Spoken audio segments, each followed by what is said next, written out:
Okay, everything's now in full audio mode.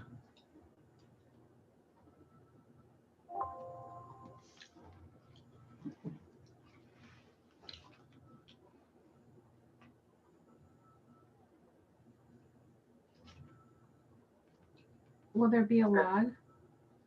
Everything's now in full audio mode.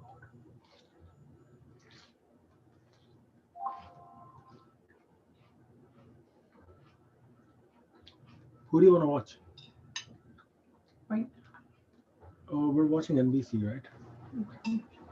Will there be a lag? NBC? Okay. Getting that from YouTube.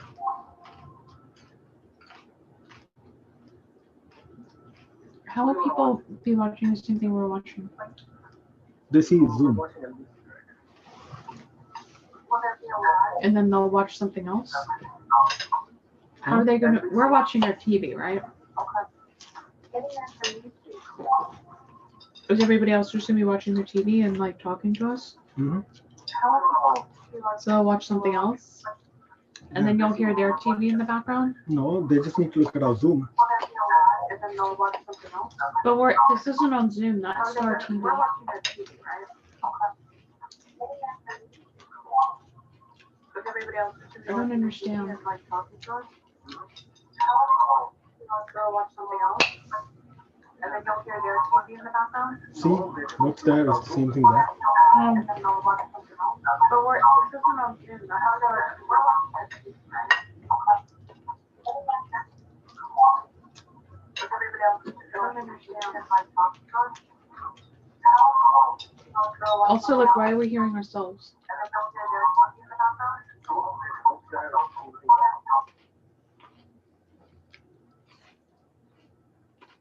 Because we're getting a YouTube live feed as well.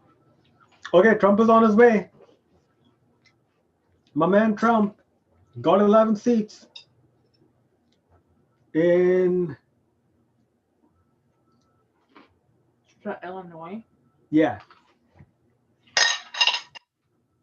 We need to change the channel.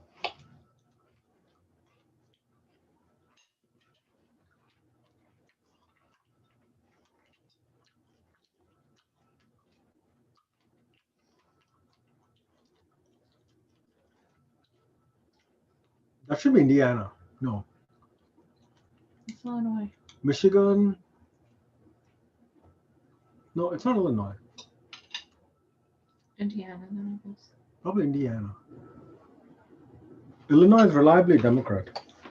It's not in play.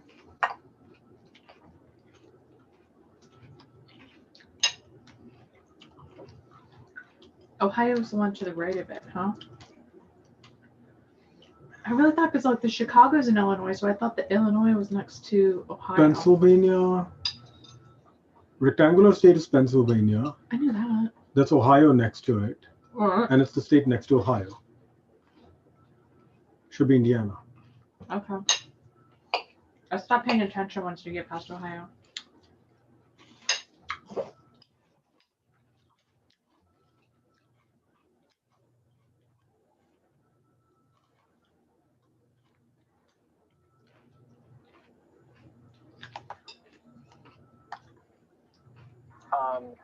Obviously, no calls we've seen yet.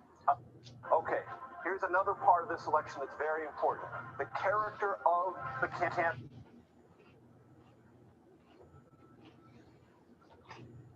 Okay.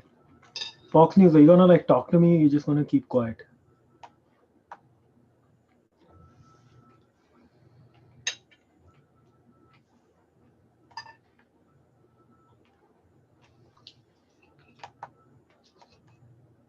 As he closed his message, the president, did he focus on uniting the country? No, he focused on strong economy. What did Joe Biden focus on in the closing days? Deal with the virus, unite the country, and you can see those exit polls, that's why the voters for both sides were where they were. I mean, it's something that really is the divide. People who think that he did a good job on the economy, want to stay with President Trump. People who think the coronavirus, the number one issue, leaning towards Joe Biden tonight. On the other hand, you have Joe Biden saying the soul of the country is at stake here tonight.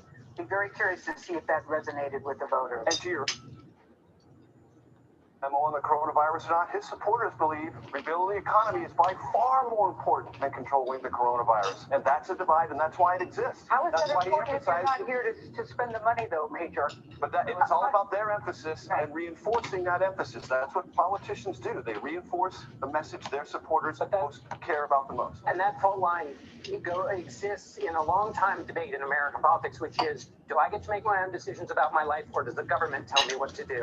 So the economy is almost in some ways secondary on the mask debate and the coronavirus debate. It's a debate over who tells me what to do with my lives, with my life, and that's Indiana, 64% Donald Trump. It's at the center of this. I think the way it's been characterized by conservatives and Trump supporters, it's a question of liberate. 64-24. That was the phrase that was used Very reliably against the Republican. Democratic governor there.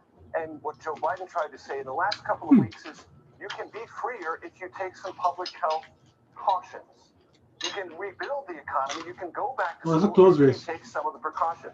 The president has been much less willing to go down. But I think that road. Mitch McConnell's What's won. interesting on this is you hear it message on the campaign trail in terms of tax rates. Only and the like. 5,000 The thing votes that you separating can't them. Put a number on. Wow. You can say there are still 11 million people who are out of work out of the 22 Impressive for million you Kentucky. named at the top of That's this interesting program. because the But how do you mail-in put a votes price on educating will your kid if the kids make a are difference because there. they can't walk into a classroom? How do you Who's put a Amy price McGrath? on the companies you don't have to go to the A store Mary- and shop? How do you put a price on all of that? And Fighter that is pilot. where those two issues Oh, are right. so interconnected. And I think it's so Is she interesting to married? be separated in I public don't know. perception. Probably. Fascinating, and stand by because, well, we want to look at the national map because we keep talking about this is an electoral college, a race of 5,000 votes. 270.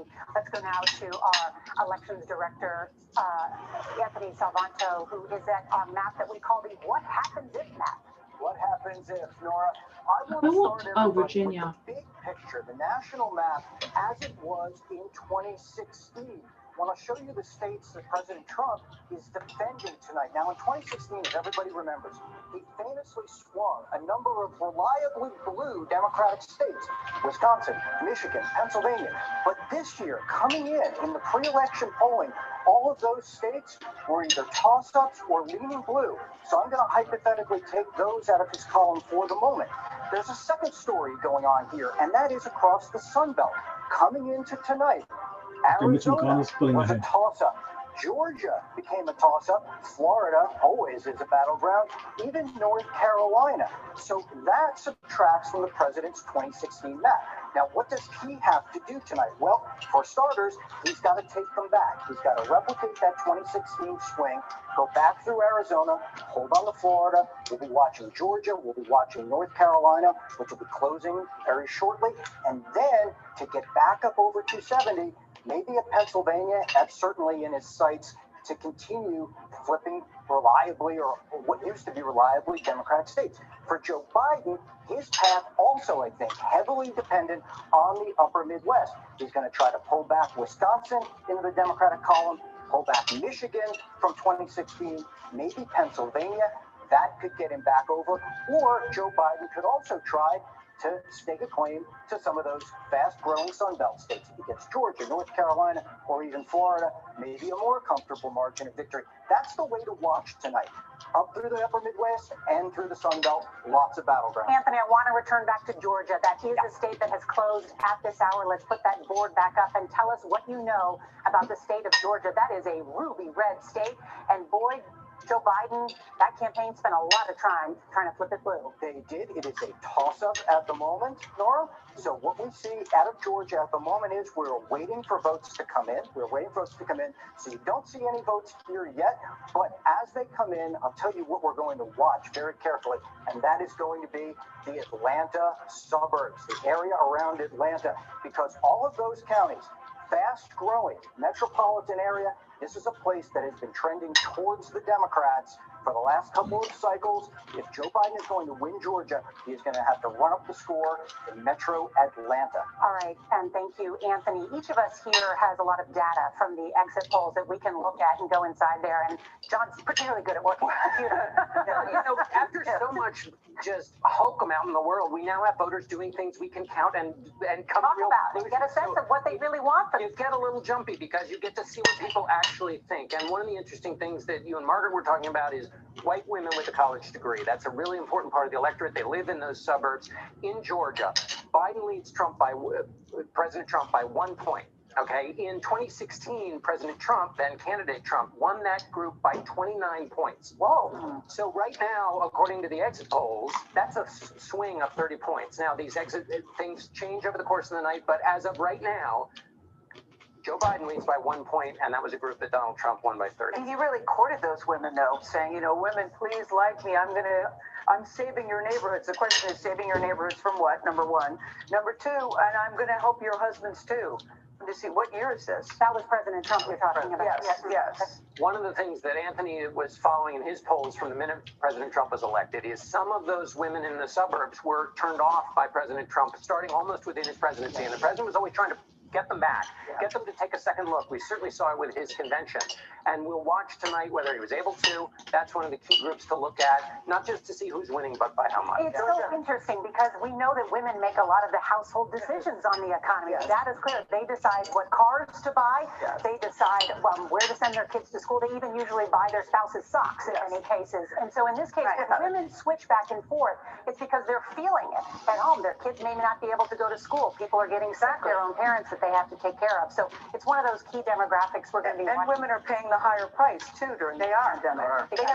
Women have lost 4 times as many jobs as men in the month of September. I mean, this has been a female-led recession, the first in our country's history. So to your point, it's not just about their husbands' jobs, their jobs.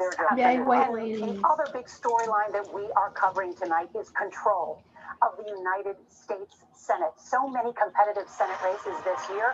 Let's bring in CBS's chief congressional correspondent.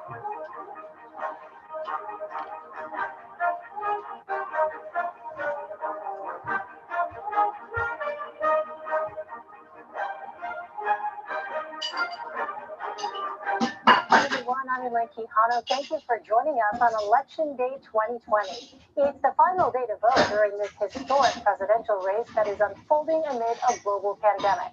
As of 7 p.m. Eastern, polls are now closed in 6 states, including Georgia, Indiana, Kentucky, South Carolina, Vermont, and Virginia. More than 101 million Americans cast their ballots early. That's over 73% of the total number of votes cast in the 2016 general election. Today's turnout is expected to be in the tens of millions. As the nation waits to see which candidate will get to 270 electoral votes, it is possible there may not be a clear winner announced on election night. That's due to record voting by mail. Some states are not legally allowed to start counting those ballots until election day. President Trump did not hit the campaign trail today after holding 5 rallies in 4 states Monday. Instead, Mr. Trump You look old, right? From July. office in Arlington. No way, really? He thanked staff for their work and predicted a, quote, great night. The president plans to host a post-election party inside the White House later tonight. Around 400 guests are invited. Meanwhile, Democratic presidential candidate Joe Biden closed out his campaign in the critical state of Pennsylvania. He held a voter mobilization event in Scranton and Philadelphia. Biden will watch the election results come in from his home in Delaware. He's expected to address the nation at some point this evening. For more, let's bring in Tiffany Burns, Molly Cooper, and Antoine Seelan. Tiffany is a CBSN political reporter with us from Pennsylvania. Molly is a CBSN political contributor joining us from Arlington, Virginia. And Antoine is a CBSN political contributor and Democratic strategist. He joins us from Columbia, South Carolina. Welcome. I'm so excited to see you all. I wish we could all be crowded around this table, but it is great to see you any way we can. So Molly, let's start with you. The big question, when will we know the results of the 2020 election? And is it unusual to not know who won on election night? Well, here's the thing. When will we know? When's there going to be a vaccine to the coronavirus? I'm just kidding.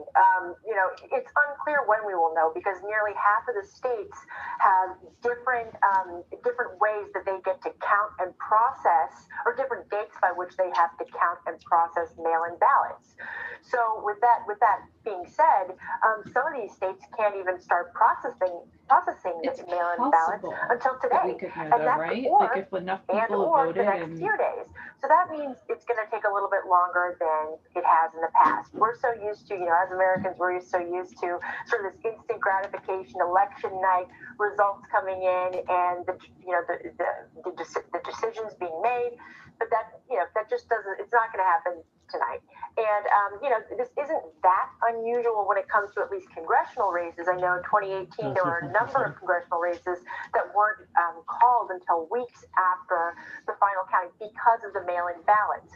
So I think that what's going to be interesting is to watch how both candidates handle that issue. When do you go out? When do you say to your supporters and others at the end of this night? I just think that it's going to be okay, but it might take a few more days than we're used to. Yeah, patience is the watchword. Caitlin, one of the places where we know voting results will be delayed is North Carolina. What more can you tell us about that? In North Carolina, a key battleground state that just ruled about 6 precincts will be extended about 40 minutes or up to 40 minutes because of original delays earlier today. That's significant because, as we know, there is an intense focus on election day voting for the president. Having precincts have issues, being able to extend that opportunity for voters to cast their ballot. North Carolina, a key state, of course, is a state that former President Obama won in 2008. Mitt Romney won it in 2012. Trump won it in 2016. But this time around, it is a big battleground, not only on the presidential race, but in a key Senate race as well. So not only has the president been campaigning there, but the Biden team has been there as well. Joe Biden on the ground in North Carolina, campaigning as well as Kamala Harris. So this is a big state to watch tonight. These delays shouldn't hold up results that much, however. It would be about till 8:15 p.m. North Carolina is a state that a lot of people are watching kind of as a bellwether tonight. If Joe Biden is able to win North Carolina tonight, that really puts him on the path to those 270 electoral votes that blocks off a path for the president. So that's why all eyes are on North Carolina, because that is one state where we could actually get some results tonight. Well, Antoine, Joe Biden spent the last 3 days in Pennsylvania. What does his campaign see as its best path to victory? Well, I traditionally believe or subscribe to this idea that the road to heaven and the White House runs through South Carolina. However, I think Joe Biden needed to get his political passport stamped by places that Hillary Clinton did not win in 2016. And that includes Pennsylvania, Wisconsin, Ohio, Michigan, North Carolina, and now we've expanded the battlefield, and you can include Arizona and places like Florida.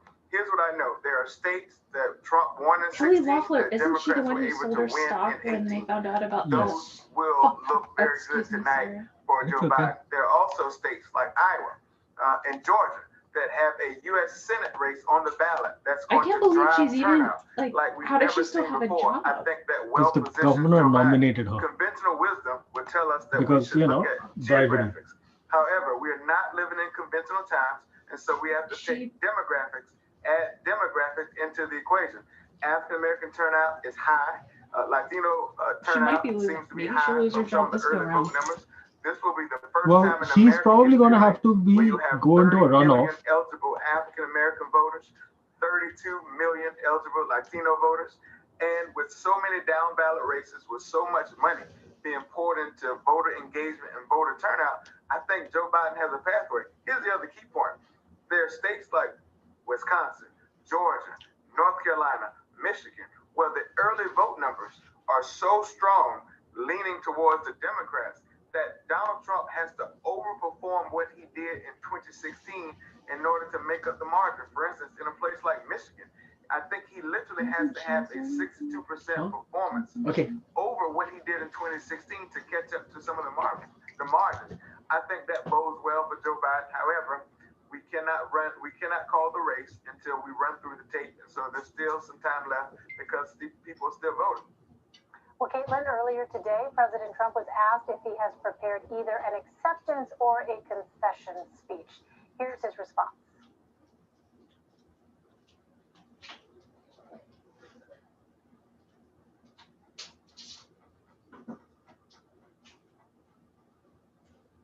I'm not sure if we have that tape control room. I'm not thinking about concession speech or acceptance speech yet. Hopefully, we'll be only doing one of those two. And winning is easy. Losing is never easy. All right, so Caitlin, what are the president's must-win states?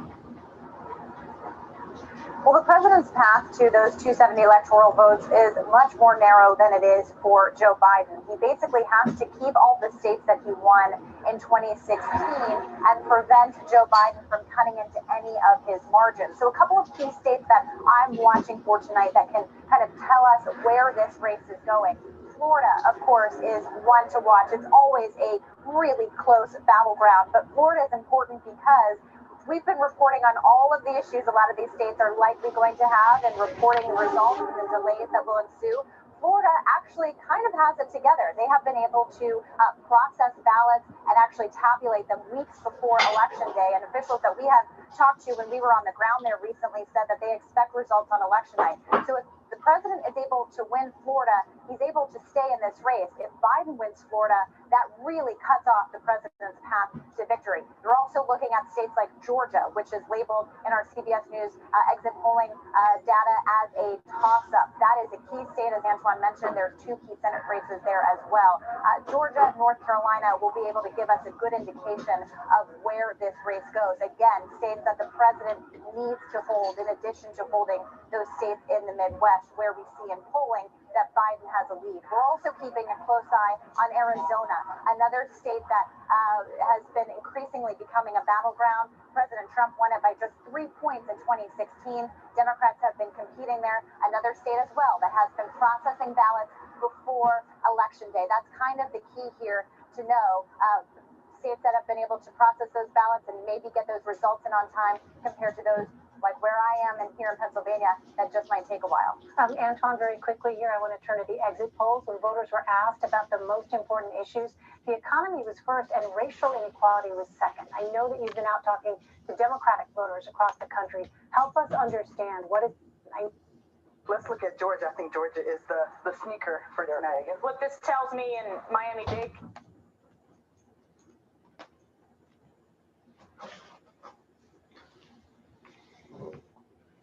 I just want to see what Fox News has to say. Oh, yeah. It's good cheese. I'm actually like the pecorino more. Really? Yeah.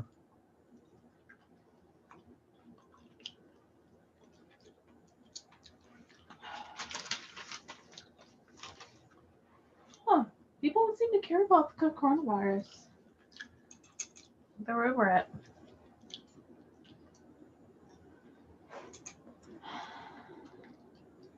Okay, so Kentucky went with.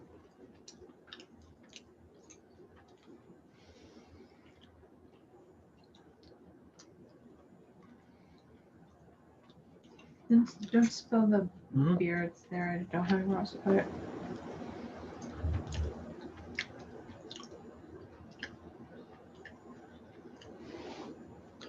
Looks like North Carolina will go away.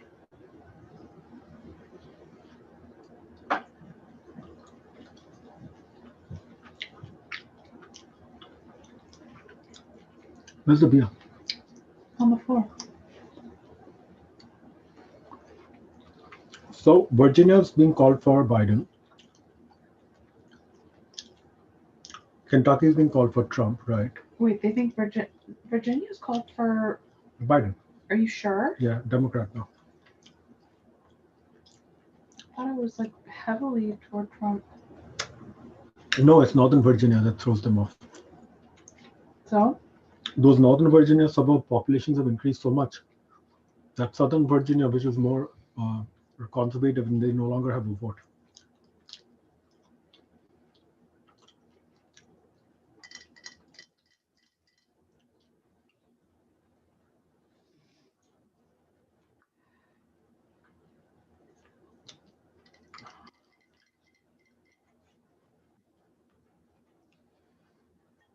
Wow, white voters, 68% support Trump in Georgia. Of course they do. That's okay. 30% is enough to add up with all the black people. Right? Yeah. Yeah. I can't believe 10% of black people want to vote for Trump. There's always one. Idiots.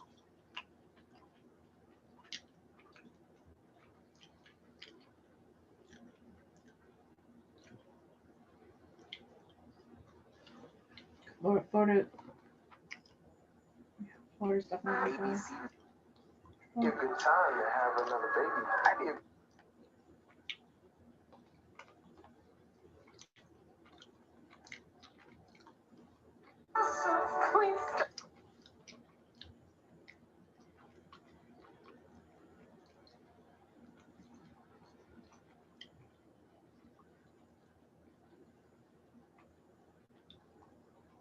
So Biden's being given New Hampshire. No, Vermont. Yeah.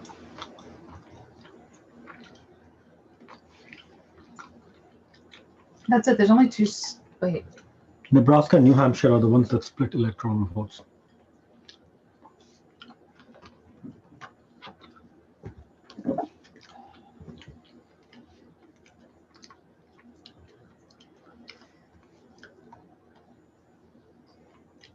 Wake up call for streaming now on ABC.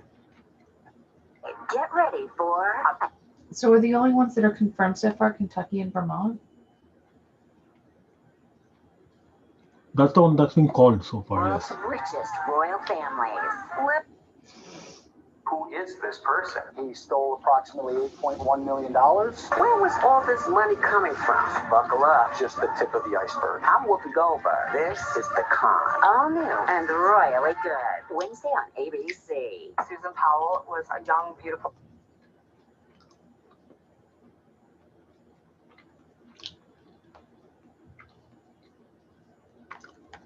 When does Fox News go live?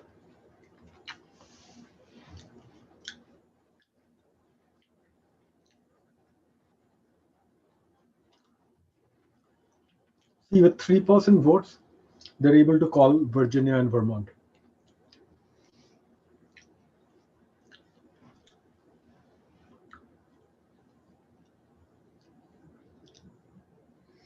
And polls close at 7:30 in Ohio, West Virginia, and North Carolina.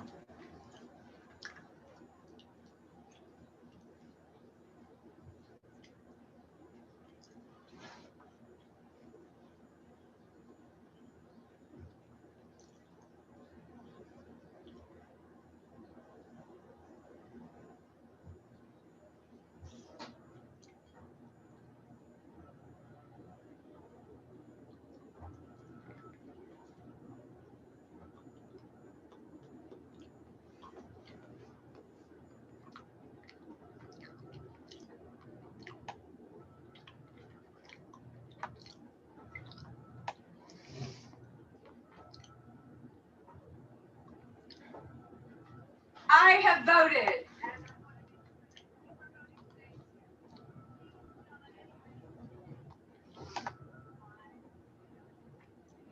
Perhaps as much as 80% of it has been cast early. And what I That can should be tell achieved you by then. from our Yeah, exit yeah. polls today and the exit polls we did among voters who are casting ballots early, Joe Biden has a significant lead among the early ballots cast. But today, Republicans have been voting in larger numbers. So the question is going to be, can Republicans catch up, make up that lead that the Democrats and Joe Biden built up in the early vote as this heads for what could be record turnout, Nora? And then when we talk about North Carolina, so much of the focus is going to be in the Raleigh-Durham area here, where we're going to look and we're going to have a lot of, if Joe Biden is doing well, him running up the score, trying to hit very large vote margins in urban areas, in suburban areas that have been trending towards the Democrats over recent cycles. And if that can offset what we expect from President Trump in and across rural areas where his base is strongest. Right, Anthony, thank you. You know, North Carolina, that's a state that Republicans haven't had to worry about for a long time. And the Biden-Harris campaign really making a big play So John for that Ossoff state. is. One of the reasons we're going to have numbers That's from also a North tight Carolina is race. they've been counting them for a while. So That's the it's Senate early race. vote, 4.5 million voters voted early in North Carolina. That's a great deal more In than Georgia, it's about both the 50% Senate more than voted early seats in are in play. 2016. and they've been counting them so that when they release them, they've already been tabulated over the last many days. That's why we're going to get that big glug of votes when they report. And that state's so important, Gail. There were reports today of voter suppression. Yes, one of our producers talked to somebody from the NAACP, the chapter in Charlotte, said that she'd received several calls from voters who said, we're being told that we don't have to vote until November 4th. Is that true? Well, of course, absolutely it's not true, but they were very concerned, so they are investigating there. Talked to a community organizer there who had also heard those kind of stories.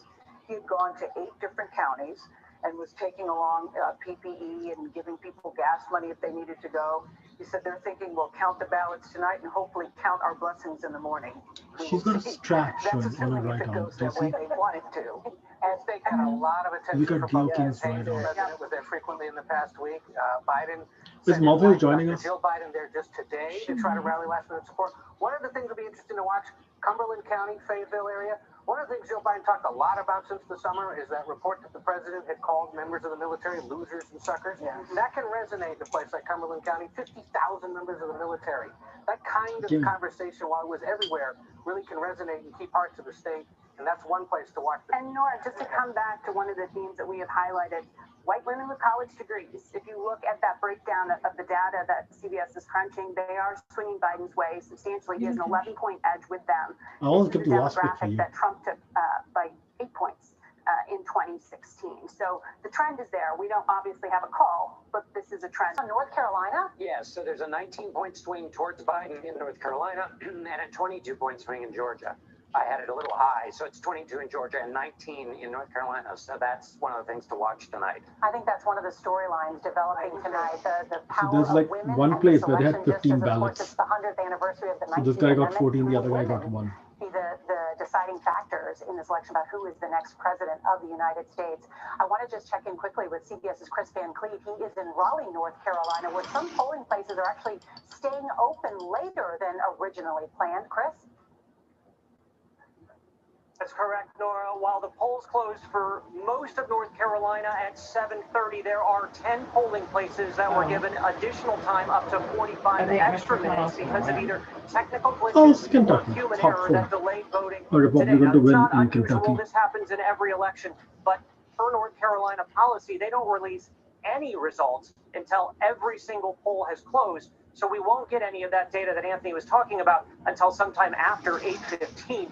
We know that more than 4.5 million people voted early, so it's going to be a lot of information about how people voted. The Board of Elections here believes that they'll be able to count 97% or more of the total votes cast sometime tonight. Nora?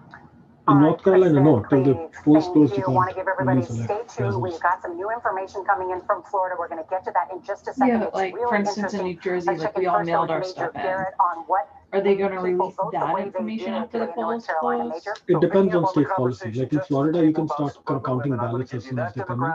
Yeah. In certain states, you can't. Let's start in North Carolina. I'm going to start telling you this story with looking at what happened with suburban women in 2016.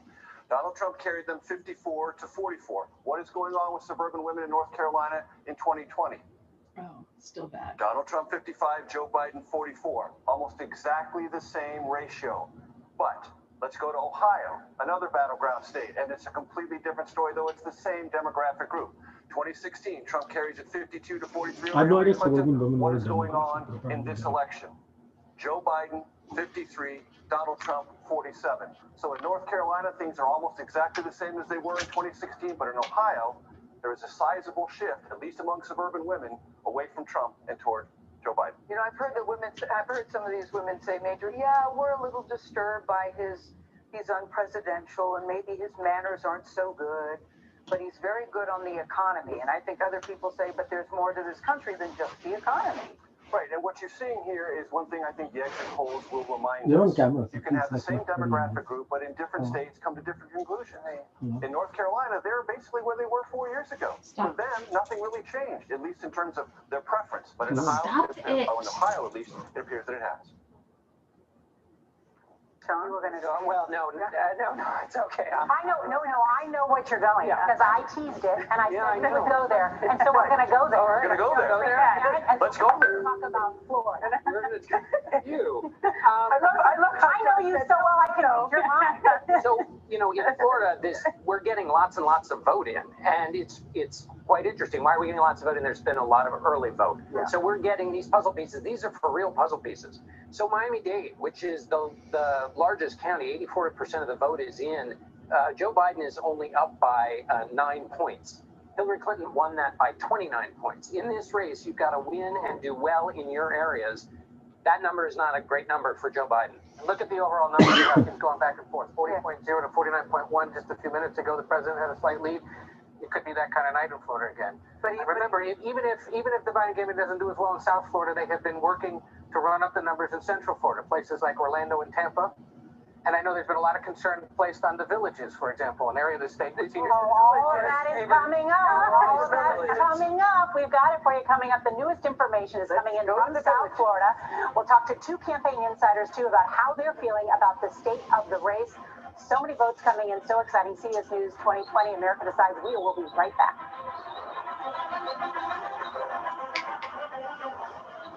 I'm not going to sit here and rub your foot all night. You're on camera. I don't care.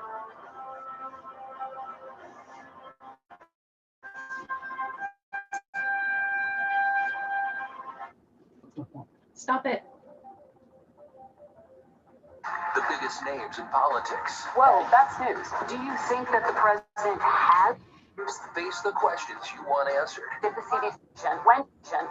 When was it made? Who made it? What is the next area that you are concerned about? What was it?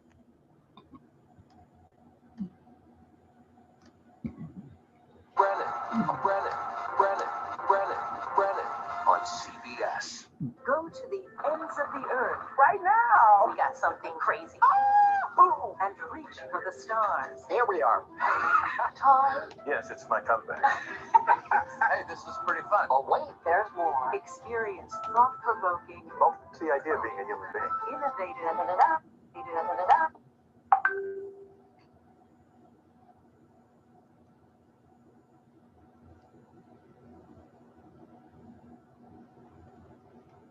Georgia, they think Georgia's going to go to Trump now. Who's saying that?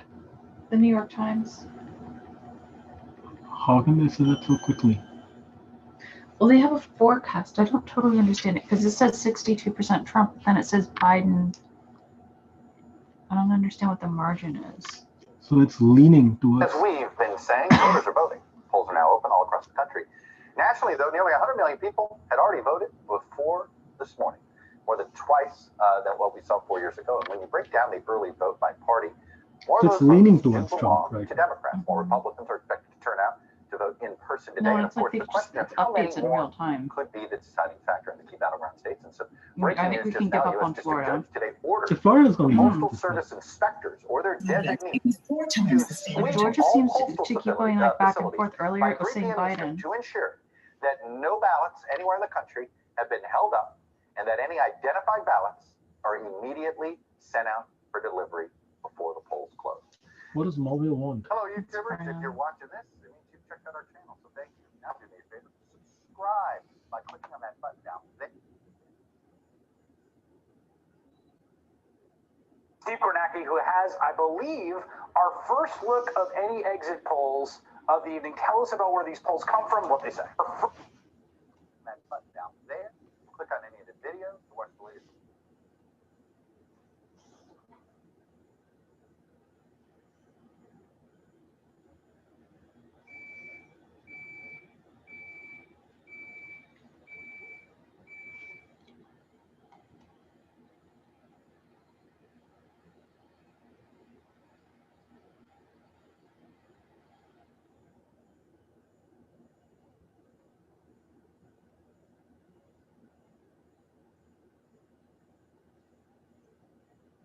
So who do we want to watch?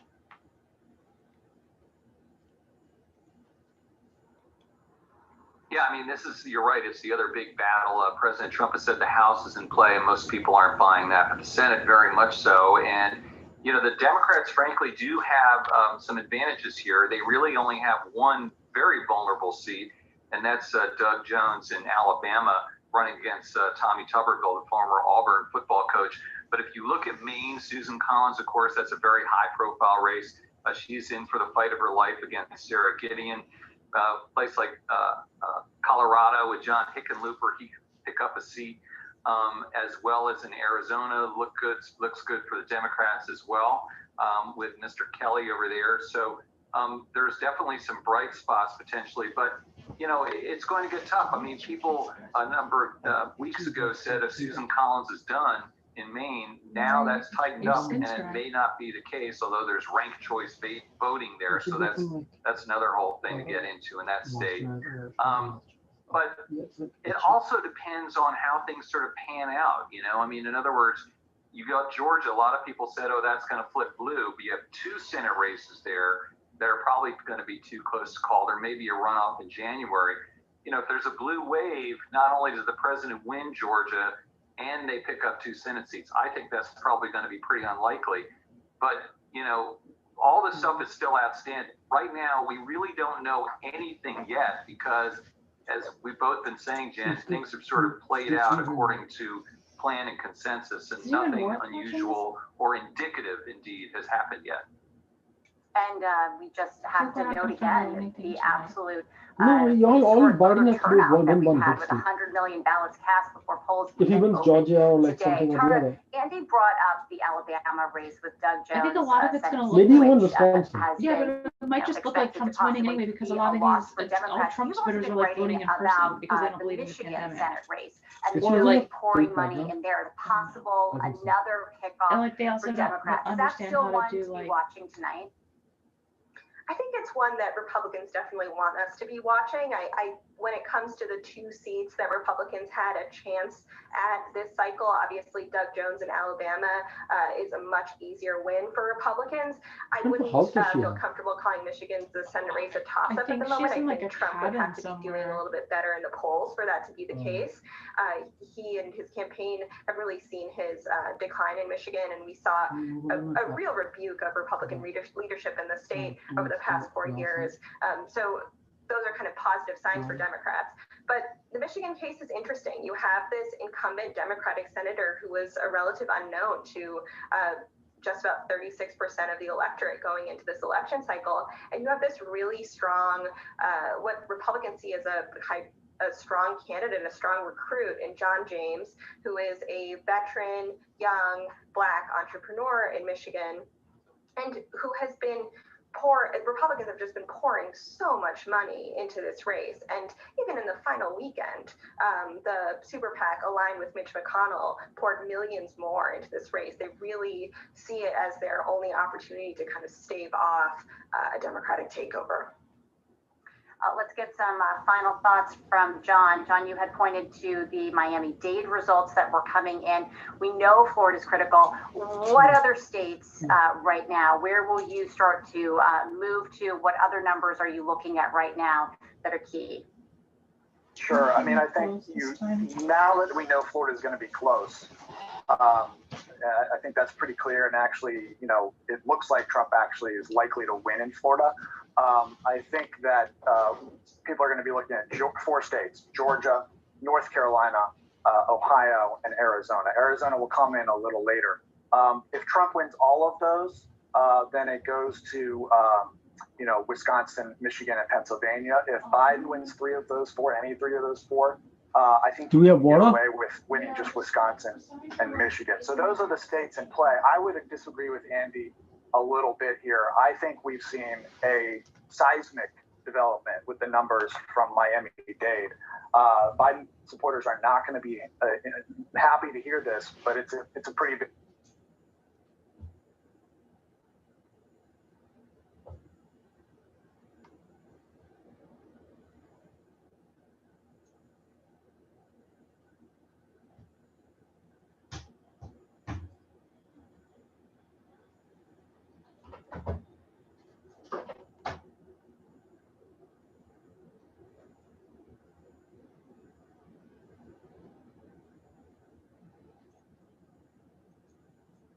Go through the postal system and be delivered. They can't control whether that takes 2 days, 3 days, 4 days, or 6 days.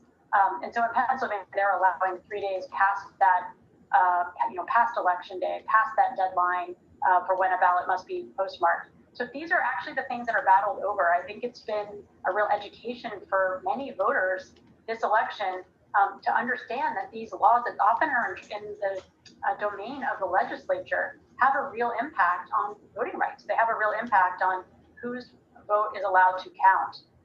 And so what I think silver lining in this election, despite some of the partisan rancor over these election rules, is that there's greater understanding about the impact that they have. And I think frankly, I think many voters will start to kind of vote on these issues. They'll want to vote for those who are respecting their vote and their voice. Well, the president says that ballots should not be counted beyond election night. He's also claimed that voting by mail could lead to fraud. Remind us of the reality, what the evidence has or has not shown when it comes to this notion. Can you bring the moisturizer with you when you come? Fraud. Is that something Americans should be worried about, particularly if there are delays, or I hate to call them delays because, as others have pointed out, they're not necessarily delays. They are just the time that it takes to count a number of ballots. That is an unusual number compared to years past. Yeah, so when it comes to fraud, both parties have looked at this. Republicans have certainly spent time studying and looking for incidents of voter fraud and trying to prove this idea that there's a wide prevalence of voter fraud. The Conservative Heritage Foundation issued a landmark report on this and found little to no incidents of voter fraud. It is incredibly, incredibly rare. And in the cases that it did kind of occur, it wasn't in a voter committing fraud. It was a bad actor, kind of exploiting voters. And in almost all of those cases, they were discovered and rooted out. People aren't perfect. There's always going to be some incidents, but it is very, very uncommon. Even Republican super lawyer Ben Ginsburg, a former colleague of mine who worked for 30 plus years with Republican presidential campaigns and the Republican National Committee on Election Law, was involved in the 2000 recount, had an op-ed this week where he said that Republicans looking for voter fraud is like them looking for the Loch Ness monster. They keep looking for it and they're just not going to find it. So this is it's misinformation to say that mail ballots are rife with fraud. It's just not the case. And it's unfortunate that a significant percentage of voters have believed that misinformation. We've done research on this, and over the last few months, there's been a steady uptick in the number of voters who are concerned that mail ballots are rife with fraud. And frankly, it's more Republicans who have been concerned about that, which is why I think you see less of them using mail ballots this time, even if they may have preferred to do so. And instead, they're showing up on election day. So it just absolutely, just isn't true when it comes to the accusations about voter fraud. All right, Mindy Finn, thank you very much, Mindy. And CBS News projects that President Trump has won Indiana and that Joe Biden has won Vermont. And we want to show you now those graphics that show the number of electoral votes for Joe Biden now with the Vermont projection, 3 electoral votes. And in the president's column, we now have Indiana with its 11 electoral votes. So for those of you continuing to watch, obviously that magic number to hit is 270. There you see it. The CBS News projection that Donald Trump wins Indiana with 11 electoral votes there. And you see the CBS News projection that Joe Biden wins Vermont with 3 electoral votes for him. We'll continue, of course, to bring you any results just as soon as they come in.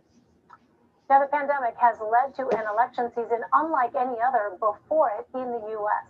Millions of Americans voted in person today, and many polling locations operated with special health safety protocols in place.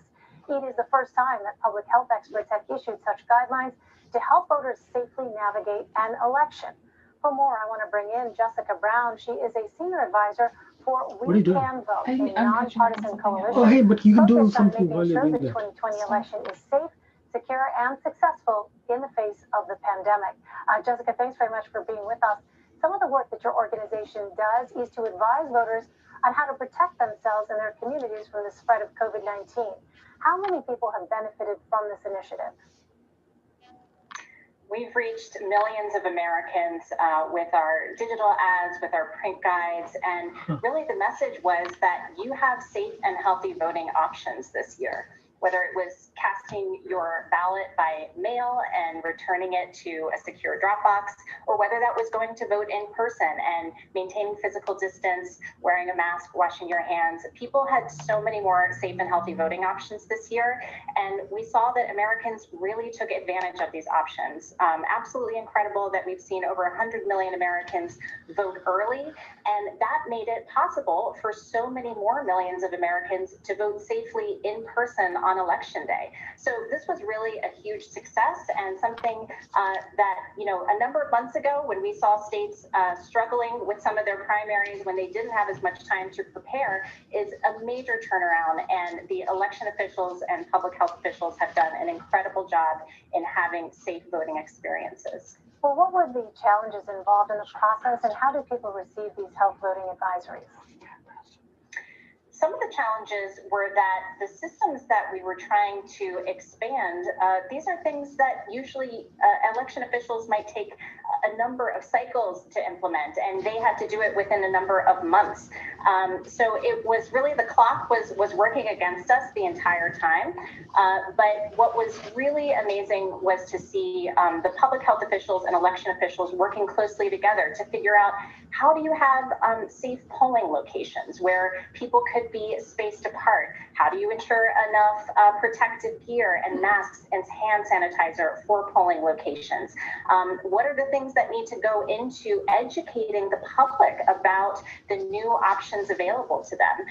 So these were all things that people had to work very quickly to figure out, and really saw an amazing effort from public health officials and election experts to let people know that they did have safe and healthy voting options. Well, have you seen any in-person voters report problems today? Today, I think, was a great sign that the system was working as intended. Because so many more millions of Americans voted early, it meant that we lessened the pressure on Election Day. And that was always the concern, because the election is one of America's biggest public events. And so we knew that we had to decompress the Election Day and make sure that we were not cramming all of these millions of Americans into one day. And so what we saw was, because so many millions of Americans have voted early, you know, a lot of polling locations reported little lines, you know, safe, healthy voting places. And this was, again, really a great success, and one that we also just saw so many Americans step up. So, you know, we have voted through 2 world wars, through the Great Depression, through the 1918 pandemic, and we did it again this year, and we had a really safe, secure, and successful election. Well, Jessica, the CDC issued new guidance that says people who test positive for coronavirus can still vote in person. What do you make of that move? I think one of the big principles of is that people should not have to choose between their health and their voice in our democracy. And so we have to make sure that no matter what, that people can preserve their right to vote, and that they can do it in a way that protects themselves and their community. And that's what we saw Americans do. So election officials were incredibly innovative in getting vote in different ways, whether that was through expanded curbside voting, drive-through voting, being able to cast an emergency ballot. Can you hear me?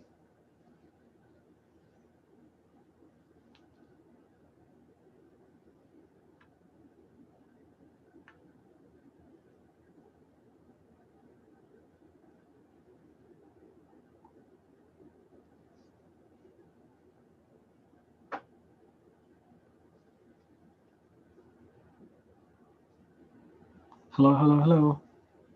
Can you open up the Zoom link I sent you? Oh yeah, I can hear you guys. Okay, I was hear you now.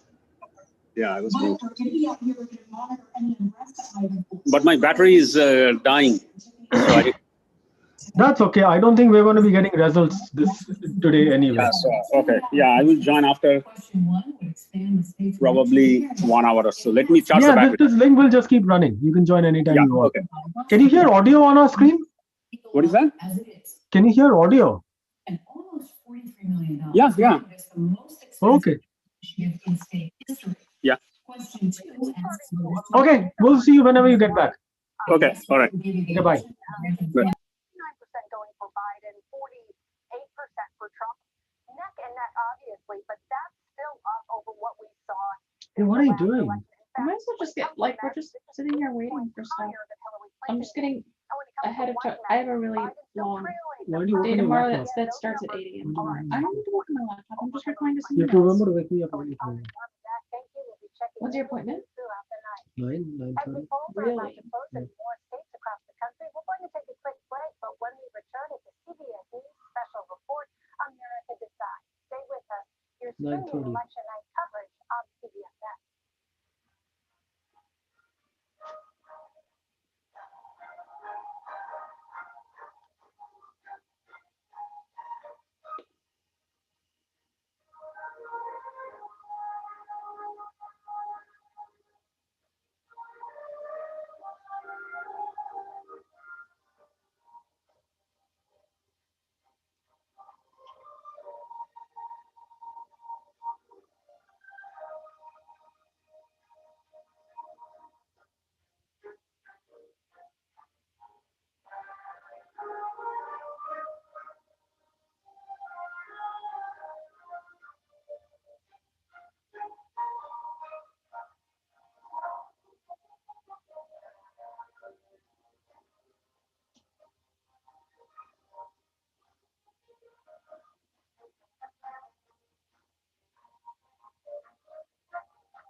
You're looking live at Times Square in New York City, and as America Decides, welcome again to our CBS News election night headquarters here at the crossroads of the country. I'm Nora O'Donnell, and it's almost 8 o'clock in the east, 5 o'clock in the west, and this is a big hour.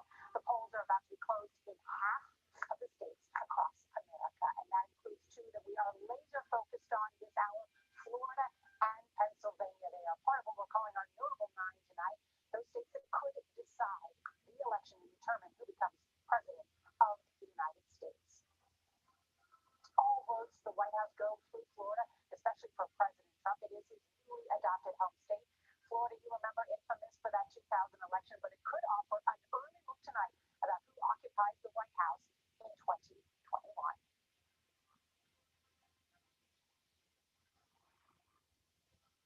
And we have some projections at this hour. CBS News can characterize that Florida is a toss-up. Pennsylvania also a toss-up at this hour. Let's get to the rest of the states that have closed at this hour. CBS News can project that President Trump has won the state of Oklahoma. Joe Biden is the winner in the District of Columbia, his home state of Delaware, and Massachusetts. CBS News can now categorize these races as well. Alabama, Mississippi, Missouri, and Tennessee all leaning toward Trump. Maryland, New Jersey, Connecticut, Illinois, Rhode Island, New Hampshire, and Maine are all leaning toward Biden. Remember, this is a race to 270 electoral votes, and at this early hour, CBS News estimates that Joe Biden has 20, President Trump 18, still early in the night. Let's talk about these two states that were. Can you open my Zoom link, please? Pennsylvania and Florida, each campaign sees them different. Absolutely. The Biden team calls Pennsylvania the cornerstone of their path to 271. I just want to check one thing. Oh, hey, hey. Hey, hey.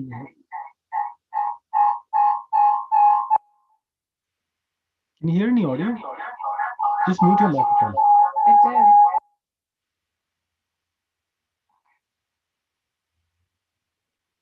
Oh, I know what's happening.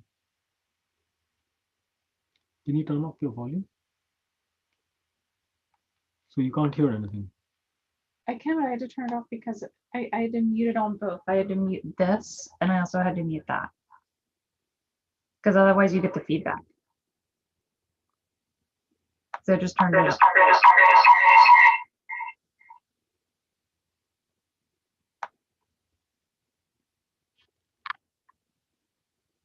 I'm gonna try muting this. then it's like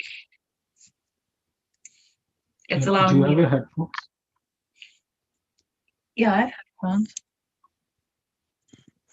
I'm just wondering if you can hear audio or not.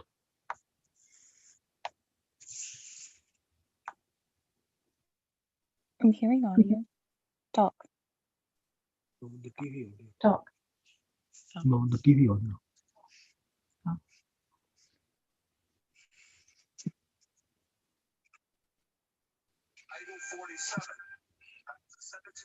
Item 47.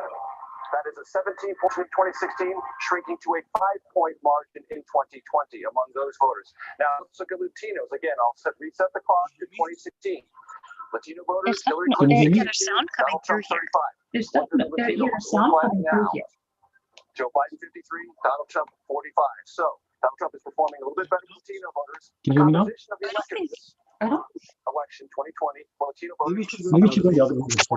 But it is larger. Just tell me like whether I should increase my volume or increase the TV volume. I'm just trying to get a balance. 26% in 2016. And so that means what about those older Latinos? No, so older voters. Can you hear me? I can hear you. Latinos about the same size composition, 18% in both years. Okay, yeah, it's fine. I can hear you. Go in I can hear you and the TV. That's what I'm trying to know. Go back in there and talk to me. Yeah, okay. Okay. So now the question is, am I loud or is the TV loud? I think.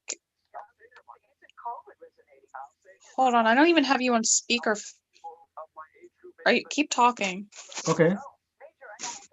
So I think Biden's got in Massachusetts. So is the TV loud enough or can the TV be louder?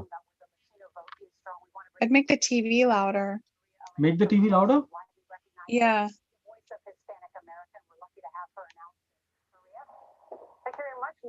Is that better? Yeah. Okay.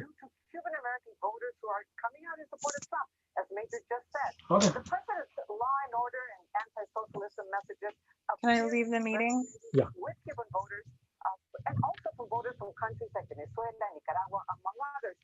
Biden is doing better with Puerto Ricans. That is the second largest Latino voting bloc in the state. CBS News exit We should get some cheese and get some wine, and let's now it's 8 o'clock. The rest will start rolling in. What kind of wine do you want? After Hurricane Maria, and many of them I don't were want wine. unhappy So with maybe that's the the federal government's response. What we have to watch in Florida is the I-4 corridor that includes Tampa Okay. and Orlando. There's a large number 2026. of Boricuas there. It's But you know, we also need to So far. watch Latino votes all 20 over Biden, the country 26 tonight. Trump. This year, 32 million Latinos are eligible to vote. We'll be watching the Latino vote, the Latino youth vote in particular. I know it sounds crazy, but it's true. A Latino turns voting age every 30 seconds in this country. That means that about 800,000 to 1 million Latinos are added to the voter pool each year, while 2 million baby boomers die.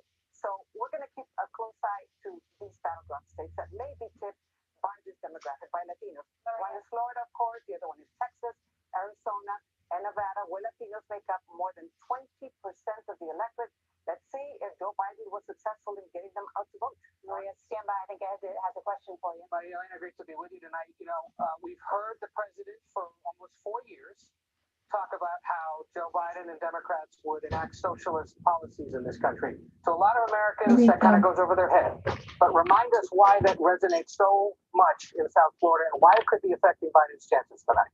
Well, you know, that has been a message throughout with Cuban Americans. It has resonated with Cuban Americans. But this time the message was much stronger. There was a lot of disinformation in radio stations in Miami, in Spanish language media there.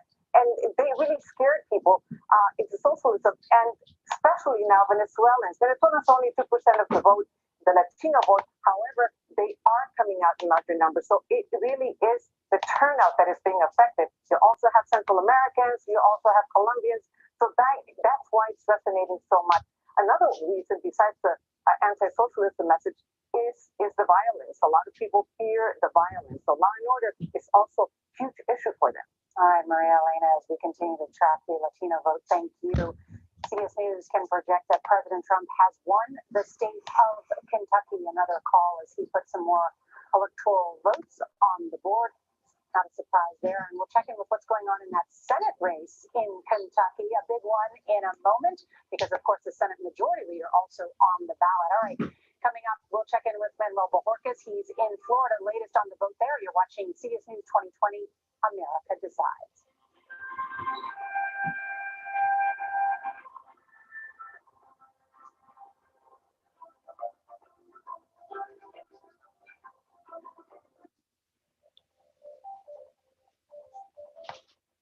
The biggest names in politics. Whoa, that's news. Do you think that the president has the authority to send in active duty troops? Face the questions you want answered. Did the CDC let the American people down? Tell me about the decision.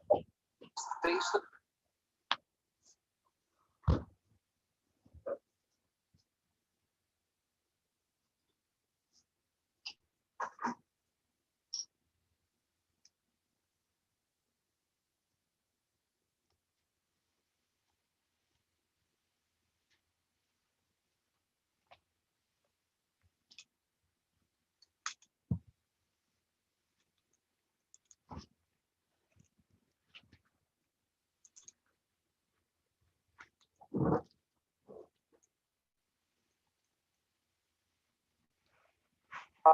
Senator Kamala Harris and her husband, Doug Emhoff, are in a separate holding room, keeping separate out of concerns because of the pandemic.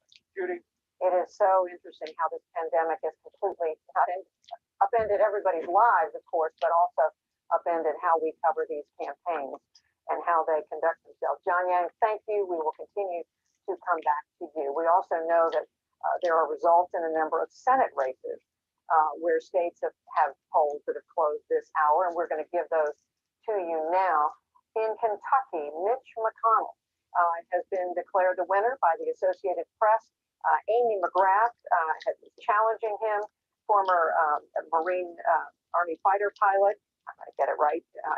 Marine fighter pilot challenged him, but as you can see, with polls closed, about a little over an hour ago, in the state of Kentucky, the Senate Majority Leader will return to Washington for his 7th term. Why are they calling Delaware even before they have any vote Another counting? call on the Senate side, Chris Coons, popular Democratic senator in the state of Delaware. It's like Alabama. You know the Republican one in Delaware. The Vice Democrat. President Biden, he was seeking his 2nd full term, and AP, even with zero expected votes, is declaring that he will be the winner, challenged by Lauren Witzke.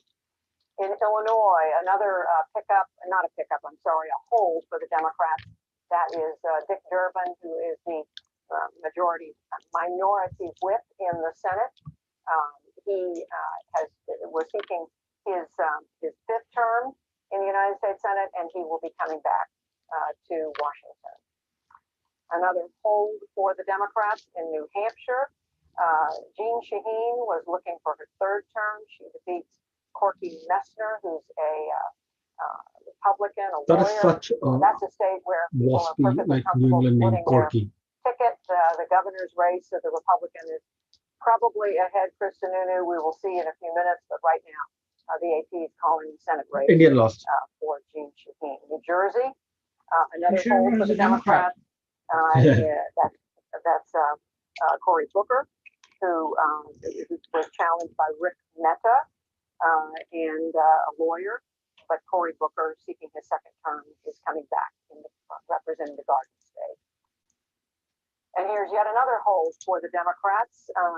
Ed Markey in the state of Massachusetts looks like will be a coast to re-election. He was his real battle came in the primary just a few months ago, when he was challenged by Joe Kennedy, the congressman. And Congressman Kennedy went down to defeat the first Kennedy to lose in Massachusetts ever. So that was a closely watched contest. Markey ended up, I think, with an 11-point win over, and tonight much easier task for him. The state of Oklahoma, Jim Inhofe will return to Washington. That's a hold for Republicans in Sooner State. He defeats Wait, Abby did you go put Boyle, like straighten your hair and put on some journalist. makeup before you paint him? No, I didn't. This is how I 32 look all years day. old. Somebody who was trying to break into national politics. Another hold for the Democrats in Rhode Island, the Are you Ocean using State. the retouching feature Jack now? Reed, who was challenged by Alan Waters. Jack Reed seeking his 5th term. A number of these senators you're seeing have been in Washington for a decade or a I decade met or this more, new woman coming today back and to she was on Washington for Zoom. some of them. And she's like, I don't know how to use the backgrounds. And I was like, oh, it's like this button. She turn the background on. The background, she was so pale and she was behind like a white wall in her house that was the exact same shade as her. And like the background just like went completely across her face. Governor of Tennessee, Alexander stepping down, Bill Hagerty, a Trump donor. Trump is also ambassador to Japan, defeating the Democrat Marquita Bradshaw. She's active in the environmental movement in the Sierra Club in Tennessee. She would have been the first Black woman to serve, to represent Tennessee in the Senate, but Bill Hagerty winning in that state that Republicans. Look at it, 73% So votes. here's where we are. You look at the balance of power at this point in the Senate, and you look at the map of the United States. At this right now, today, 53 Republicans, 47 Democrats. But given whatever shakeup happens as a result of tonight's election, look a little bit still hopeful young. this year. 34 Republicans So have at been least Biden isn't a reelected. woman. 42, are returning. Well, that's Senate. 42 Democrats. Only 30. There are 35 out of 100 senators who are up.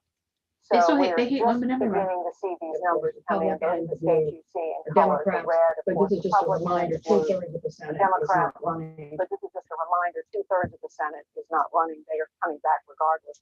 We are looking at those 35 seats where it's mostly Republicans being challenged. How early? Here are some states where we don't have a winner yet. I in still have no presidential idea how race, government works. in It's so confusing. Alabama, It feels like, in the but like Senate I'm race. still.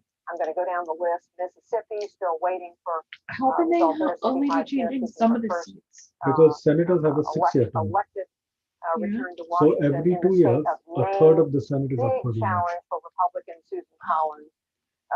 Congress has a 2-year term. Challenged by Sarah Gideon, the Speaker of the Maine House of Representatives.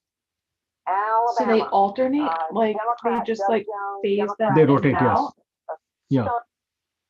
The country. Doug Jones? Doug Jones? Alabama in a That's okay. special election just a couple of years ago, but I gave Doug very Jones different 10 environment minutes. You did? Yeah. Seriously? Yeah.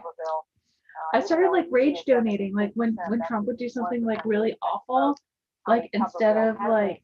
Did you get a sticker in return, please? Football coach for not just for Auburn, but for Ole Miss, a popular figure in Did you tell your mom? Good luck out there, buddy. Did you tell your mom you get Doug Jones 10 bucks? No. You should. I'll keep that in my back pocket A though. group of analysts for the night, Thanksgiving. distance at the and table. Christmas. Amy Walter of the Cook Political Report and WNYC's Politics with Amy Walter, along with our frequent contributors who will be with us. Oh, I know these guys. Syndicated columnist Mark Shield, New York The lesbian lady is like, her name's Amy. Post columnist Jonathan Capehart, and the editor. She needs to clean up a bookshelf. Eliana Johnson. So Amy Walter. See how they're like everything's stacked on top of not each other. many surprises. Maybe that it took a little bit of time to call some of these races, like Kentucky, the Senate race there, for Mitch McConnell. But what are you seeing? Are you seeing anything shaping up? Nothing's shaping up, but it is notable, this Kentucky Senate race. You know, Amy McGrath was one of the first sort of viral candidates when she ran for the House in 2018. Became that candidate again in 2020 because she was challenging Mitch McConnell. She raised so much money from this small donor community, lots of money, that Why? we started to see, you know, there was talk, well, all this money They're is going to forecasting Democrats, 85% that she was sucking up He's all a the 10 money state lead right that now. could go to other Democratic candidates. Well, what we found when we talked about Jamie Harrison and the amount of money he was able to raise in South Carolina, there seemed to be an unlimited pool of small donor money going to Democratic candidates, which was just a sign of Democratic Probably. enthusiasm. And the McGrath campaign, though, really never able to take off. She lost, of course, in her race in 2018. We tweeted this 2 hours ago. The polls hadn't even closed. You're right. Trump is an idiot. And people wondered about that money, knowing the clout that Mitch McConnell has and will have even more so if he remains the majority leader. There's a. He said there's a parade for him in Nigeria. A great I'm honor. thinking about money at this hour and thinking about how much poured into the billions of dollars into these races. But money matters, of course, but it isn't always determinative. Oh my God, he sent one out in Spanish. It's not always determinative, Judy, but it's a lot better to have it than not have it. Oh yeah. Oh wait, no, a bunch of these are from yesterday. Dilemma for democratic reformers who have Christians throughout this great country celebrate all sorts of days. Okay, somebody read that for me. Against the corrosive effect of money and the time spent raising money and being in the company of people who have money. Oh, okay, no, then you know, like when he like sneaks away and does it himself, he just wrote, "We have more cases because we have more An awful lot of testing." money has come just in direct mail or online, so it doesn't seemingly come with the same sense of obligation. If we stop testing, then a large, we'd have less cases, donation and if we have less cases, we'd have less death. an obvious vested interest. But the amount of money in money, we are awash in money in politics. Make no mistake about it. To Donald Trump's credit, he's probably the greatest fundraiser for Democratic We Party rescued an American hostage in Nigeria. Joe Biden's campaign was essentially raising money for car fare. In that case, are they not March and this? April, until Joe emerged. And Is this parade really for Trump, or is it for like? Donald Trump being his opponent, he was gifted with I kind of feel like this is not. Only a bunch of nut jobs. the outstep, and this is a Republican incumbent president.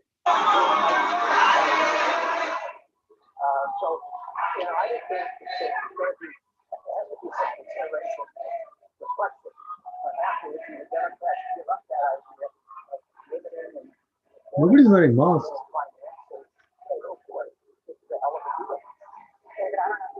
See, that's why parades need to have brass sections. Brass really creates an atmosphere.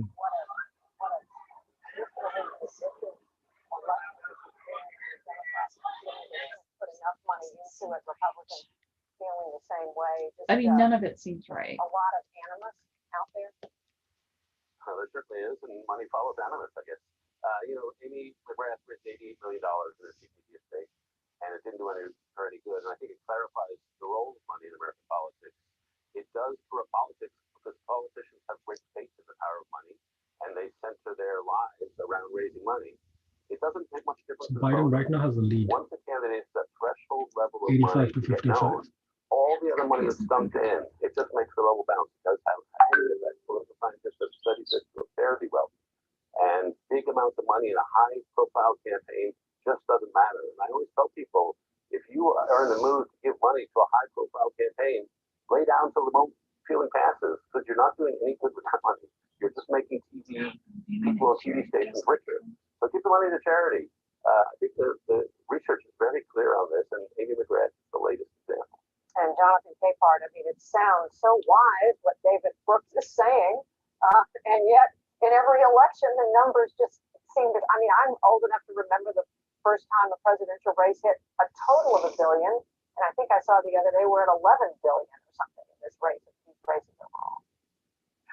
Right. And to pick up on what Dave was talking about, and also Mark, in terms of money that have been raised, Amy McGrath raised a lot of money, but the person who raised the most money for a Senate race in history is in South Carolina, Jamie Harrison. Last quarter, he raised $53 million in his effort to unseat the incumbent Republican Senator Lindsey Graham.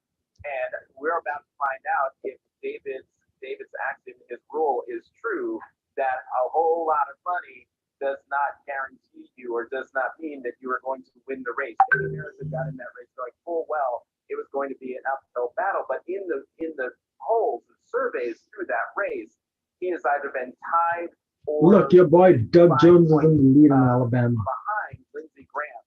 So for me, in terms of does money Because they've only counted 1% of the vote. It was your $10 that got him some votes. And we know. Because in Alabama, you can buy like 100 votes for $1. They're so poor. Like he has dollar the 100 people would vote for you. I don't think we know the answer to that question yet, but I do agree with Mark's point, which is that you're running as a candidate, you'd rather have the money than not, but we've seen since 2016 that it is not determinative.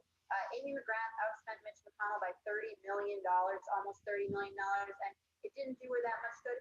And I have to say, I think Bharata thinks President Biden will win Trump's Ohio. approach to this as candidate Trump in 2016 somewhat refreshing. He said back on the campaign trail 4 years ago that he had given money to Republicans, he had given money to Democrats, he had seen how this worked, and he didn't want these people's money. And I do think that there was something refreshing about that. Of course, his approach to this race was much different, but I think not as. Washington feels more chaotic than ever. It's my job to ask the tough questions, left and right, and help you make sense of it all. You ready to go to work? I'm so ready to go to work. This is Joe Biden's choice to be next in line. But who is Kamala Harris?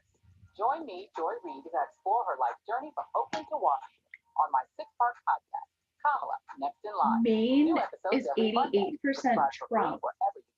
That's 1%. That's just the Augusta type areas. President Trump and Joe Biden get right to the center of this campaign. Coronavirus is story. Well, this is all very misleading. I feel like I'm on like a roller coaster of emotions. But over like 1%. Off the ground. The winds standing these flames are expected to last another 24 hours. And in depth. We now have 2 vaccine trials on hold. Should people be concerned? NBC Nightly News with Lester Holt. Good morning. Welcome to Today. We're glad to have you with us. This fall, the civic partnership, the outsourcing continued, the payments out of Wall Street continued. Donald Trump, however, on the campaign trail this time around, still going for this Bernie. He's even playing Bernie Sanders clips on Jumbotron on some of his rallies. We were watching earlier on. Sanders laying into Biden saying, "You're career politician, you're just interested in Wall Street and outsourcing." But was Trump ever able to keep their voice and vote matters? And by the end of the night, as we ran through the last few polling places, it sure does, because we were seeing polling places with 85 and 90% voter participation. Remarkable. So how does that compare to 2016 when Hillary Clinton was counting on Pennsylvania, but it didn't deliver? And you know, tragically, what happened here in 2016. Tragically, yeah. By 44 votes across the entire Commonwealth, less than 1%. When they put the check mark, does that mean that it's like done? Yeah. Like we know New Jersey will go Democratic. Yeah. Tremendous difference. One of the reasons for that is we now have the ability for mail-in ballots. So Virginia has been called for this guy, Biden. Before we had an absentee ballot, and modernizing our Yeah, it's pretty easy to track on the New York Times. So right, this was pre-pandemic, allowed for 85 Biden, 55 Trump. Yeah, you can see that also. Philadelphia. Where? Oh. 5,000 registered voters applied for early mail-in ballots and participated Well, in the election. still the that thing way. is like, We still had the lines at the polling place. will it be? The So if overwhelming one of them does get to 270 tonight, then it's done. That's it. So So then it could happen. We won't know until like, but if it gets to thing like, is, there have been so many mail-in ballots that those take time to come. but those are the electoral, like this is the electoral college. The Based- 270 is the electoral college. So is the electoral college not going to cast their vote until they get all of their? Electoral college can only cast based on what the voters have voted them to cast. Right. So if you win a state, the electoral college will cast all its votes for that state for the president, for whoever is the new president on January 3rd. Well, when they have the check, that means that the That electoral. means that means the news organization is calling it for that candidate non-college educated voters. based on historic voting I'll tell you patterns. anecdotally, this isn't scientific, but anecdotally, an awful lot of those voters who voted for Donald Trump 4 years So- ago because he was willing to break it up. You think it's unlikely that either of them will get to 270 tonight because there won't be enough information? The premise of that is correct. I think Florida is going to be the big thing. If Florida goes Biden, then Trump has lost. Guaranteed. And we are not Well, that's not going to happen. So- I think it's going to be close. So Florida is going to be the big thing. It was just like last year. If you win Florida, you win the election. If you lose Florida, you lose the election. Will be overwhelmingly a rejection. But then you also get to see the Senate seats, right? You get to see who's leading in the Senate and all. Inability to do the job. I mean, think of where we are. We're in a pandemic. We have an economic collapse. This president, even if you didn't care about his corruption or his indecency, he's incapable of doing the job. He's just not a good manager. And so I think suburban Philadelphia is going to be really critical to this election.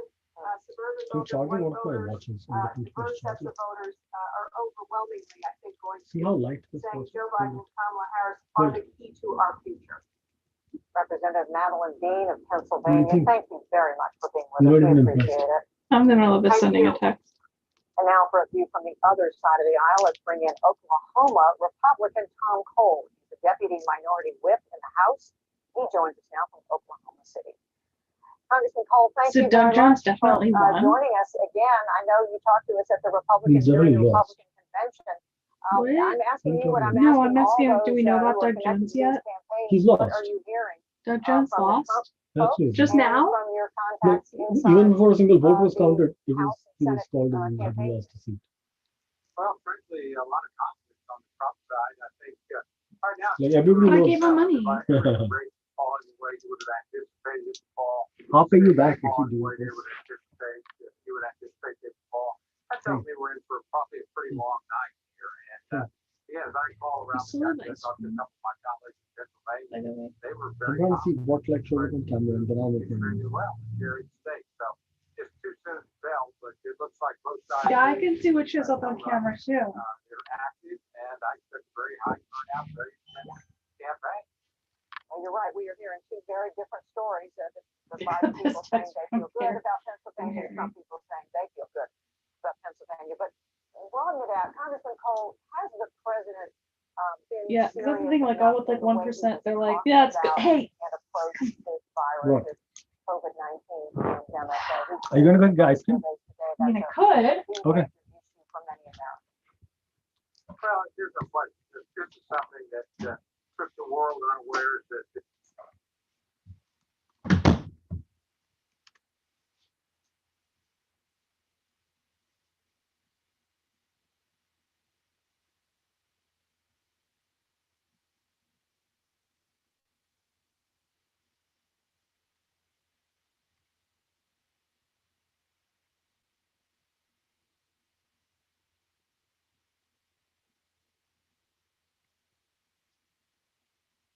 even their ballots mailed to them, most of them, and they've early voted. But would you kind of, issue that moniker for 2020?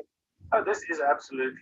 Where are you getting your news? Where are you engaging? Where are you having your time? You're having it here. You're having it on social media. So this is truly, where previously it was a channel where all the candidates just push content out. This is the first time in an election where people are generating the content. People are gathering themselves as well. So if we put the social part of that together, so social is all of us. And when you put that together, In the invariant, I usually keep it. content being generated from average people, normal people like you and I and everyone else, not just the candidates. And that's where you see the growth. I think why we see the hashtag culture dying. People are now just talking instead of going like, I don't have to talk in hashtags anymore. I can now engage with people just the normal way I would. All right, and Hank, just lastly, what are some of the things you'll be watching at Hoops Week on Election Day? Maybe I haven't covered or discussed yet. There's two things we're looking for. Like every single hour, we're looking at if there are any trends that we're picking up from discussions, etc. So that we continue to look at that hot. And then the next week, 2 weeks is going to be interesting for us. As we start looking at those trends, what are the things that impacted those trends? Were it, for example, by Hunter or was it COVID? When we start overlaying and looking at all the trends to see what happened, what didn't happen, and we start seeing actual results versus the trends that we see.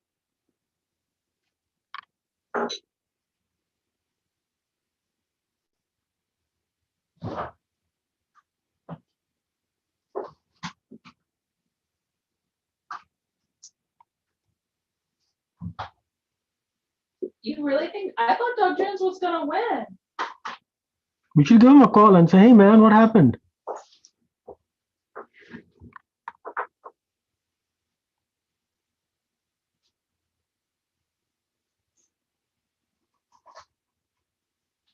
Day of vote. Yes, it is. would be the story all night as these votes come in. I thought we Trying had to this though. parse which is which.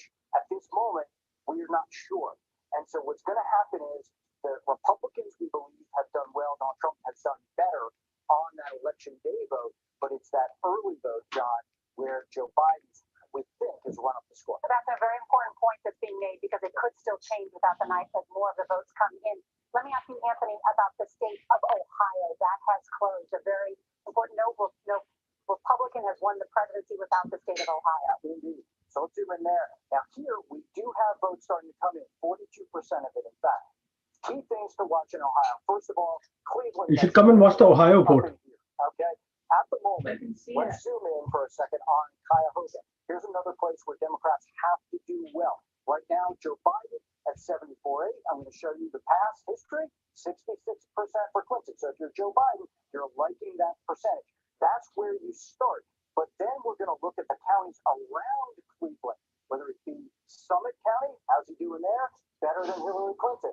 Portage, well, nothing in there yet, so we'll keep watching as well. So one of the things I want to watch What, is the granola just in the cabinet? Yeah. Can Joe Biden outperform Hillary Clinton? That'll tell you whether or not he's got a shot in Ohio. What is so fascinating is all you have to do is follow the candidate's schedule because Joe Biden made a surprise visit to that very place just yesterday after spending so little time in the state of Ohio. His folks must have known what was going on and said, let's send him there. What he knew was that Sherrod Brown, the senator, who had thought about running for president himself, who has been very concerned about winning back the state, called Biden and said, come to Cleveland. And it may end up working today. They even sent Kamala Harris' husband, Doug Emhoff, today to Columbus, thinking that they could potentially drive up the vote there. It's also interesting, too, to note that Mike Bloomberg added last-minute money to Ohio. You know, he gave the $100 million. After he dropped out of the race, he said, I will do whatever I can to support whoever the Democratic nominee is, Joe Biden. He's given $100 million from Florida. That money's been well spent. At the very last minute, he added money to Ohio, too. That made a difference in advertising. What I think is also interesting here in Ohio is you look at that breakdown, and Trump is still doing very well among white voters without a college degree. This is interesting because one of the unique attributes Joe Biden sold for himself was that he could relate to working class America and bring them back to the Democratic Party. For those who voted for Barack Obama, tried out Trump, that he could bring them back to Democrats. So we'll have to see where the night takes us. But to see in Ohio, President Trump is still doing very well among white voters without that degree, that education gap, which is actually a very large share of the electorate. People would be surprised to know it was in 2016. We'll be looking at, we're going to go inside the numbers in Ohio about why people voted the way they did. That's why we turned to Major Garrett. He's got the info. That's right, Nora. And for Ohio and all exit polls, what I like to say is, yes, it's numbers, it's percentages, but it's really the story of the election. It's a story that you tell state by state. So I'm going to start slow. You might think it's a little on the boring side, but I guarantee, stick with me. I'll have a grabber for you at the end. All right, let's look at the composition of the Ohio vote. 2016. Biden seems to be doing well in Ohio. Okay, 94 Biden. Is that a good one? Are you really mixing beer with ice cream? This time.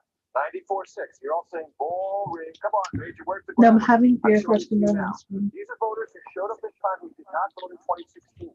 They're breaking 64-34 for Joe Biden, and they are making up 13% of the electorate in Ohio. I've got another little nugget for you. White college women. Oh, man. Donald Trump in Ohio. Also falling back. That's not good. According to the exit poll data, Joe Biden is winning them by 20. That is a 37. Biden জিতবে, চিন্তা করিস না। I told you there. Data point at this time. Say it again. So, white college women in Ohio, making up 16% of the 2020 electorate, are breaking for Joe Biden. Oh, Florida's going to be Biden. Well, Trump. Went for Donald Trump. It's 2016 by 17 points, 56 to 39. So, that is a shift in Ohio that could be very important as this night unfolds. Okay, do we know why? This is one thing. Yeah, but Biden wins Ohio. Certain different people vote different ways. Why is there that shift away from Trump? Probably because there is an emphasis in the minds of these voters on coronavirus as opposed to rebuilding the economy. There's this dichotomy, choose one or the other. Of course, some voters say, I can choose both, but I want to prioritize one over another. We'll dig more deeply into that. Did it have anything to do with President Trump's rhetoric? The bullying of people, the comments about Fauci, that was part of his closing argument. The president chose to make that part. So I can't give you specific numbers on Ohio for this demographic group, but I can tell you in conversations That's my brother. Republicans and Democrats about focus groups during the latter parts of Can you hear us? one thing emerged they've never seen. Because I'm actually watching TV through this Zoom link, man. Benefited from them, but they're a part of his personality. Well, you can get everything on our stream. You basically get a live stream of YouTube, and you can get to see us and get our comments. Oh, you're also giving comments? No, well, you know, we sometimes give comments. We haven't gotten into our group right now. I don't know. What did you say? What was on Amy YouTube. laughing at? Huh? What was Amy laughing at? What are you laughing at? I'm laughing at you. Your commentary. So what is this? This is streaming? No, okay. So you are watching TV, right? I'm basically doing a screencast of YouTube. Oh. Onto Zoom. I see. So Which is then being turned around and sent to YouTube also as a live stream. Oh my God. With your images in it. Yeah, it has us in the corner. Oh my God. And what are you guys doing? Eating dinner now? We've already had dinner. We had dinner already. Oh, I see, I see. But I thought the bowl had dinner in it because Ishani makes bowl like this. What is this? Donald Trump 56.3? Where the hell is that? You know, some QAnon. Georgia. Man, such loser states. Whatever. Wow, I can't believe that this guy even has a chance of winning, you know, Trump. After all his COVID stupidity. That's okay. If Trump wins Ohio, I think he's going to win. He can afford to lose Florida if he wins Ohio. Really? Yeah. Oh my God. Because if Biden wins Ohio, I see. Because if Biden wins Ohio, he's in all likelihood will win either Michigan or Wisconsin or maybe Pennsylvania. I see. Wow. This year also a bunch of people didn't vote or what? I don't know. That's interesting. I have to take a nap because I went to sleep at 2. Yeah, you can talk to us later. 6. Bye. I've been working since 6 a.m. today. Okay, bye. ঠিক আছে.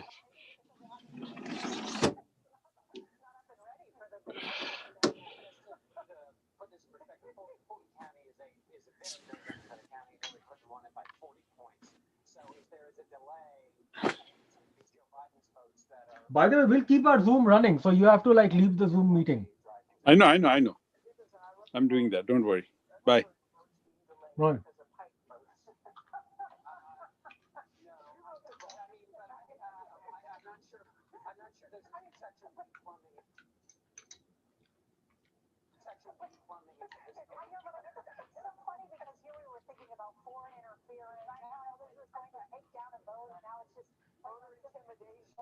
How do you get people to show as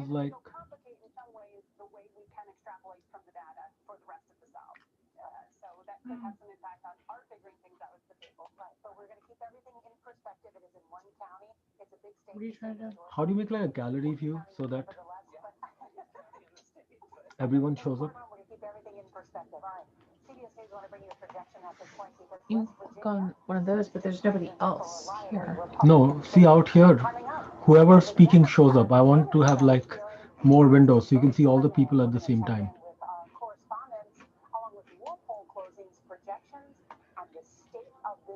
Overall, we'll do the what happens if board, as we call it, to see the pathways to the presidency. You're watching CBS News 2020, America Decides.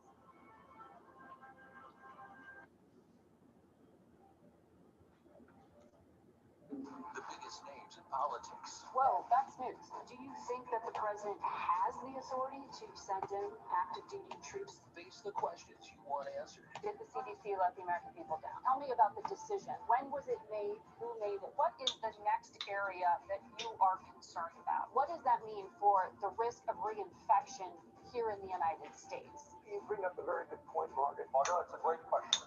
Face the Nation with Margaret Brennan on CBS. Go to the ends of the earth right now. Got something crazy. And reach for the stars. my comeback. Hey, this is pretty fun. Well, what is there for? Experience thought-provoking, Well, the idea of being a human being. innovative, and truly Did you eat your ice cream? Not yet. I'm working on it. because there's always something new under the sun on CBS Sunday morning.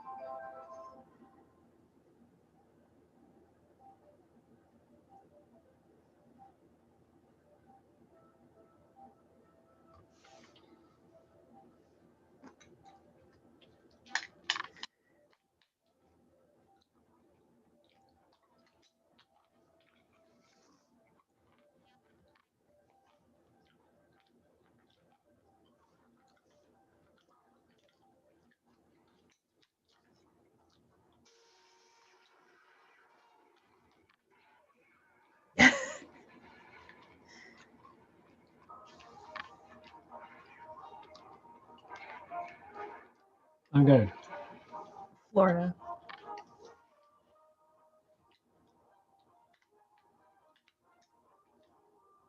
Hi everyone, I'm Elaine Quijano. Welcome back to our election night coverage. The polls have already closed in multiple states, but voting continues across Put it the down near western you. U.S. as Americans add their ballots to more than 100 million early votes. So far, CBS News projects Joe Biden wins Washington, D.C., Delaware, and Massachusetts. President Trump is projected to win Indiana, Oklahoma, Kentucky, Tennessee, and West Virginia. Lana Zach is at the board. Lana, what's the latest? Hey there, Elaine. We're still learning a little bit at this point. There's a lot more for us to figure out.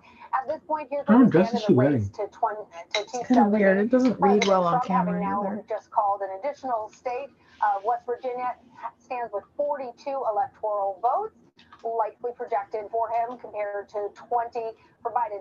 Now, you may notice, though, that when it comes to the popular vote, they're still much closer in that. There's also something that I wanted to show you guys, if I can figure out the board, which I'm still honestly learning a bit about, which is the history of how this electoral map played out in 2016. Obviously, Pennsylvania and Florida, we have talked a lot about these two states. As you can see right now, they are still too close to call, but there's something very interesting that we're starting to see in some of these exit polls. The president's favorabilities in Pennsylvania, he's underwater there, 46% favorable, 53% unfavorable. And in Florida, we see the same sort of thing playing out. Why can't anybody figure out what's going to happen? Compared to 54% unfavorable. Because where they do these exit polls are always in cities. We have a clear picture of how these are And all going to play in out. the cities, obviously, Trump is unfavorable. But if they actually went out into the rural areas, those guys love Trump. Of their candidate as opposed to voting against somebody. But it does help to explain, I think, a bit, Elaine, about why we are seeing in Pennsylvania and Florida, two states that he won in the last election, that the president may be struggling a little bit more in. All right, Lana Zach, thank you. You are doing such a great job. So on all that those board. white states have not been called yet. I would be all thumbs on that thing. Lana, Still learning. No, it's so helpful to have you. Thank you so much. We're going to be checking in with you in just a bit. CBSN political reporter Caitlin Huey-Burns, meanwhile, is at the battleground state of Pennsylvania at her post there in Philadelphia. And Caitlin, for people who maybe haven't been watching since the earlier part of the day, explain why you are where you are and what might be happening just behind you there, beyond the camera's view. The Cradle of Democracy here in Philadelphia. I'm in front of the Philadelphia Convention Center. And why I'm here is because all of the ballots for Philadelphia are actually right in this building behind me. This is where the action is tonight. This is where they're going to be counting all of those ballots, especially all those absentee ballots, a record number expected in this state tonight. Why we've been focused on Pennsylvania, not only because of its 20 electoral votes, and not only because this was a state determined by just 44,000 votes in 2016, but because here in Pennsylvania, they haven't been able, by state law, they're not allowed to have started to open up those absentee ballots until 7 a.m. this morning. So that means that we're likely to see a delay in reporting results here in Pennsylvania because it's going to just take a while to open up those ballots as they have been doing here today. So Texas this is a will flip critical blue. state. It's a state that both President Trump and former Vice President Joe Biden have been How do you spending a know? lot of time here. This is a critical battleground. And if it comes down to Pennsylvania, we may not know the results here on election night. But we're keeping an eye on this building behind us because that's where the focus is tonight, given these ballots. So you have been talking to voters on the ground in various battleground states. What were some of the top concerns that people were thinking about, ahead of this moment, ahead of election night? Was there anything that they said or didn't say that surprised you? A couple of different things that really stood out to us talking to voters on the ground here as they were dropping off By ballots 9 at o'clock, early polling locations you'll have- or at secure drop boxes was that how they are processing the biggest story of this election, which is the pandemic, was really interesting depending on who they were supporting. So supporters of the president told us that Trump did everything that he could on the virus, that they were focused on the economy and reopening and thought that was a top priority. And that's in line with the messaging that we've heard from the president while he's been campaigning. Talking to supporters of Biden, they were very much focused on the pandemic, the way in which it has uprooted their lives. And they see, as they told us in this campaign, a referendum on the president's handling of the pandemic. What was really interesting is that according to all That's of an. the voters that we I need talked to see if Susan all of them Collins were wins or loses. really I think she'll focused lose. on how to cast their ballots this time around. Remember, the pandemic has added all sorts of challenges to the way we vote in this country, especially here in Pennsylvania. They That's haven't interesting. had this kind of number of absentee ballots before. 3 million sent out. And voters were telling us that they've been very strategic about how to learn about how to vote, how to make sure their ballot counts, how to check off everything that they need to make sure it counts. Interestingly, though, a couple of other themes. We didn't really hear much from voters about the Supreme Court. Remember, heading into this election, just a few weeks ago, we were wondering how big of an issue this would be. Voters on both sides really didn't bring it up unless they were prompted. Instead, it was the economy and coronavirus. Yeah, see, by putting that woman in the Supreme Court, the Supreme Court was no That longer an is issue. interesting to hear about the Supreme Court because, of course, we know that President Trump had really Nobody votes on the Supreme Court. No, but if she hadn't been confirmed, you'd have all these evangelical type people who'd be voting to get her in. Justice, yet another appointee of President Trump's. Voting for Trump to make sure that she gets in. Voting for the Republicans. So by putting her in, I know, but I feel like these people are going to vote anyway, and they're still going to vote. no, like, Americans nobody- by default are lazy, whether they're evangelicals or they're progressives, they're lazy. That's right. This is always a big So battleground. you only need the evangelicals to come out and vote if you can get them worked up. So So by, in South Florida recently following how they are going to conduct this election. And yeah, but 91% of the votes are in. And he's got a quarter of a million. Election that went all the way to the Supreme Quarter- Court. Well, that is yeah, a quarter of state a that million has lead. learned from past mistakes. So as we're talking this election season about all of these other states that are trying to ramp up and expand their absentee ballot programs, figure out how to conduct elections in a pandemic, Florida is trying not to be the problem child of this election. We spent some time in Broward County, a key county, and they are able in Florida to start counting and tabulating, processing ballots before election day. And so they say that they will have results at some point. I don't think I could tonight, do even 4 if more it's in years of the wee this. hours. But this is a state that the president. because remember, Biden will start shooting into the lead the moment California, all those western states start voting. By default, Republicans will always be in the lead till California comes and fixes it, like California, Oregon, all these states, Washington State. There's an automatic recount. All right, Caitlin Huey Burns in the battleground state of Pennsylvania. Thank you so much, Caitlin. Because right now it's all the Republican states that will Oh, I keep, know. As they continue their count. All right, this election carries a lot of weight for Americans, and for some, reproductive rights are among their top issues. With new conservative judge Amy Coney Barrett seated at the Supreme Court, She's some really are pale. concerned that Roe versus Wade Do you could be realize? in jeopardy.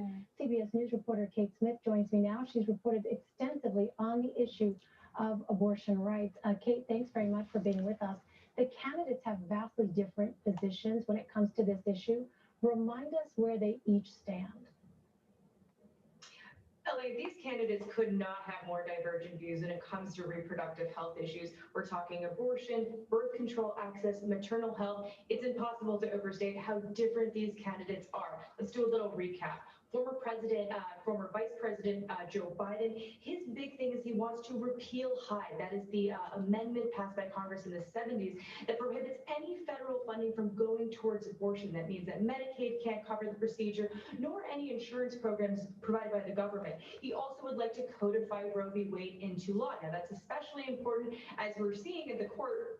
Roe may not be as secure as it once was, but to be honest, much of his platform has to do with repealing many of the actions that the Trump administration has taken to reduce access to abortion. Some of those things have included repealing funding towards Planned Parenthood, getting rid of, or I should say, expanding the different ways that employers cannot cover birth control on their plans. That's the birth control mandate from the ACA. And of course, Trump's biggest promise to voters when it comes to abortion are those Supreme Court judge picks. He's picked 3 so far in his term, and to give the court a solid 6-3 conservative majority. Now, what that means for people who, reproductive rights are their important election issue is that, Roe v. Wade is much less secure than it was when Trump was running in 2016. In 2016, it was more of a hypothetical that Roe v. Wade could be overturned. But as we are looking now in the courts, the cases that are coming through the court system, it is much more reality than it is hypothetical.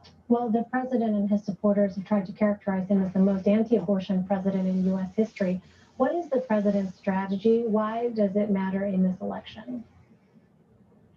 That's exactly right. And, that is a title that Trump has embraced. He has multiple times called himself the most pro-life president in American history. And his track record shows that is true. Why that's so important to elections is that for the evangelical vote, being opposed to abortion is a great way to secure that vote. And we saw it in 2016 with his VP pick of Pence. Pence, of course, is a very strong anti-abortion rights activist, and it really solidified to voters that Trump was indeed going to make good on his promises to try to reduce abortion access, to try to overturn Roe. And it helped him in the 2016 election. Of course, he's made good on many of those promises. So going into 20, for voters who this is their issue, they feel very secure that indeed Trump is their candidate. Well, how much of a factor are reproductive rights for voters? Harry was subscribe to a bunch of Trump stuff to troll them. That's a really interesting point, and it's one that really breaks down on party lines. For Democrats, it's less of an issue than it is for Republicans. So a recent Pew study found that texting Biden voters found abortion rights to be a very important issue. Now compare that they just unsubscribed him because he sent that? You should subscribe to Trump and then see what happens. The way they describe it is that abortion is always forefront if abortion is your issue. The regulations, the bans, all the different court fights. But if you're a Democrat, often the things that energize that base are you should do it. You should subscribe to Trump and see what happens. Month-to-month battle. So you don't have that engagement that you do with the Republican side. And that is certainly something that we've seen the campaign take advantage of and be quite successful on. Well, regardless of the election outcome, could Roe v. Wade be overturned? Again, that is such an important question. And the short answer is yes. Again, back in 2016, when Trump made these original campaign promises, overturning Roe was much more hypothetical than it was reality. But as we're seeing, it is, again, it's reality now, potentially. And, it's imminent. This Friday, the Supreme Court will consider reviewing a case that would directly overturn Roe. And Elaine, if they don't take that one, there's more than a dozen cases in the pipeline. So again, this is one of those promises that he made back in 2016 that felt so impractical at the time, felt so pie in the sky. But as we're seeing, just 4 years later, it's very real, could happen. Well, finally, 2 states put abortion on the ballot this election. What can you tell us about that? That's right. So in a very literal sense, abortion is on the ballot in 2 different states, Louisiana and Colorado. In Louisiana, they're anticipating that post-Roe world. They asked voters to consider a constitutional amendment that would make it such that you could that no one would be able to find a right to abortion in the Louisiana Constitution. Now, when I was talking to one strategist, they said it's very unlikely that anyone would find a right to abortion in the Louisiana Constitution. But the idea is that in the event that Roe v. Wade is overturned, there would be no time in which that abortion rights groups could come in and try to make it such that the state would ban it. In Colorado, a much more simple, straightforward measure, a ballot measure that would ban abortion after 22 weeks of pregnancy. Important to note, Colorado is one of only 7 states that doesn't have a gestational limit. Why that's important is because it's become something of an abortion haven in the American West for patients who are seeking the procedure later in their pregnancy. And, you know, we've spoken about this several times, but there are very, very limited legal circumstances in which a patient could do that. And those are, you know, for severe fetal abnormalities, for women's health. So if, in fact, that ballot measure is successful, it would dramatically transform the way in which patients are able to access abortion, not just in Colorado, but really beyond the state borders. All right, Kate Smith. Kate, thank you very much. Up next is the CBS News Special Report, America Decides. You're streaming CBSN.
Welcome back to Times Square in New York and our CBS News election headquarters. I'm Nora O'Donnell, along with our powerhouse political team. It's almost 9 o'clock in the East, 6 o'clock in the West, and polls are closing in several battleground states, including Michigan, Wisconsin, Arizona.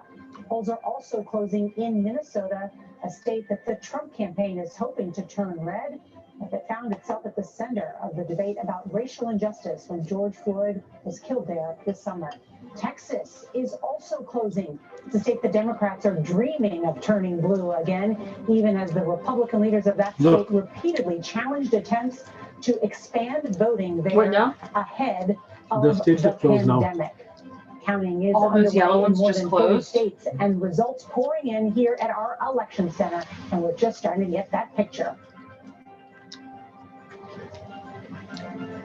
Just how tight the race is, all the battleground states closing at this hour have faced stunning increases in coronavirus infections and are all struggling with job losses. So also we'll see how those issues are affecting the vote tonight.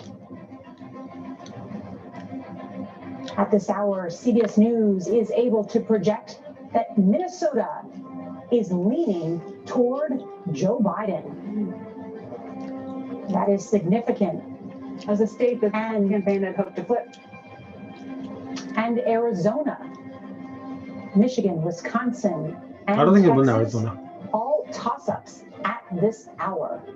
As for the other 9 states where polls have just closed, CBS News is able to project that Joe Biden has won New York State. And CBS News is prepared to categorize New Mexico It closed 5 seconds ago. Yeah, but come on, it's New York. And President Trump is likely to win Kansas, Louisiana, Nebraska, North Dakota, South Dakota, and Wyoming.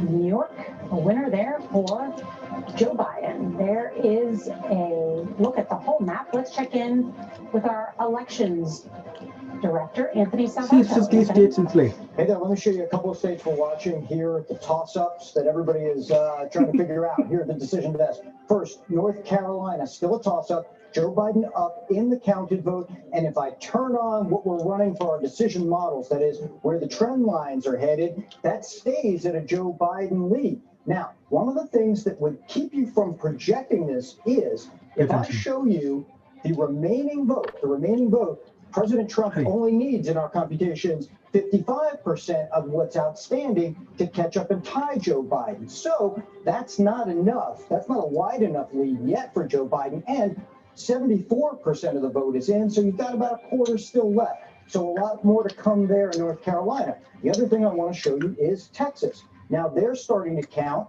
They've been counting for a while. Right now, it is very, very close, 49-9 to 48-8 for Joe Biden. Democrats really ran up a lead in the early vote, but we see Republicans catching up in the election day vote. It's the same story that's been going on. I'll do the same thing. I'm going to show you our decision desk models. The president actually takes an edge. When we add in what we expect to get from all of the rural counties around Texas, which are reliably, heavily Republican, that bodes well for the president. But Anthony, put it right back to what is the current vote tally at this hour, not the sort of projection. It's incredible, Ed, to see how close the Lone Stars. I grew up in Texas. And the Texas you grew up in is not the Texas of today, and that is why it is a toss-up now. And when was the last time Texas was a toss-up? 1976, I believe, was the last time a Democrat won it, and Jimmy Carter did it. And here we are tonight having a serious, potentially, conversation about a Democrat winning the state, or at least keeping it close. Yeah. Remember, Democrats will say, even if they don't win the state of Texas tonight, they're going to win congressional seats, and they're going to win a lot of local races, and they're going to turn that state purple, meaning that come 2024 at least, we may be talking about. But the fact that it's so close says something, doesn't it, John? I mean, who would think that Texas would even be in this conversation? Well, and the turnout has been astronomical in Texas. More people voted early than voted the entire time in 2016. And looking at some of these counties, in Collin County, there's 130,000 more voters in that just that one county than there were last time. The mail-in ballots. So there's something going on in Texas for sure. Yeah. And also we should mention the state house in Texas, that hangs in the balance as well. I mean, this is a state that Trump won by almost 10 points in 2016. Did Beto, the fact that we see it so close tonight. But Joe Biden never visited the state. This is largely, Beto O'Rourke and what he tried to do in 2018. This is the changing demographics of the state. The executive director of the state party tells me that when you add up all the money spent by local and statewide candidates in that state, Democrats have collectively spent about $100 million to turn out the vote in the state of Texas tonight. Wow. The Biden campaign only threw in $6.5 million worth of television advertising. Nothing in a state that big. But that is how they believe they could potentially at least make it competitive and remind the country that this state's one that's going to have to be looked at more seriously. Beto's the gay one, right? You guys should underestimate the power of Beyonce, Queen Buttigieg. we have to at least. But that's a lesson for every day of the week, right? She's from Houston. And she just endorsed him the other day, very, very subtly. Endorsed Joe Biden? Yes, Joe Biden. It wasn't Donald Trump. She definitely endorsed Joe Biden, but I know what you're saying. Biden and Harris, and she did a very subtle hat tip. I mean, everybody goes, yeah, sure. But I wonder when you have somebody like that who very rarely gets involved in politics, if that makes a difference. Well, there's a big mix of things going on there. You have celebrity endorsements like that. Yeah. You have the dynamics that won Democrats congressional seats across the country in the suburbs of big cities across the country. It happened in Texas 2 years ago. They're building on that. You have Latino support for Biden because of their opposition to the president. And you have an influx of millions over the last several years from across the country who moved to the state for its medical industry, the technology industry, transforming it. And that's, again, we're seeing this happen in Georgia, North Carolina, Arizona, Texas tonight. The country is changing, and it's presidential politics. It also has the highest total number of COVID cases in the United States right now, particularly along that border area, El Paso. You were talking about Beto O'Rourke, his home territory there. It is just really getting devastated by infections right now. I mean, if and it's a big if Biden were to flip Texas, and he took the 2016 states that Clinton won back then. I mean, that's it. That's a game. Right. I had spoken with some Biden advisors early in the night who didn't want to characterize this state. They still believe this is a dream. They really don't think that at the end of the night that they would be able to flip Texas. It's just such a Republican state. But the turnout is quite remarkable, given that, in fact, the Republican governor, Abbott, made it difficult, very difficult for people to vote in that state. Let's bring in CBS's Omar Villafranca. He joins us now from Richardson, Texas. That is a suburb of Dallas. And Omar, I know you were out with the voters today. Long lines as well today. They were, but they were moving along. And keep in mind, you had more than 9 million people vote early. Just under 17 million registered voters here in Texas. 9 million of them voted early. 5.6 Latino voters, 5.6 million Latino voters. An interesting note, since 2016, 1.8 million new voters in the state of Texas. Now, I heard you guys talking about Harris County. Harris, Dallas, Travis, Bexar. Those traditionally go blue. But keep in mind, 254 counties here in Texas. El Paso over there is in the mountain time zone, so they're just closing the polls right now. But people are watching the suburbs. I hear you guys talking about suburban women. Suburbs, what are they doing out there? Well, I'm here in Collin County. Now, keep in mind, Mitt Romney won Collin County by 32 points. When the president ran in 2016, he won by 16 points. But in the midterm election, heated race between Ted Cruz and Beto O'Rourke, Cruz only won by 6 points. That raised a few eyebrows. So now people are watching to see what's going to happen and if Texas will become a battleground state. Maybe in 2024, if that's the case. Ed, get ready for a barbecue.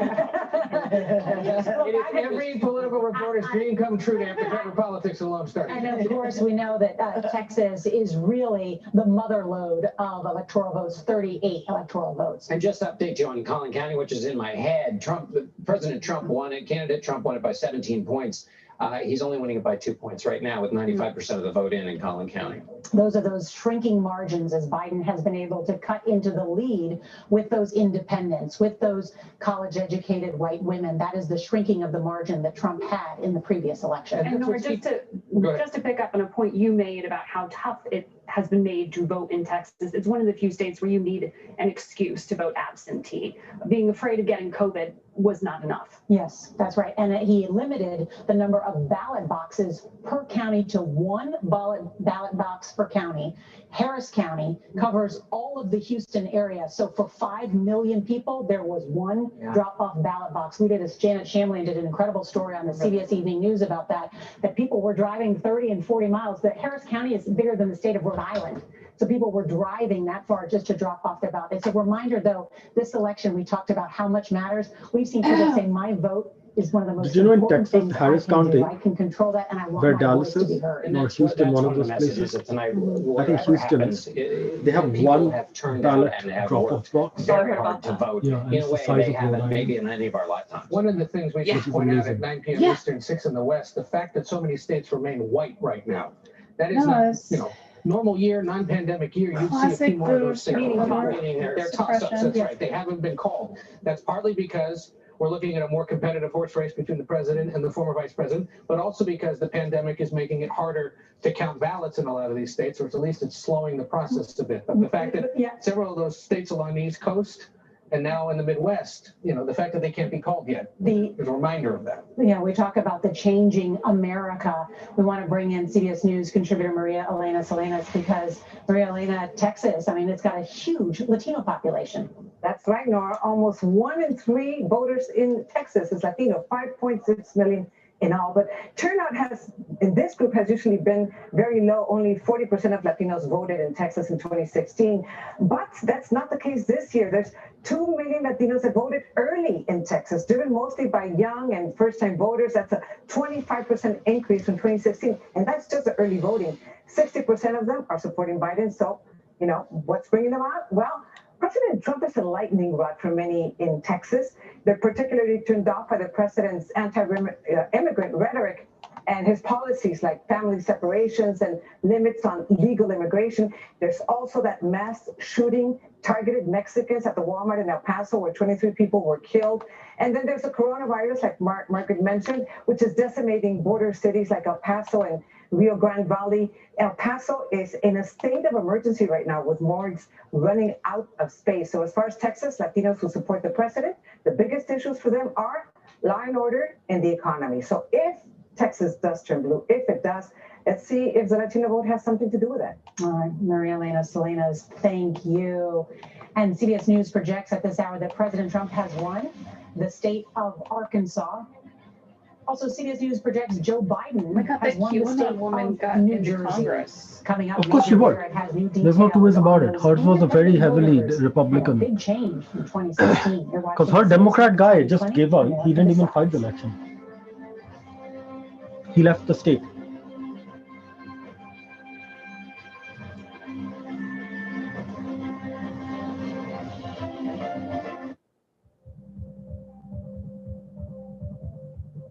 The biggest names in politics. Whoa, that's news. Do you think that the president has the authority to send in active duty troops? Face the questions you want answered. Did the CDC let the American people down? Tell me.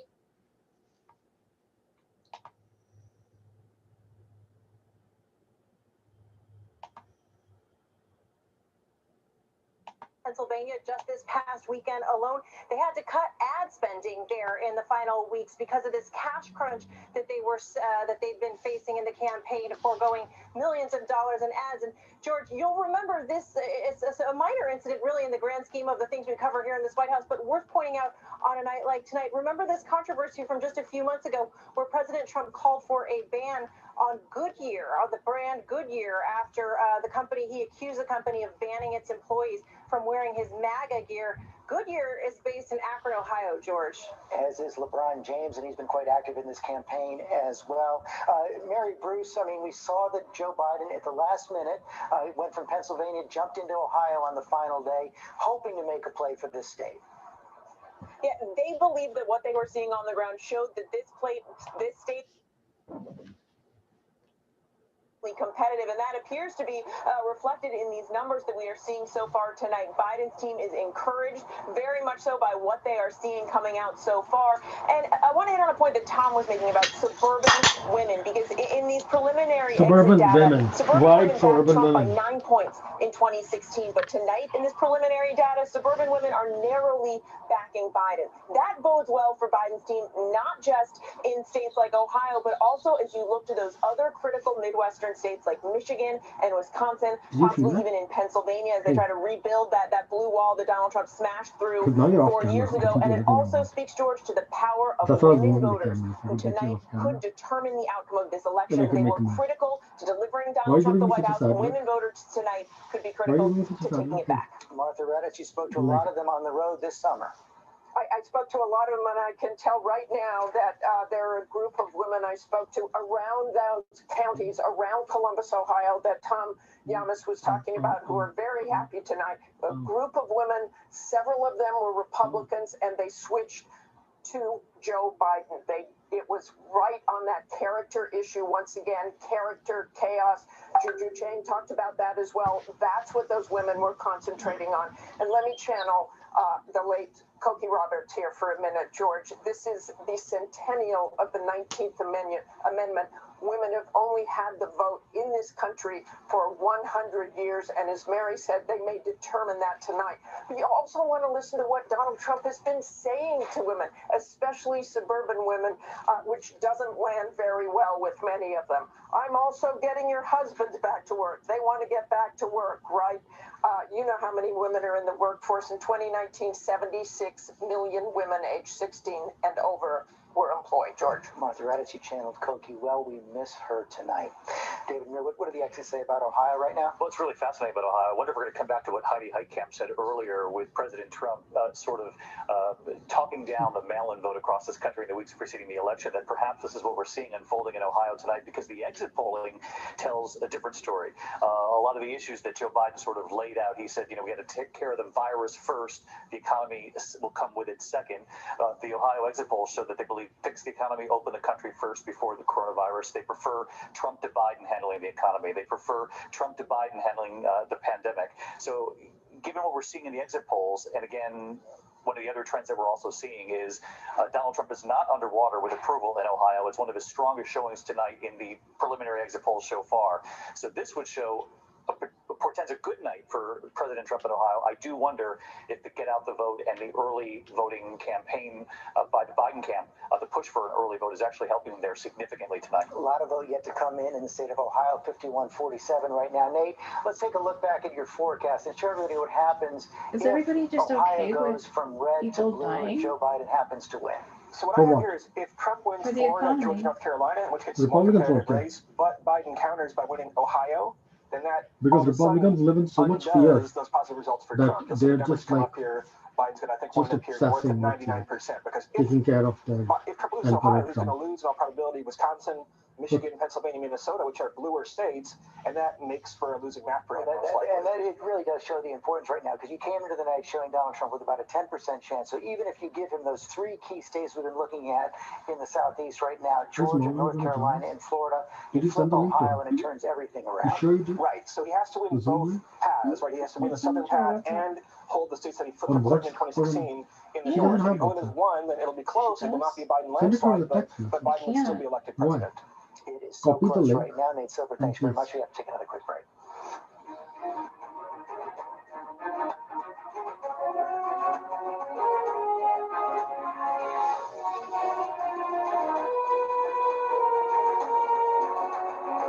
Welcome to Disney Plus. Are you ready? Drop in and explore. The action, the adventure, and the originals. There's no limit to what you'll find.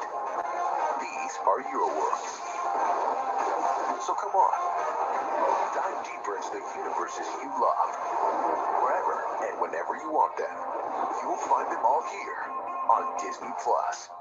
Now could be a good time to have another baby. Are you crazy? I'm in love with you. Now that I said it out loud, it does sound weird. Please stop. You were so fine. I had to remind myself. Why are you so stressed out? Hey, I'm not stressed out. why do you look stressed out? You look complicated. Trying to Hey, figure that out. hey, What this thing is. How's your quarantine going? it's a show. Hey, I'm not gonna argue for this Susan whole time. Powell was a young, beautiful You need to mother. understand She that. just one night vanished. I'll rub it a little more. I'm not gonna rub it. Okay. July 10 29th, more making minutes. sure that if something happens to me, Let's our set a timer. assets are documented. John, did you kill your wife? Now, I'll never forget the first time that I met him. A chill just like raced up through my spine. I just shook the hand of the killer. Now, new details, stunning new interviews. He ends up revealing the biggest bombshell. What will happen next? The new 2020 event, Friday night on ABC. Admit it. These days, what you need to know Seems to change just about every day. what is it that you really want to know, you need to know, To help you not just get through your day, but to make the most of it. Feel smarter. feel better. Feel happier. Well, how about a third hour of Good Morning America in the afternoon? GMA 3, what you need to know. Lunchtime at 1 Eastern, 12 Central and Pacific on ABC. It's all about you. Your mom said, comb your hair. Your dad told you, smart not. Your dog is judging you right now. And your best friend just called you crazy. We all need someone who'll pull no punches and give it to us straight. Now imagine getting your news like that. No bull, no spin. Just give it to me straight. Straightforward news. Straight to the heart of the story. ABC News. Straightforward. Good Morning America tomorrow morning. Wake up to real-time answers, real-time results. The morning after this historic election with the most powerful team in politics live. First thing in the morning, ABC. Good Morning America. Coming up on 920 in the East, that's what it looks like right now in the key state of Florida. 93% of the expected vote in, and Donald Trump has opened up about a 300,000 vote lead over Joe Biden. I want to go to Senator Rick Scott, Republican of Florida. You think this one is over in Florida? Well, I predicted all along that Donald Trump was going to win Florida. Standing vote. You can look at those Miami-Dade numbers and see how the state completely changed This race completely changed when, Donald Trump put all that effort into dealing with the Castro regime, the Maduro regime, and it paid off with the Hispanic vote in our state. I won the Hispanic vote, and look, in the end, it's going to look like Trump did a really great job with the Hispanic vote. Well, he was able to pull away by even more than you did in 2018, correct so far? Oh, absolutely. I've had very close races, but he, look, don't like high taxes, and Joe Biden's talked about the biggest tax increase in the history of the country. That doesn't go well. We like our law enforcement. We're a 49-year low crime rate. The Democrats' defunding the police didn't help Joe Biden. The economy is really important to Floridians, and Donald Trump is in a better position on that. And again, just doing what Donald Trump has done against the Castro regime and Maduro is just the opposite of what Obama and Biden did. So it's helping Trump a whole bunch in this state. I thought he'd have a big win. I put up an ad for him to get the vote out. California already know all the questions today, of and make sure he's going to so have a big California win. doesn't count. Senator Scott, thanks very much for your time. We can now project that Joe Biden is going to win the state of Colorado and its 9 electoral votes. Matt Gutman is there in Denver, Colorado. Matt, what do you make of it? Andrew, it's not a very big surprise here. Democratic candidates have won the past 3 elections here in Colorado. In the Senate, it's been 4 of 5, and not very unusual. This is something that has been forecast in the polls all along. I want to give you a sense of where we are. This is the polling station here in Denver, and what you're looking at looks like watching the paint dry. It looks boring, but all of these people are working within the system to count the ballots. It's incredible, the tenderness with which they are caring for each ballot. A lot of talk tonight about whether or not the elections are rigged, whether or not there has been fraud. I can give you a sense that here it is working like a well-oiled machine. George. They know how to count votes by mail in Colorado. I've done it for a long time. Matt, thanks. 9 to 51 in the Electoral College. We'll be right back.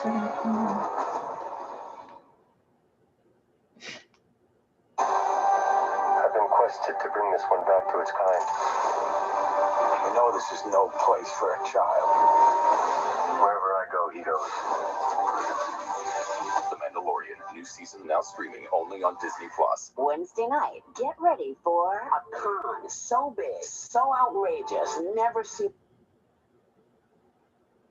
Living large, but Holy cow, who is this person? He stole approximately $8.1 million. where was all this money coming from? Buckle up. Just the Very good. Wednesday on ABC. Good Morning America tomorrow morning. Wake up to real-time answers, real-time results. The morning after this historical. I'm going to track that, and I apologize. I don't remember off the top of my head.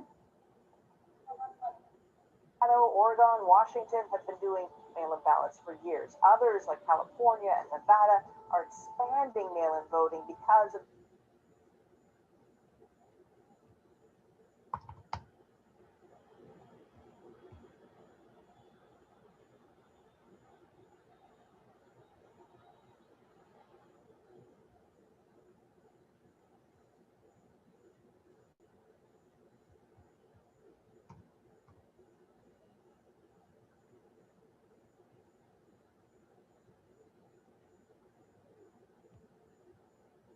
thousand are going to skew 16 Democratic voters for every 1 Democrat.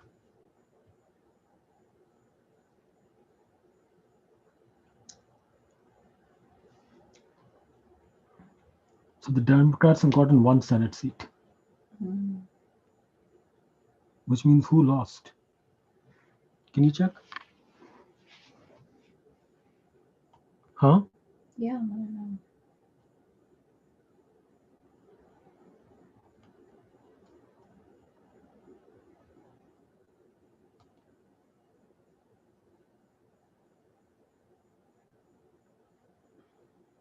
the pandemic.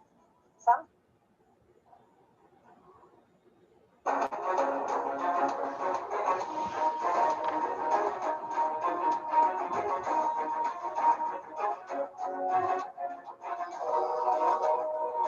I don't know.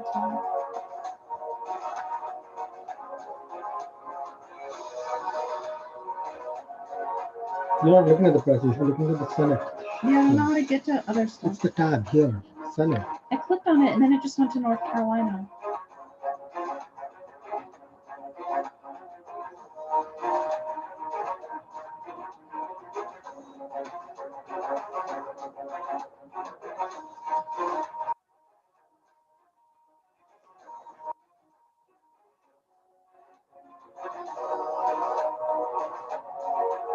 It's okay, they'll lose Doug.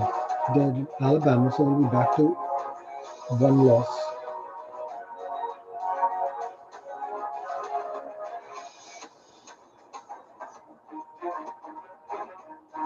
See how California has done.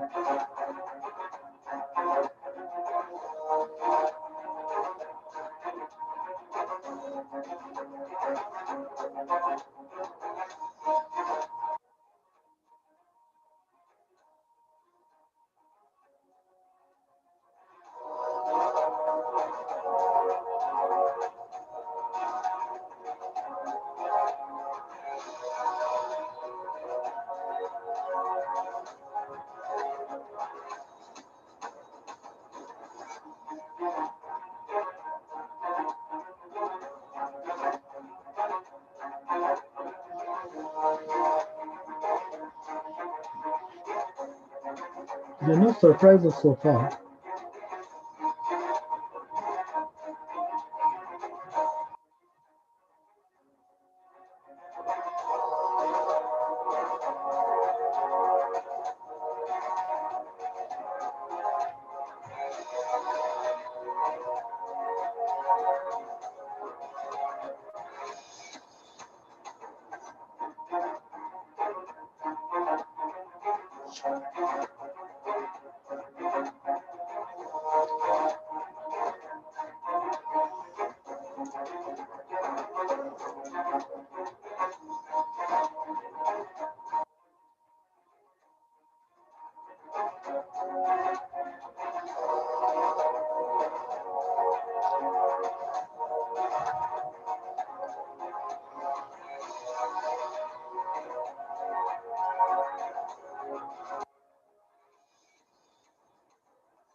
That is true.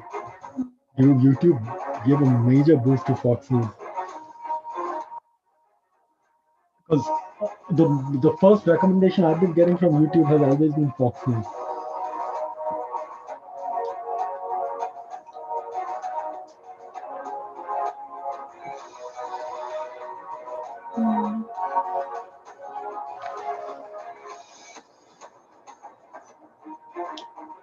ABC News, straightforward. Good Morning America tomorrow morning. Wake up to real-time answers, real-time results. The morning after this historic election with the most powerful team in politics live. First thing in the morning, ABC. Good Morning America. Hello, this is Montana Highway Patrol. You're looking for a couple of missing teenagers.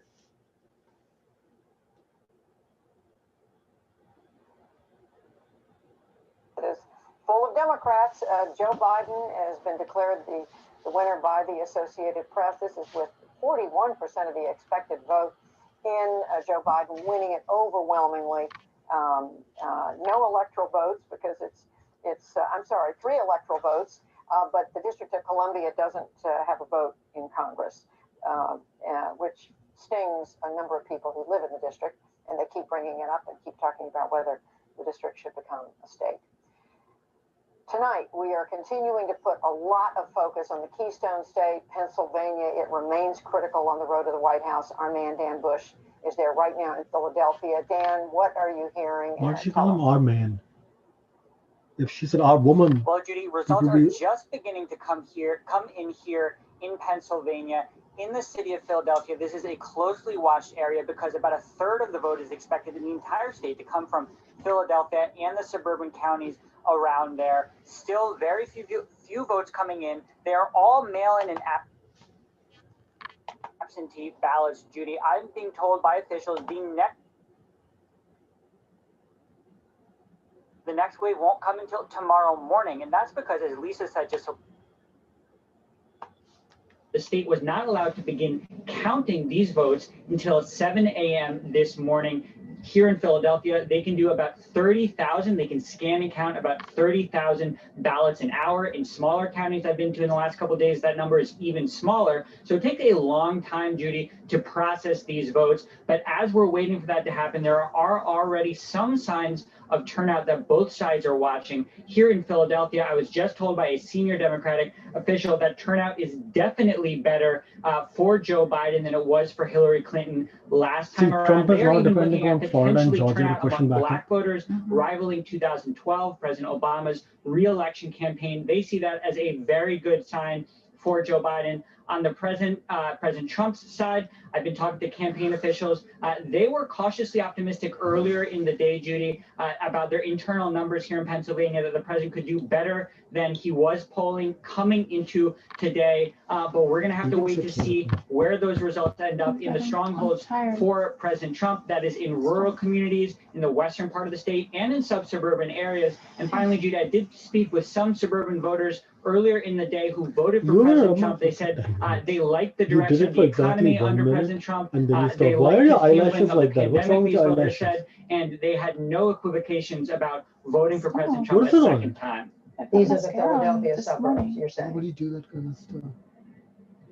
That's right, Judy. Areas that Joe Biden needs to sort of eat away at the margins if he is to try and win Pennsylvania, and where President Trump needs a big turnout once again. Just quickly, Dan, to clarify, you were saying earlier in the day that Trump folks were telling you that they were cautiously optimistic. Are they saying the same thing now, or what? Well, they're waiting to see, Judy, because they know that if this turnout in Philadelphia is big, especially among Black voters, that spells trouble for them. So they're waiting to see these numbers a little later tonight and exactly what they look like here in Philadelphia. But they were optimistic earlier in the day. They did think that President Trump could do a little better in the polls. He came in today about 2 or 3 points behind Biden. Well, we know that former Vice President Biden was there in Philadelphia today. We also know former President Barack Obama has been campaigning for him there. They've been doing everything. They've been doing a lot. Let's put it that way, in order to turn out the vote in the city of Philadelphia. So our Yamiche, Dan, thank you very much, and we will come back to you. Meantime, Yamiche Alcindor outside the White House where the president and his team are watching what's going on. Yamiche, are you picking up any new sense of how they're feeling, what they're thinking?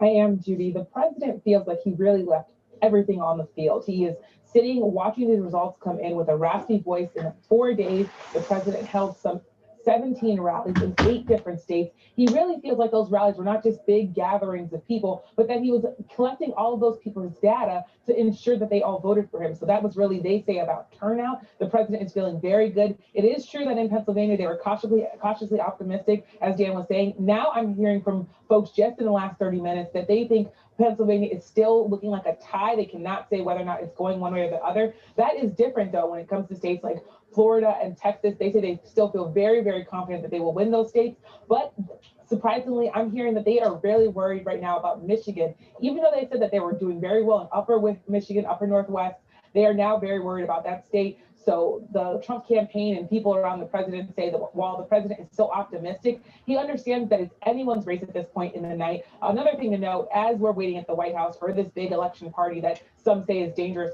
outside the White House, the protests, the Black Lives Matter protests, the protests for racial justice are growing. I'm told that we have some images of that. What we're seeing from those people, and I've been talking to some protesters tonight, they say that they are there to tell President Trump that the way that he's been handling the pandemic, especially as it disproportionately impacts Black people and people of color, that it is wrong. They also think the president is wrong with his tone on law and order. They say they want to see African Americans be treated fairly. As you know, African Americans are some 2.5 times to 3 times more likely to be killed by the police. So those protesters are saying they were happy that President Trump is now up for re-election. They're hoping that he is ousted. But of course, while you see a number of people outside the White House rallying against the president, inside the White House, there are people that are hoping for just the opposite.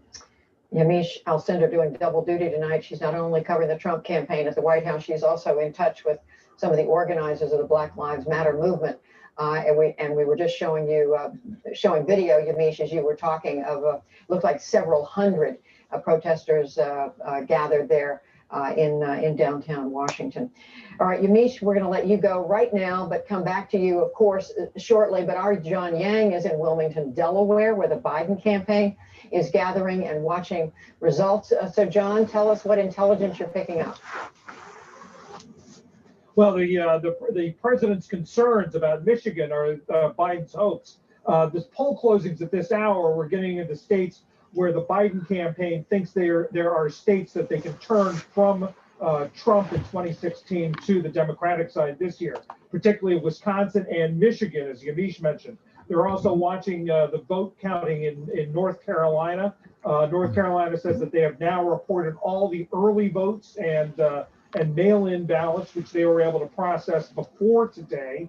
And Biden has a lead. So now the Biden campaign is watching to see today votes be counted to see if the president is able to make up the difference and to pull closer in that state. But they have high hopes for North Carolina. They're also watching Arizona, where some of the state is closed, but other parts of the state won't close until 10 o'clock Eastern time. So these are all states that they think they have a good shot at. They are very optimistic. They say that they're where they want to be in the counting as it goes on, and that they are hopeful that things are going to go their way tonight. I'm hoping we can show our audience what the count is at this point in North Carolina, as you say, if they are finished with the early vote count. John, just quickly, what about Wisconsin? Did you mention that?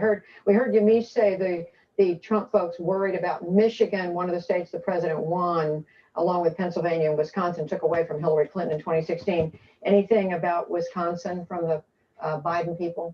They're hopeful. They think that the Biden people think they have a strong ground game in getting early votes, getting mail-in ballots collected and returned.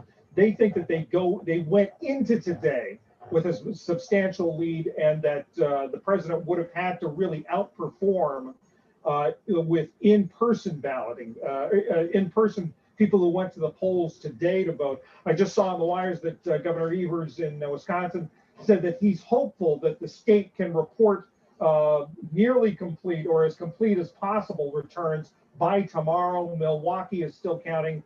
Will be accelerating or starting their counting, and they're hopeful that they'll have some numbers tonight and tomorrow. All right, John Yang, really helpful to have that information, as well as what Yamiche was able to share with us, and Dan Bush putting it all together gives us some sense of where these campaigns are. I'm told that we can make a call now in the state of Colorado, where the polls closed about 38 minutes ago, to be exact. Colorado, a state that Hillary Clinton won in 2016, AP says that is going to Joe Biden. This is a state that the two parties have fought over, but in the last couple of elections, Amy Walter, Colorado is looking blue. Yeah, it's become much more of a blue, stalwart than it used to be. It was much more purple back in the earlier part of the 2000s. Certainly, it was the Obama campaign that really put that state in play, and Democrats have been able to build on his margins ever since. And we are looking at the Senate race in the state of Colorado. That's right. As well. No numbers there.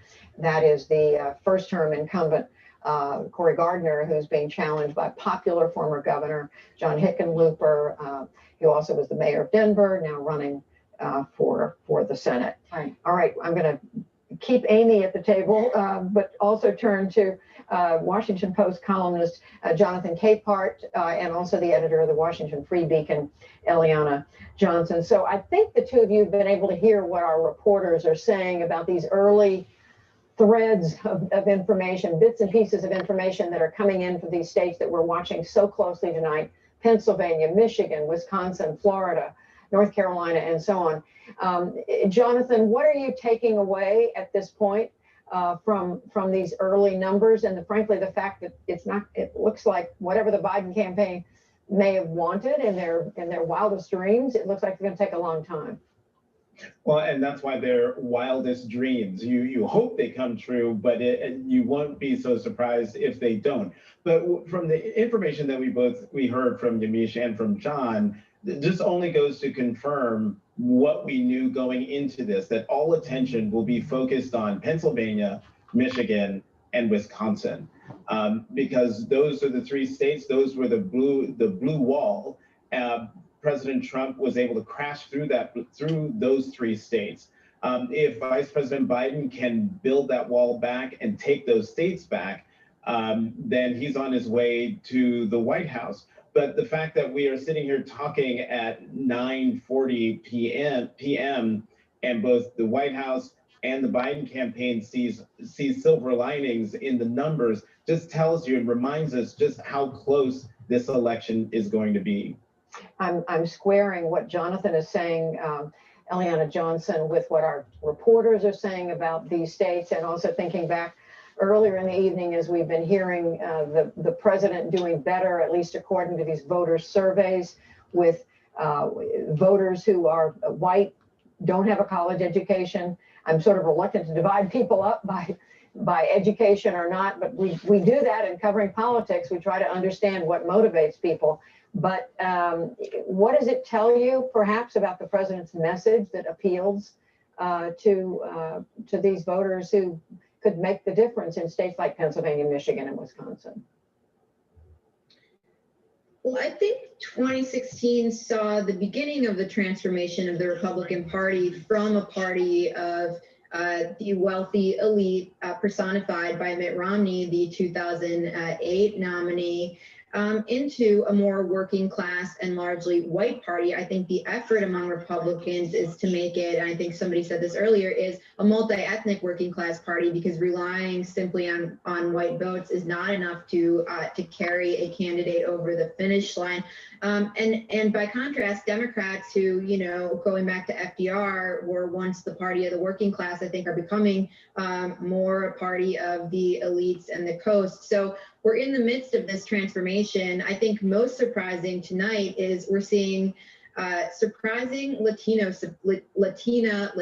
support for Trump, which suggests, I think, that the president has harped on the issue of immigration, particularly illegal immigration, that issue may not be of as much importance to the Hispanic population as many had anticipated. And Amy Walter, that's something we're trying to understand here, because as we've said several times tonight and throughout this campaign, it was assumed that immigration would work against the president's favor in the Latino community, but it may turn out that's not the case. Again, we don't have all the numbers in. We're looking at Miami-Dade County. That's one particular place, but there are the Latino community is spread throughout the United States. And it is notable that the president has not spent a whole lot of time, especially in these closing weeks of the campaign, talking about immigration, talking about the wall. Remember, he closed the 2018 campaign talking about the caravan that was coming up from Central America. That was his focus back in that campaign. This year, he's closing out on Joe Biden, on socialism, on liberal Democrats getting into power. And in some ways, it's something of a traditional Republican message, right? They're going to come in, they're going to raise your taxes, they're going to regulate things, they're going to take away private health care. That's the message that he, closed on. That looks different from the message he closed on in 2016. And Jonathan Capehart, while I bet you and I'm sorry, they are not here anymore, because I was going to thank them and I didn't thank them, but they know they are thanked. I mean, one thing I think is also quite notable is that it's 9:45. We still don't have calls in Texas, right?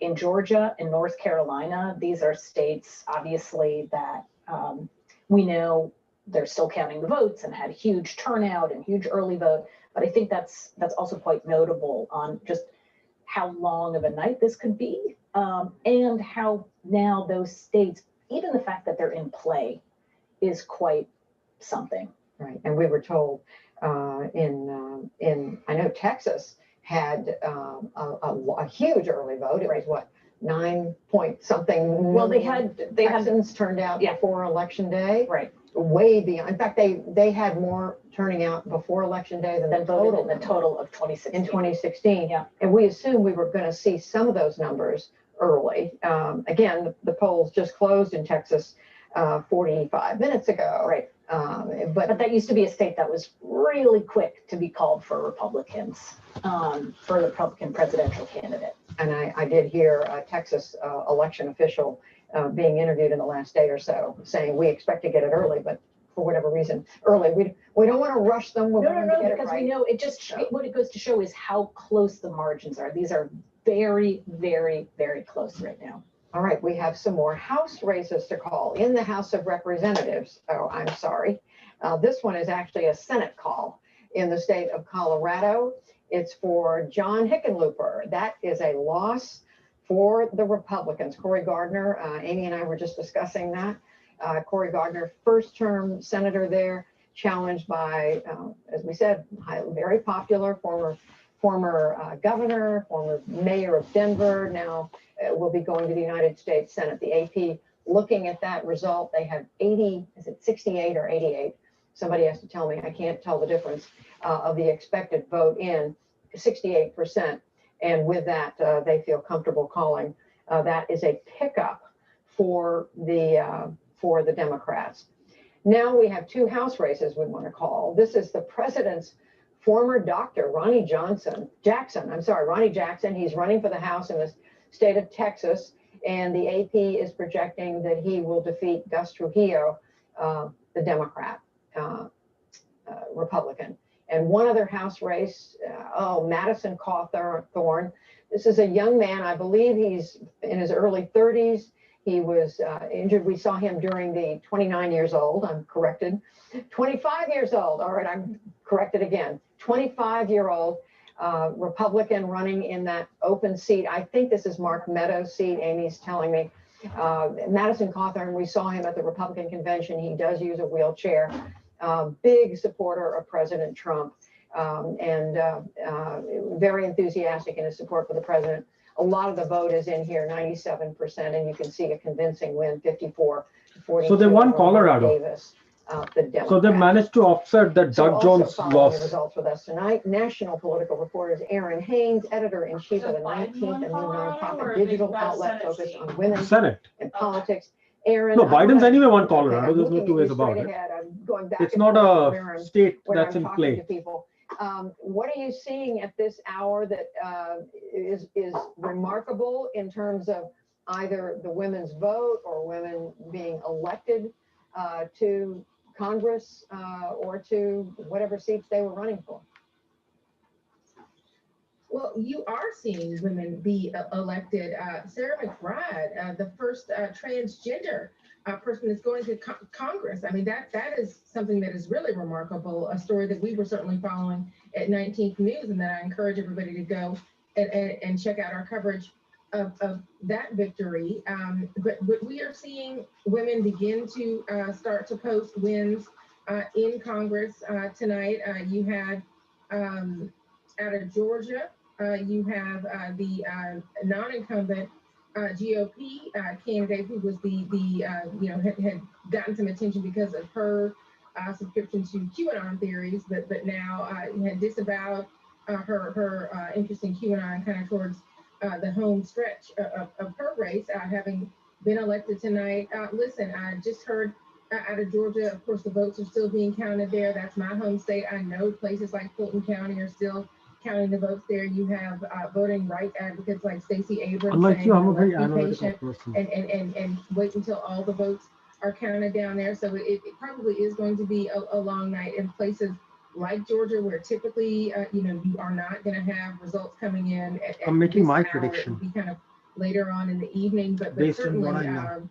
turnout pretty impressive in Georgia, including with early voting, but also on election day, and a lot of that driven by women, particularly women of color, and also an expansion of that electorate led largely by Stacey Abrams, who, as we know, narrowly came within becoming the first Black woman to be governor of that state. She lost that race narrowly. So important to be reminded of Stacey Abrams' efforts to get out the Black vote, to boost the Democratic vote in the state of Georgia, which is what has given the Biden campaign hopes that they might have had a chance in the it's interesting that you say that, because the losses in Can you give me is there an electoral vote calculator online that you can in find? particular, all three of them went on to lead massive GOTV efforts in the 2 years since those narrow losses. Stacey Abrams, I'm just trying to certainly create a lot projection. of attention on that race related to allegations of voter suppression in Georgia by her opponent, now Governor Brian Kemp, who was the Secretary of State when he was running against her. And so really trying to expand the electorate while also pushing back against voter suppression is something that you saw Stacey Abrams, Beto O'Rourke, and Andrew Gillum doing in Georgia, Texas, and Florida. And I may see some of the gains of that this cycle. Aaron Haynes, thank you very much. And we continue to check in with public media reporters in important states across the country. Amna is again. What if I were to say what were to happen? Thank you, Judy. We turn now to Mary LaHammer, an anchor, reporter, and producer at Twin Cities PBS in Minnesota. Very good to see you. Let's talk about turnout. Early voting, the huge surges in turnout we've seen has been the story in so many states. What's been the landscape in terms of the turnout in Minnesota, and what does it mean? Make Maine completely Biden. Well, in Minnesota, we lead the nation in voter turnout. We have the last two election cycles, and we also hold the all-time national record for turnout. We hit 83% back in 1956. That was a very popular President General Eisenhower here. And we've had a lot of presidential visits this time around. We have typically been a blue state for generation upon generation. But President Trump kind of surprised himself by coming within a percentage point and a half last time around. And he's almost had a personal vendetta to come back to Minnesota. He's made more than a half a dozen visits here. He wants to win this state. Biden's been here a couple of times. We do know we're going to have record early turnout. The question is whether our overall record will surpass 80% or even break that all-time record of 83%. Turnout could help determine where that race goes. As we saw not in that graphic, just 30% of the expected vote in so far in Minnesota. We'll be tracking it to see which way it goes. Mary LaHammer, thanks so much to you for joining us. We want to turn now to the Lone Star State. Andrew Schneider is with Houston Public Media in Texas, and he joins us now. Andrew, I feel like the conversations about Texas going blue have been ringing around the atmosphere for years now. It is a toss-up. What's the landscape and the latest on the race right now? The latest on the race right now is that the situation in Texas is very, very close. Donald Trump recently just took the lead by something in the neighborhood of 250,000 votes. But it's been going back and forth all night, and it's likely to continue to be very close for several hours yet. And there's a key Senate race we're keeping an eye on in Texas as well. Andrew, tell us about that. Senator Cornyn, of course, is trying to hold on to his seat. What's the latest? Right. Well, the latest is that Senator Cornyn looks like he is going to be getting a fourth term. This was, again, this is a race that people have been watching very closely as a result of the race 2 years ago between Senator Ted Cruz and Beto O'Rourke. But most people seem to think that that Senator Cornyn has just generally done a better job than Senator Cruz did, and he's if I take Ohio away from seems Trump, to be, if not coasting to another term, seems to have a healthy lead. 38 electrical votes at stake there in Texas. Andrew Schneider from Houston Public Media joining us tonight. Thank you to you. Let's turn now to Wisconsin. It was key to President Trump's win back in 2016. It's now one of the many states seeing a surge in COVID cases. Zach Schultz is with Wisconsin PBS, and he joins us now. Zach, good to see you. This is one of the states we should mention where they didn't begin processing any of the ballots until Election Day. What does that mean? Is it going to be a long night for you? It's definitely going to be a long night here in Wisconsin. The reason is the city of Milwaukee has 169,000 absentee ballots to process, and they've already announced they shouldn't expect results until 5 a.m. tomorrow. They weren't able to start until 7 a.m. All of the ballots are being processed at one large central facility, and they've got more than 400 workers. They've been working in shifts all day long, but that's just a lot of ballots. That's nearly 5% of the vote in Wisconsin. 2 Nebraska votes to Biden. He goes to Going to have to keep an eye on those counts coming in and check back in with you, Zach. But we mentioned the COVID surge that's been happening there in Wisconsin, like much of the Midwest. It's now third in the nation when it comes to per capita COVID cases. How is that impacting the election, if at all? Well, surprisingly today, it was a completely different scene from what we saw in April. In April, in the middle of the initial surge, people were scared to go out. There were fewer polls open. Today, Maine polls splits were its open, vote. but because of the large number of absentee voters, there weren't as many people there. But all the voters I saw today. No, I did a best case scenario. Now I gave all this to Biden. Preparation for how to handle this election meant that the COVID impact on Election Day wasn't there, but it was certainly an impact on the voters and how they're going to choose their vote. Zach, very briefly, in less than a minute. Now, one of those key groups we watched in Wisconsin was white voters without a college degree. They helped to give that win to President Trump back in 2016. Is that still the core group to watch tonight? Well, that's definitely where Republicans are hoping to see a boost in turnout. They still think there were more of those voters in Wisconsin that had not voted at all or hadn't voted since maybe the Bush era. And then the other core group is southeastern Wisconsin, those never Trumper Republicans that weren't quite sure if they were sold on Trump and whether they were going to turn out for him or not. That is Zach Schultz in the key state of Wisconsin from Wisconsin PBS joining us tonight. Zach, thank you to you.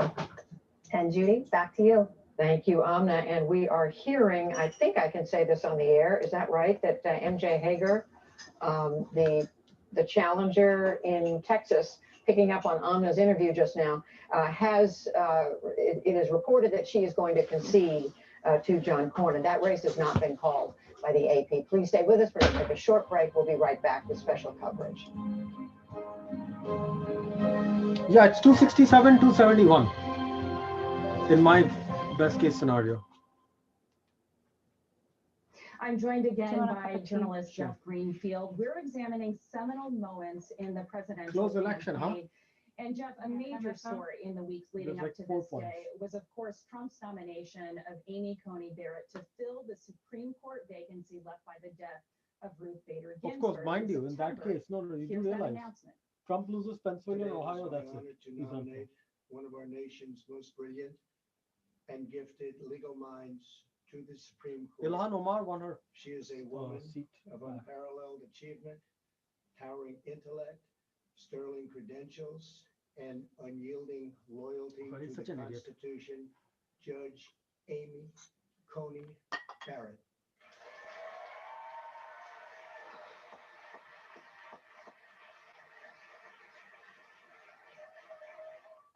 The president, Jeff, ended up appointing 3 justices to the Supreme Court and more than 200 judges to the federal bench during his first term. How many conservatives are focusing on that today and saying, that's our guy, give him 4 more years? I think for many conservatives, this is the singular achievement of the Trump administration. It was his promise to appoint conservative judges that got, for instance, the evangelical community solidly behind him after the Access Hollywood tape in 2016. Mitch McConnell's obsession, driving force in the Senate has been to put as many conservative judges on the federal bench as possible, and he has succeeded. And I think for a lot of people, when they're saying, well, should I vote a second term for Trump? This is the conservative promise that he has fulfilled. How has Vice President Biden handled the question about the ideological balance on the court? And here I'm talking about questions about court packing. Well, the fact that this process happened so close to the election after 4 years ago, the Republicans refused to even hold hearings for Merrick Garland a year before Obama's term was up, has really galvanized particularly the progressive side of the Democratic Party. They want payback. And if that includes expanding the size of the Supreme Court, I think that's something they're going to call for.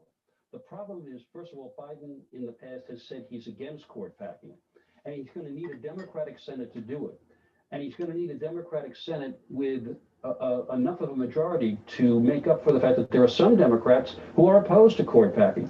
So it has been an issue that Biden has essentially deflected during the campaign because, frankly, he doesn't want to commit himself one way or the other. Characterizations for you in a minute, but here's where we stand right and now. watching those close Senate races tonight as well. Jeff Greenfield, The president is losing 93% of the vote in there. In Texas, we are characterizing it as a Trump lead, though it is too early to call it this hour. New Hampshire, too early. Biden is leading in New Hampshire right now. In North Carolina, it is too early to make the call.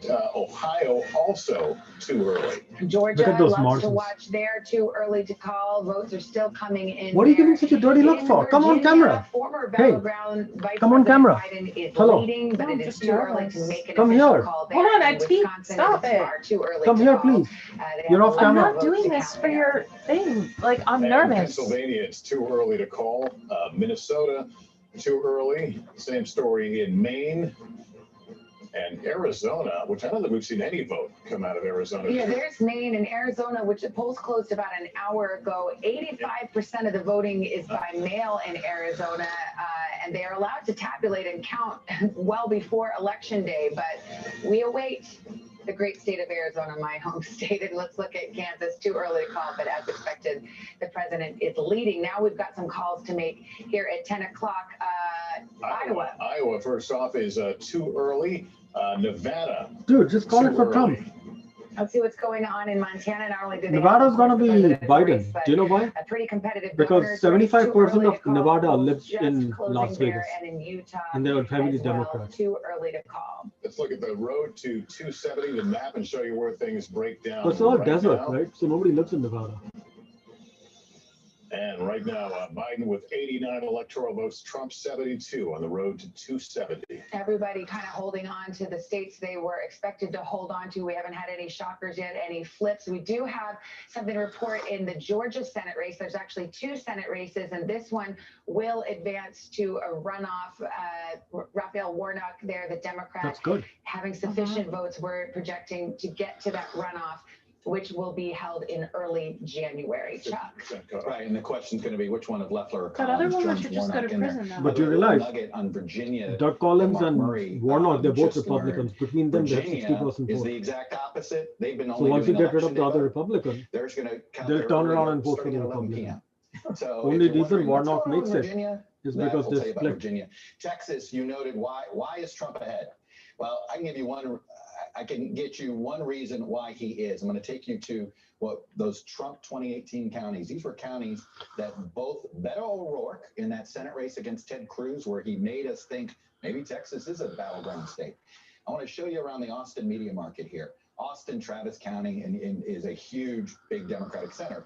So these 2 adjacent counties here, that'll run them both. But I want to take you to Hayes here. Number 1, Biden's winning it by 12. Beto won it by 16. Again, Beto O'Rourke lost the state. But the point is, and this was something Casey Hunt was learning from her sources, that there appears to be that Biden, while doing pretty well, is underperforming, particularly in the Austin media market. And this shows you right here. It's another reason Yeah, why so Texas is going to we be Trump. classified Trump as leading. And by the way, speaking of leading, I want to quickly, one place we want to take you is Ohio. And we've been showing you, remember Biden had the early lead. Well, the Republican vote is starting to come in. As you can see, the county map's getting redder. And the president now has a lead of about 100,000. You can see what we're seeing here, the early Dude, that's how much absentees. of So right Ohio now, votes a lot more Republican. election day vote. There's still some early vote to count. So we've got a long way to go in Ohio. We know it's about a 50-50 split, the early vote, which we know favors Biden, the election day vote, which favors Trump. So watch for our orange and yellow lines here to see if they become 50-50. But the yellow, anytime you see yellow, that's usually a pretty good sign for President Trump. All right, let's bring in Kristen Welker now. She is at Biden headquarters. How are they feeling about the numbers and what we're seeing here? Well, Lester, with Florida looking increasingly out of reach, of course, they are focused on North Carolina and on Georgia. One campaign official acknowledging that both of those states look very close. But this official telling me we still feel good. We still feel like we have a shot there. So they are focused on those 2 states. And then, of course, the Midwest, their blue wall. That is where they think that ultimately Vice President Biden will prevail. They are very interested in what they're seeing in Ohio. I've been talking to a number of officials in and out of the campaign, including to Democrats in Ohio, with one telling me that the turnout in some of those Democratic strongholds has been quite strong. And then in some of the swing counties, it looks like Biden is outperforming expectations. Why is that significant?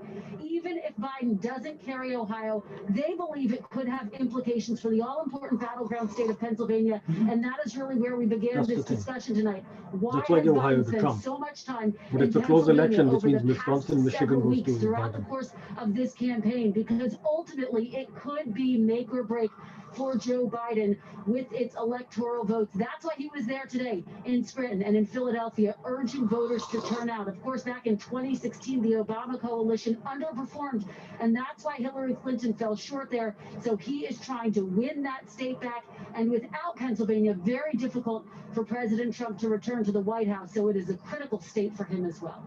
Guys. All right, Kristen, thank you. And that brings us to Jason Miller, Senior Advisor to the Trump campaign. Jason, it's good to have you with us. So far, it looks like the president is performing well in the states he has to win. He does have to contend with the so-called blue wall, Michigan, Wisconsin, and Pennsylvania. How are you feeling about that? Savannah, good evening. Feeling very, very good. I think Florida is a state that the president is definitely going to carry. Feel good about where we are with Georgia. We also feel good about North Carolina. I think we're going to win by somewhere between 50 and 70,000 votes. Also, when you take a look at some of the rural counties in Indiana, the way that we're performing with those small towns that are about 5,000 or less people, some of that can be extrapolated out and compared to, say, Wisconsin, Michigan. Look at some of the rural areas. You look at Kent County in Michigan, for example, where we're increasing. So states where we have, or excuse me, counties where we have 75% or more of the vote in so far, we're increasing our margins in Michigan by between 6 and 7%. And I think that one of the big surprises, the two big surprises I think so far. Number one, I think President Trump is going to win Minnesota tonight. You look at the way the data is trending. We feel very good about that state. That's going to be a big shock to Biden and I think to a lot of folks since we haven't won that since 1972. But the biggest story of the night so far, Black voters and Latino voters helping to power President Trump forward, and I think will be the big difference in him being reelected tonight. I know everything seems positive, but tell me the kind of thing that you started this evening wringing your hands over that still sits out there that you worry about. Well, fundamentally, keep in mind that Democrats knew that they were going to have this early vote, the absentee votes. And so we actually saw a lot of those early votes the same way that the Democrats did. What we thought, though, was different is that we would have this red wave, folks who would actually show up on election day, and the Democrats essentially had already cannibalized all of their votes. People who were likely Democratic primary voters who were going to vote, and people who wanted to vote against President Trump basically did that right at the beginning of the early vote period. So we feel, so we're kind of concerned a little bit about that, but it looks like our models, our predictions for the turnout are looking to be right on track. And Democrats basically shot their wad in the early vote. They just don't have it right now, and that's the difference in the enthusiasm factor. Folks are going to show up on election day. Theirs aren't. Are you ready to put North Carolina on your map? Yeah. I think that we will win by No, he between just 50 definitely and used a 70,000 foreign votes. term. So that's where we're tracking. Yeah, that's the kind of person he is. Outstanding are counties that the president won in 2016, and so if you again. We're past the polling aspect. I think one of the stories for tonight is that polling is broken. Polling is like Humpty Dumpty. It's smashed into 1,000 pieces. But when you look at the actual votes that are in our modeling for where we're going, we're going to win North Carolina. Jason Miller. Really comes down to Pennsylvania and All Ohio. right, let's turn to Really comes down to Chuck real quick. Pennsylvania, Polling like is that one broken. You state just heard it from Jason is Miller. the entire He said election. it's like Humpty Dumpty falling off the wall. Are you ready to declare that verdict? I got my issues with some state polling, that's for sure. I mean, I think there is definitely an issue in that there's just Where is Maricopa County? there's no quality control with a lot of some of these pollsters you've never heard of and things like this.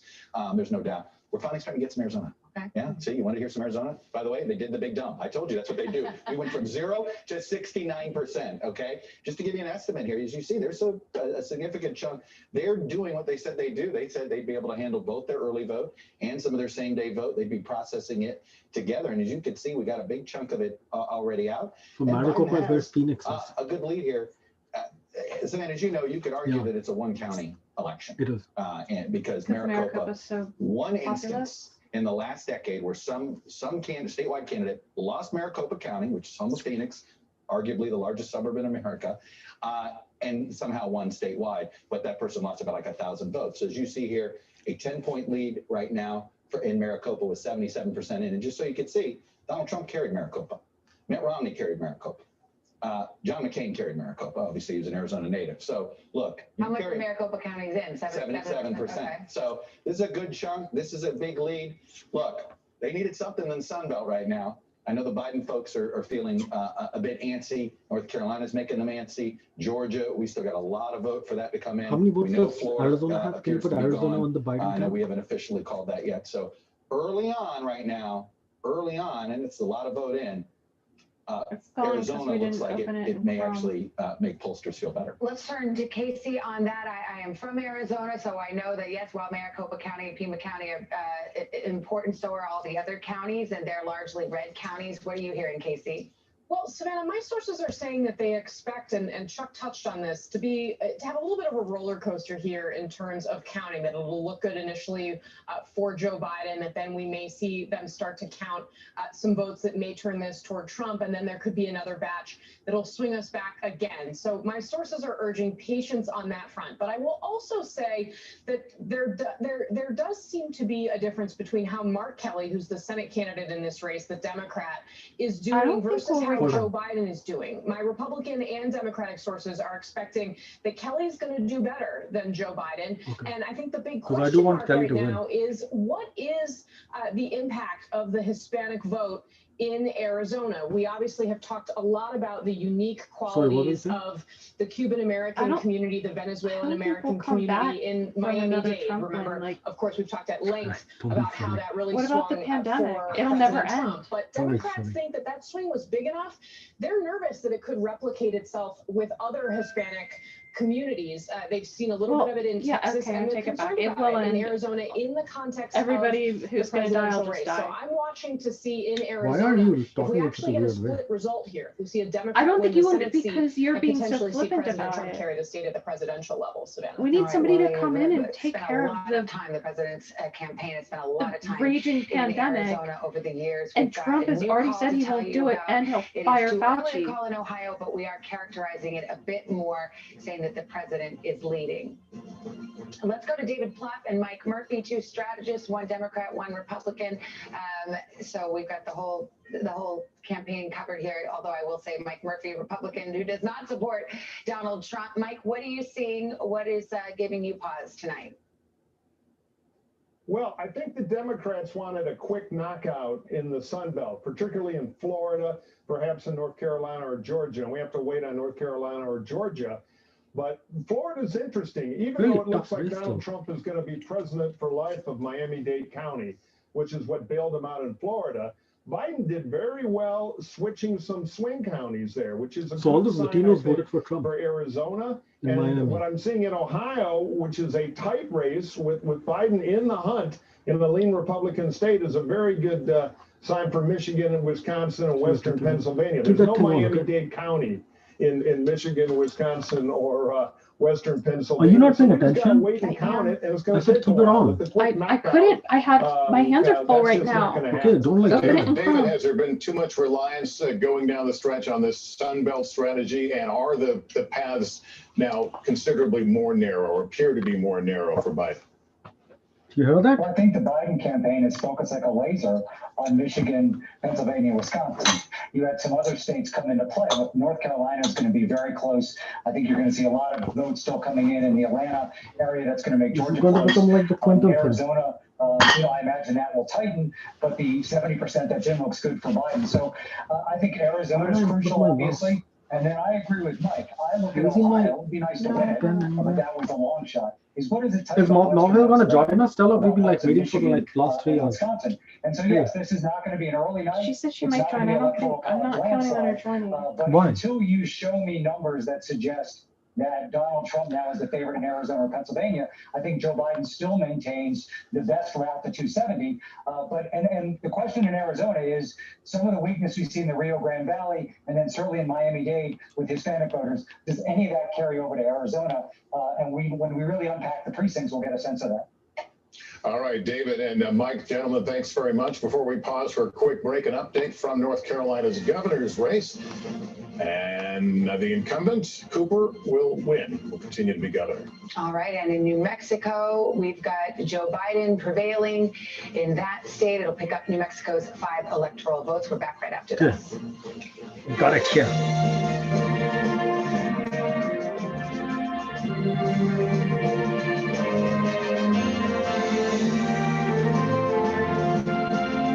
You realize if Trump wins Nevada or something, that's it. Biden's done for. Right there with you, whether you're back to school or back to work. We're keeping you safe. I love being back. Every morning on Today.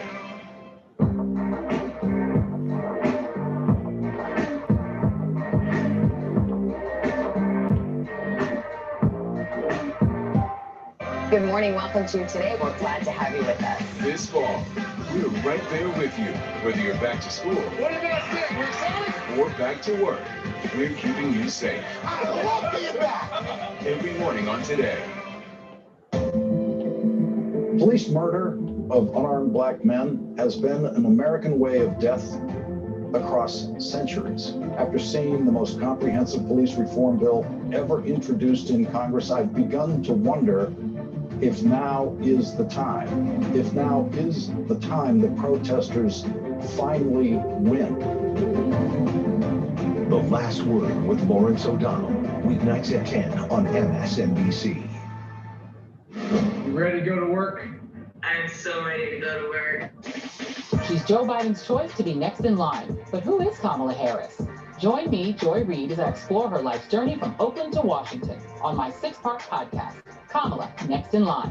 New episodes every Monday. Subscribe for free wherever you get your podcasts. A real close-knit group of nurses who pulled together when their boss needed help battling coronavirus. You're not just any patient, you're their friend. These folks saved my life. Thank God that there are people who want to run towards a pandemic as opposed to running away from a pandemic. Introducing the MSNBC Daily, My featuring God, it's written gonna be such a perspectives tight by race. experts you know and Need a trust mic present for a for better Jackson. understanding of the stories that matter most. Check out the MSNBC Daily today at MSNBC.com. You realize how livid Trump supporters would be if he You're just watching loses by 2 points. NBC News Now. We've got some breaking news. Are people there concerned about what impact this could have on the election? It's news made for your streaming world.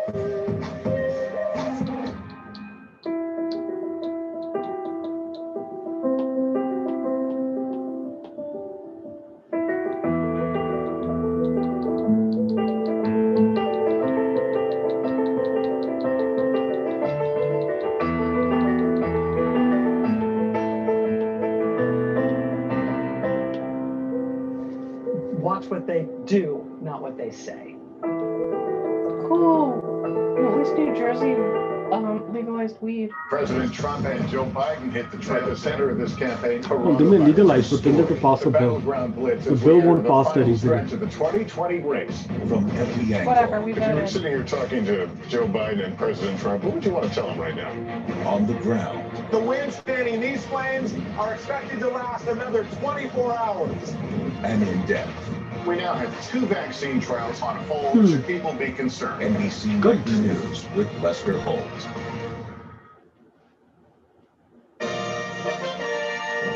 Do you have any results for As we learn of it, Wisconsin? plot thickens and show you what's happening now in North Carolina. See, Let's look. move to the too close to call category. Too close to call. North Carolina is going to vote Let's go Trump? to Arizona, which just unloaded a bunch of votes, and we are saying it's too early to call, but Vice President Biden does have a lead in Arizona at this hour, which brings us to Chuck Todd and maps. Yeah, let's take a look at what we're looking at Arizona, and the numbers coming in very quickly. And as you can see, this is why we have him leading. He's got a 9-point lead. If Biden wins Arizona, that's it. He's vote won. advantage, and we expect there's 800,000 That's votes it. left. That's a lot. Well, look See? at how quickly this He these can lose numbers Ohio start and to update Pennsylvania, it won't themselves. matter. The point is that He you're has gonna to make up keep 200,000. There's Minnesota 800,000 or left. You can do that Wisconsin. math, but that Trump's got to get he's got to win a big chunk of the remaining vote to pull this off, which is why we classify that as Biden leading. And just go back to Maricopa. It's a 9-point. Can you focus on It's a Arizona? 9-point gap. That's I not just want to see something you can Arizona. make up. Pull up Arizona up in in the the rural minutes. counties. What about in Tucson, my hometown? Did Give he you run up the Tucson, score? No, that's 80%. And let's see how Biden did compared to Clinton. Look at that. 9 point. Right now he's running 9 points ahead of her. Look at Tucson. She won it because it's always a 63 to Democratic 34. county. It usually is a Democratic leaning county. But I can't. You're telling me to do two things at No, once. but look at that. Pima County is Tucson. Okay, but it would show. Well, are you not happy? I don't know. What do you want me to do? Why are you so irritable? No, you told me to do this, and then you told me I can't do both. Multitask, Ben.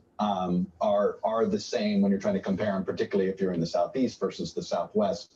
So, look, Arizona, this is the first Sun Belt state that you sit there and you're like, okay, and there's not a lot of rural remaining vote that you sit there and say, okay, we're going to see the same thing that we've seen with Trump in Ohio and North Carolina, that as that rural vote comes in, it starts to load up. Let's take a look at North Carolina. Remember, I told you, I said, one of the things you're going to see, we're going to get these straggling rural counties that will add to his number, but that there was still some room to grow in the big blue counties. There's still a lot of vote in Wake County, 16% of the vote. Pay attention. This is important. Huge. That's a lot of voters. Why are you making a face? I am. What do you Come think back I'm on camera. doing? Come back on camera. I want to see you. No, I'm not doing this. Obviously, Like just for 94%. Why? Guilford, this is Greensboro. Still Come back on decent camera. chunk of vote here. And then everywhere, Trump's strength is like a little bit everywhere.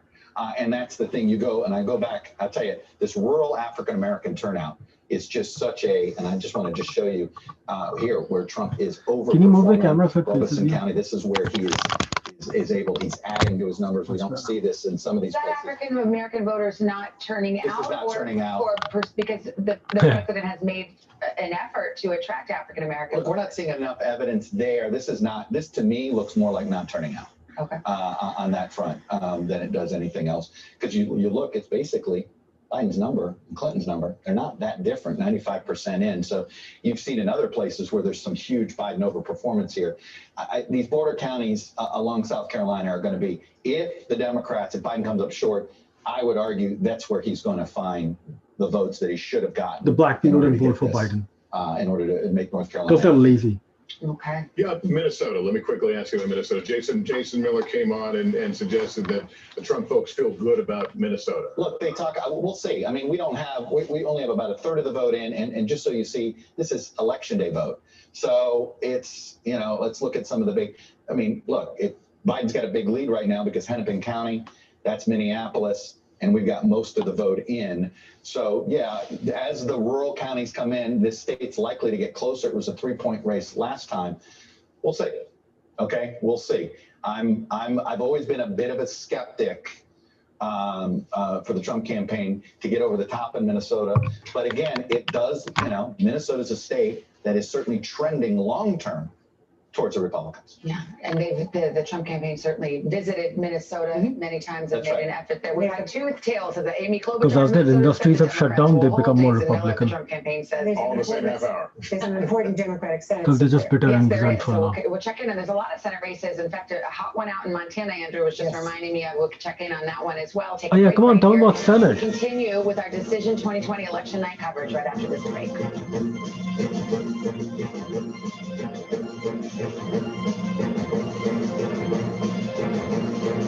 Is Marvel joining us? No. I'm so ready to go to work. She's Joe Biden's choice to be next in line. But who is Kamala Harris? Join me, Joy Reid, as I explore her life's journey from Oakland to Washington on my 6-part podcast, Kamala, Next in Line. New episodes every million people vote early, whether in person or by mail, and a record turnout today.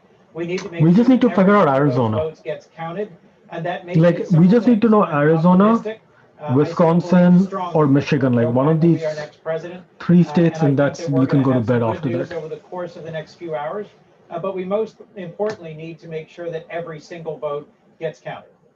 No question about it. What are you seeing, though? Take us inside some of these numbers, Senator. I know you follow politics very closely.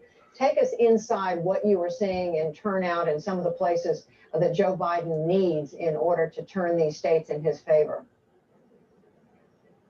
Well, Judy, I've been texting and calling with my colleagues in the Senate, with some local elected officials in critical states like Georgia, Florida, Ohio, Wisconsin, Michigan, and Arizona.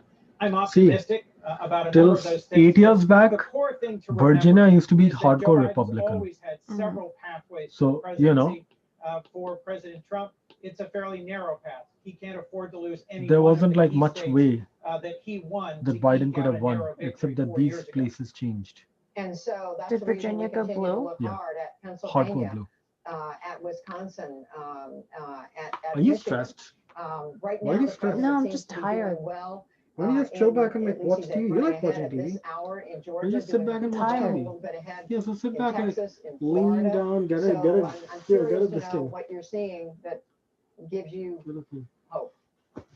No, lean back, seriously. What gives lean me back. hope, frankly, is what I'm hearing from Arizona and from Ohio. Okay, I have and an from the 8 other a.m. two- meeting that I two need to get states to. that you Okay. referenced, And I have to also get up. Michigan and Wisconsin. So I think in Pennsylvania, it's going to take several days for there to be a clear outcome.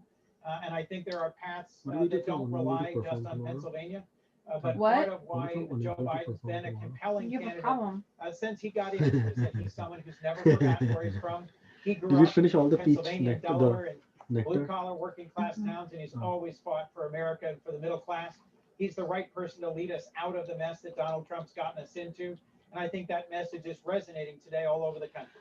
Senator, regardless of whether Such a the close winner race, is North President Carolina. Trump being reelected or Joe Biden winning, there's a strong feeling that the country is going to remain as divided as it is right now. And that's certainly going to be reflected in the Congress as the Congress attempts to grapple with some of these enormous problems around the COVID, around the economy. How do you see that after this election? Do you think there's any hope for the parties working together better than they've been able to? Well, Judy, as you know, the confirmation of now Justice Barrett was very divisive in the Senate. Many of us in my party felt that the last few weeks should have been spent passing a bipartisan COVID relief package rather than racing to jam through a partisan nominee to the Supreme Court. That makes our coming together after these elections more challenging. I'm encouraged by the news we've heard in a number of states where there are Senate contests, in Colorado, which has already been called, in Arizona, where I think the news is encouraging. But frankly, I'm someone who's always worked hard, Judy, to build bipartisan coalitions. Democrats even That's what I've heard from my states, from my Virginia. constituents, that they want What us do you to mean? solve real people's problems. And I think a lot of why Joe Biden You know, has West- that strong appeal in is West his Virginia, ability they have a to work Democrat across the senator. aisle and to bring our Did you country not know that? together, even in this bitterly difficult Joe Manchin. and divided moment. No, it is the case, Senator. You West certainly Virginia are one of elects a the, Democrat senator. senators we know who has frequently worked across the aisle. You Or mentioned the does it Amy depend on Coney the Barrett district? hearings, which Because the state couldn't have been more leans divisive between the two parties. The vote Republican, was but they have a strictly very along popular party Democrat lines. senator, Lindsey Graham, just like chair Montana. of the Judiciary Committee, we've just John reported, Tester. has been called a winner in his re-election race in South But Carolina. Joe Manchin voted Were you against Trump's surprised by impeachment that? because, you know, I was struck what that Jamie Harrison, his Nebraska, opponent, I mean, was West so Virginia competitive, likes. so close, raised a great deal of money, ran a very strong campaign. So I'm a little surprised that Chairman Graham will be returning.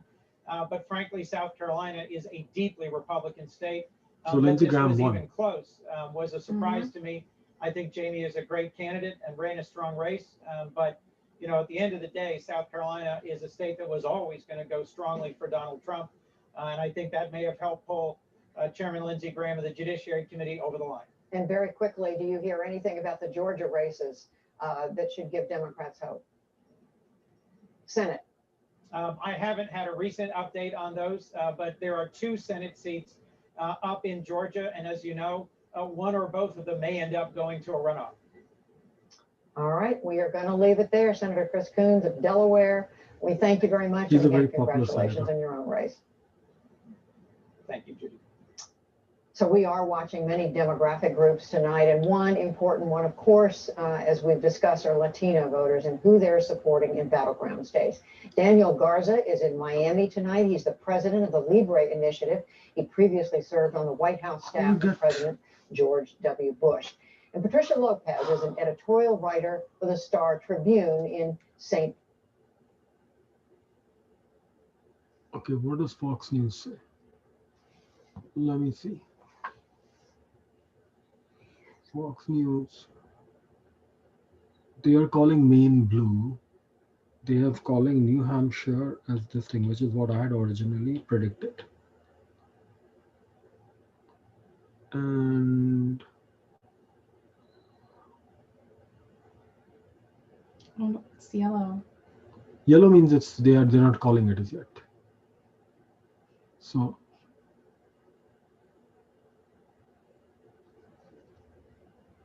like New Mexico, they can just call, like, you know, they're waiting. It's too close to call, or they've not gotten enough votes. So California still is, you know, hasn't started releasing results. So They don't even close until 11. So let's see what CBS News has. 72. It You might feel like it's late at home, 10:30 p.m. on the East Coast, but it is early on election night. Lots more votes to be counted because there is such an unprecedented vote So out Lindsey there. Graham won. So the count just That's coming in. unfortunate. I would And like you to know see it's Lindsey early Graham because win. of those notable 9, only Florida is the one that has any tinge of color to it. And all those states the president's defending, they're all toss-ups still, even though a lot of votes have come in. Right. And you guys know part of the fun of election night is watching the states tick off so you Yeah. can watch the You've never red done turn to this blue before, or right? blue turn to red. You're pulling for your candidate. Have you ever seen an You're election go through? Not really. Yeah, When? I did. When? 10:30. Hillary? When does it become late? How many did you see? But did you even understand what's happening, or you just sat there and you saw it? I understood because I was watching this stuff. 2:45. Yes, we were here till 2:30. That's right. I do remember there were some hamburgers involved late in the middle of the night, because we were all together. Then. John, let's talk about Arizona, because that's a state where some Yeah, of the vote everybody is wants to coming in, talk and I know Arizona. you did that piece for 60 Minutes. Arizona's the new because it is Florida. unique in so many ways. Well, it is, and it's changing, and that's what makes Arizona interesting. It's one of these states where Democrats hope, it's at the edge of their hopes. Of course, Georgia and North Carolina are too, but 300 new people a day move into Maricopa County. It's the #1 county in the country in size. When Donald Trump won it, it was the biggest county he won in 2016. So that's why Jamie was focusing on Maricopa County. But the important thing to remember about Arizona is, while it looks like Joe Biden's got a lead, they count a lot of votes early.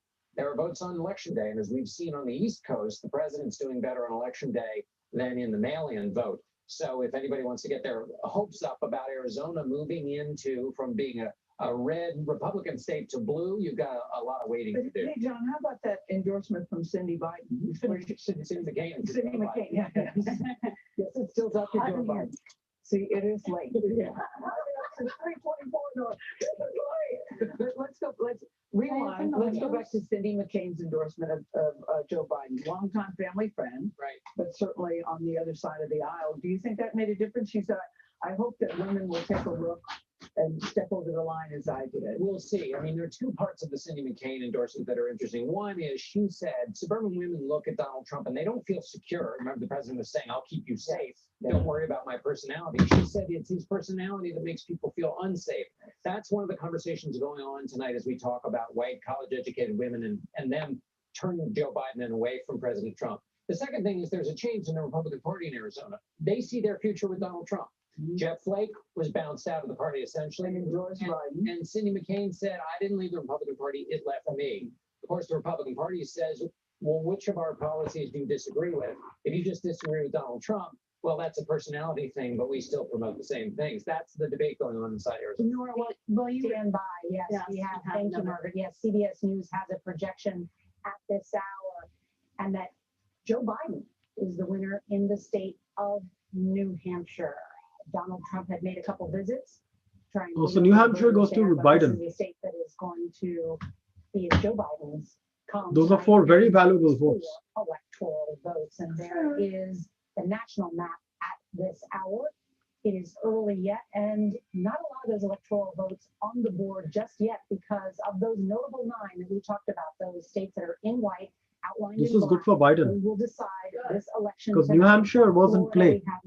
At least Trump thought it was in play. It could still flip back, but at this point we have it leaning Trump. Want to bring in our chief congressional correspondent, Nancy Cordes, because the other big story, battle for control. You should give me some nectar with fizzy water. No, the first and probably the only new one.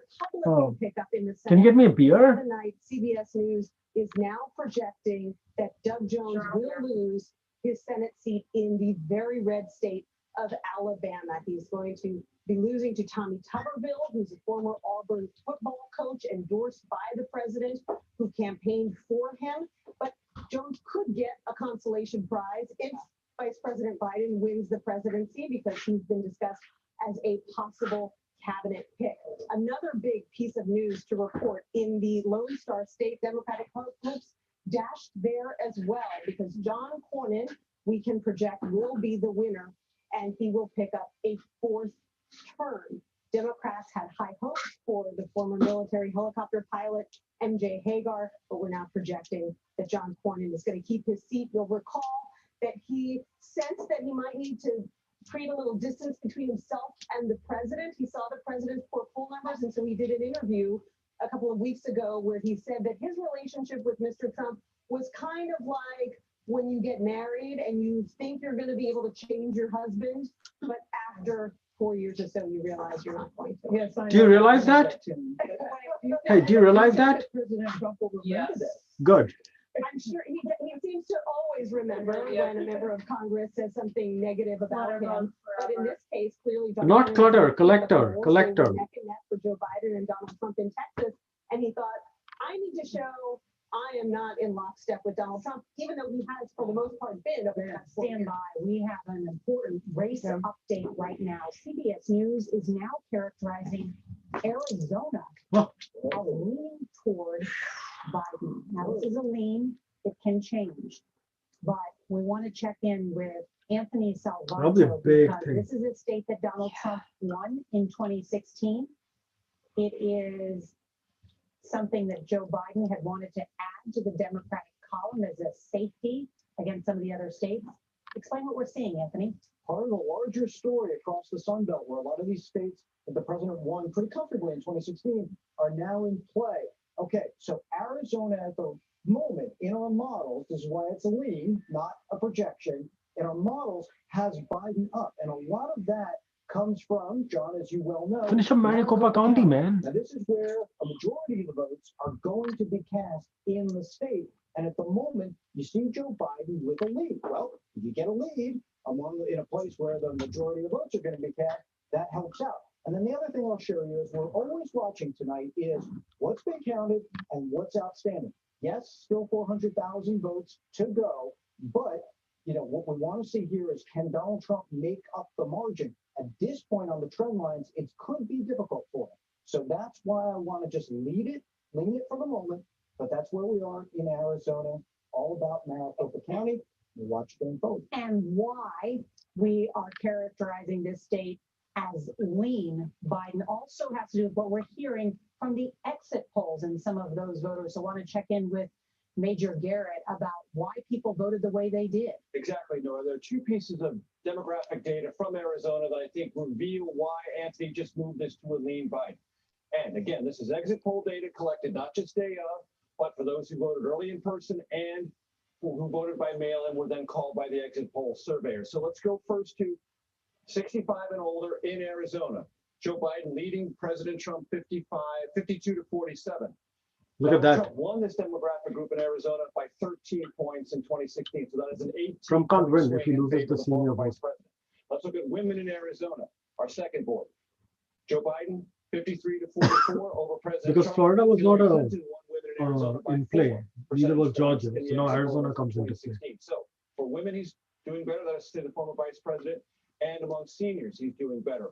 But I want to tell the table this, and I don't know if you're picking this up from your Democratic sources. I would describe this as a rare glimmer of good news. I'm hearing from more and more Democrats, they are feeling concerned about the way this map is moving and that the president's assurance that his voters would show up on election day is proving true, not just in Florida, but other places.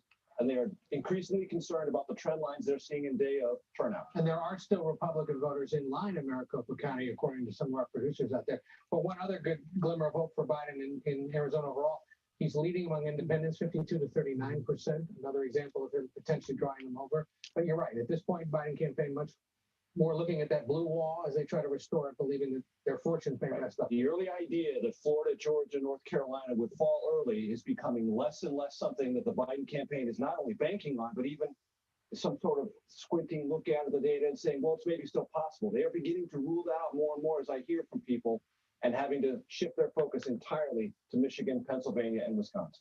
But you remember, Major, one of the most moving stories during the convention was a young woman from Arizona who talked about her father who died of COVID. And I think she said he was a Trump supporter. He was a big Trump supporter and said his only problem, his only pre-existing condition was trusting Donald Trump. And she says, turned her pain into purpose. And one other thing I picked up in the last half hour, even though trending in Arizona toward Biden, there is some concern in Biden world about Nevada.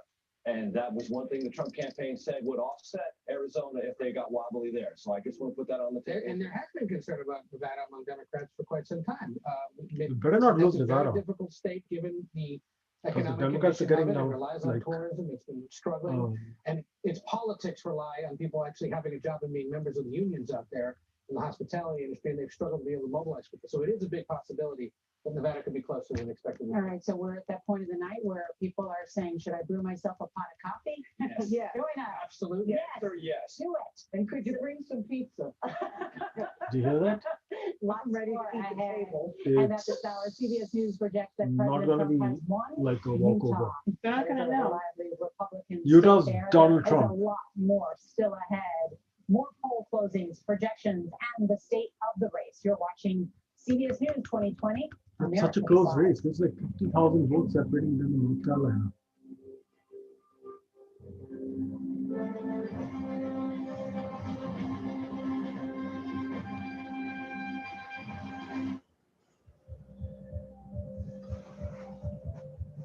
The biggest names in politics. I wish Do you think Biden had won North has the Carolina. authority to send in active duty troops? Face the questions you want to That's a answer. big loss. Did the CDC let the American people down? Tell me about the decision. Because North Carolina and Georgia have the Who same made it? votes. What is the next area that you are concerned about? What does that mean for the risk of reinfection here in the United States? You bring up a very good point, Margaret. Margaret, that's a great question. Face the Maybe nation Biden will win with Margaret Pennsylvania. Brennan on CBS. Go to the ends of the earth right now. We got something crazy. And reach for the stars. Here we are. Yes, it's my comeback. Hey, this is pretty fun. Oh, wait. There's more. Experience thought-provoking. Full speed. Actually, we just asked an aide when Okay, the Pennsylvania president will votes are coming speak, in. and we were told that Pardon? they didn't know. Pennsylvania We were votes are sort of coming in. relying on what Kellyanne Yeah, Conway Harry told just you sent me that. at the beginning of the evening that he It will looks like in it's fact almost address the all nation red except the at populous some point. areas I are gotta blue. say, I've Yeah, seen that's always some been the case. photos from some photographer friends of mine here, colleagues in the White House who were in the room where the president's supporters are gathering in the East Room of the White House, and it looks very much like it is a room where he will speak. Yeah. There's a podium, there are teleprompters, That's so I where would the not be Penn surprised if State we is hear from him going. at some night. And just in terms of a quick mood check, George, you know, they've got, again, these two war rooms here on the grounds of the White House where aides and campaign staffers are feverishly monitoring these returns coming in. We've been told that the president has been going between the residence and these rooms and touching base regularly with aides. So they're keeping him up to speed on that front. But the mood check here is they're feeling extremely confident by what they're seeing. Those North Carolina numbers they like very much, and that's What does giving them Bhagat have to some say? more confidence in states like Arizona and Nevada as we watch those numbers rolling over the course of the evening. Sister Vega, thanks very much. Bhagat is asking us. ABC News can now project the Democrats are going to retain That the is House of Bhagat. Representatives. Not a surprise. there. Bhagat, can you hear us? With a healthy margin in the House, but we can now say the Democrats will keep that margin. Mary Bruce, that means likely that Nancy Pelosi, who I We think can't has hear you. spoken to President Trump in over a year, will return as Speaker. That certainly does seem to be the case, George. We know that they have had this incredibly fraught relationship there, and still that fraught relationship. শুনতে পাচ্ছ? Thinking specifically about the fight over COVID relief, which continues to be ongoing. We can't hear you. The state of this pandemic, and to the still, the two guys have not been able to come together and pass a COVID relief bill in these last recent weeks. It seems that certainly. Okay, we can hear you. শুনতে পাচ্ছিস? Yeah, we can hear you now.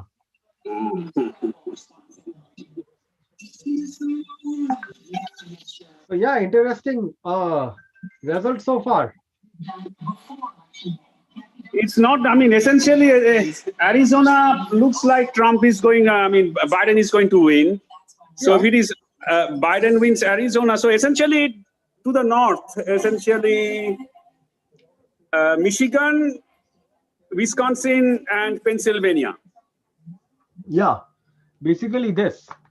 Basically this. So essentially what the Democrats were hoping that, they are going to pick up some southern states. They have That's become not gonna happen. competitive, but Hillary Those did guys so are- badly, or Democrats did so badly in those states. I mean, Biden made up for it, but it's not good enough to do the margin. Yeah, because they're as like racist and as Republican as they can be. Yeah, I mean, Democrats were so deeply, yeah. So it's not good enough. Yeah.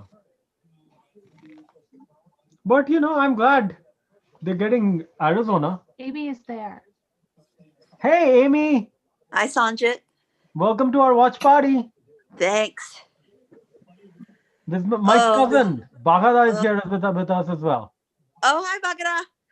Hey, hey, Amy, how are you? I'm okay. How are you? Good. So are you elated, tensed? What's your reaction? Oh, I'm like having a panic attack. Yeah, exactly. Oh, you shouldn't have a panic attack. Biden will probably keep Pennsylvania. Okay, good. No, it's a close race, right? So in a close race, Biden has the advantage in Pennsylvania. But it's still too close. I mean, it just shouldn't be this close. Well, you could. I think you're giving Americans too much credit for being non-racist. I really felt like I wasn't. I really felt like I had set the bar pretty low for Americans. Not low enough. No, apparently not. But Arizona's proving to be cause for optimism. Yeah, it's good. It's something. We need everything. We need to cling to hope, whatever hope there is. So essentially, it boils down to 3 states: Wisconsin, Pennsylvania, and Michigan. Yes. And Minnesota. And out of that, Pennsylvania, because Pennsylvania has the largest number of highest number of votes, right? I mean, so electoral college, 20. Yeah. But I just saw online that like they're not going to count the Philadelphia votes until tomorrow morning at the earliest. Correct. And so, I mean, I am just worried this, Trump will incite chaos, that go. That's the problem. Yeah. I mean, I have a fear like that, on that. Oh yeah, no, I think that's a valid fear. Yeah. Why is Chris Christie on TV? Get that fat fucker off TV.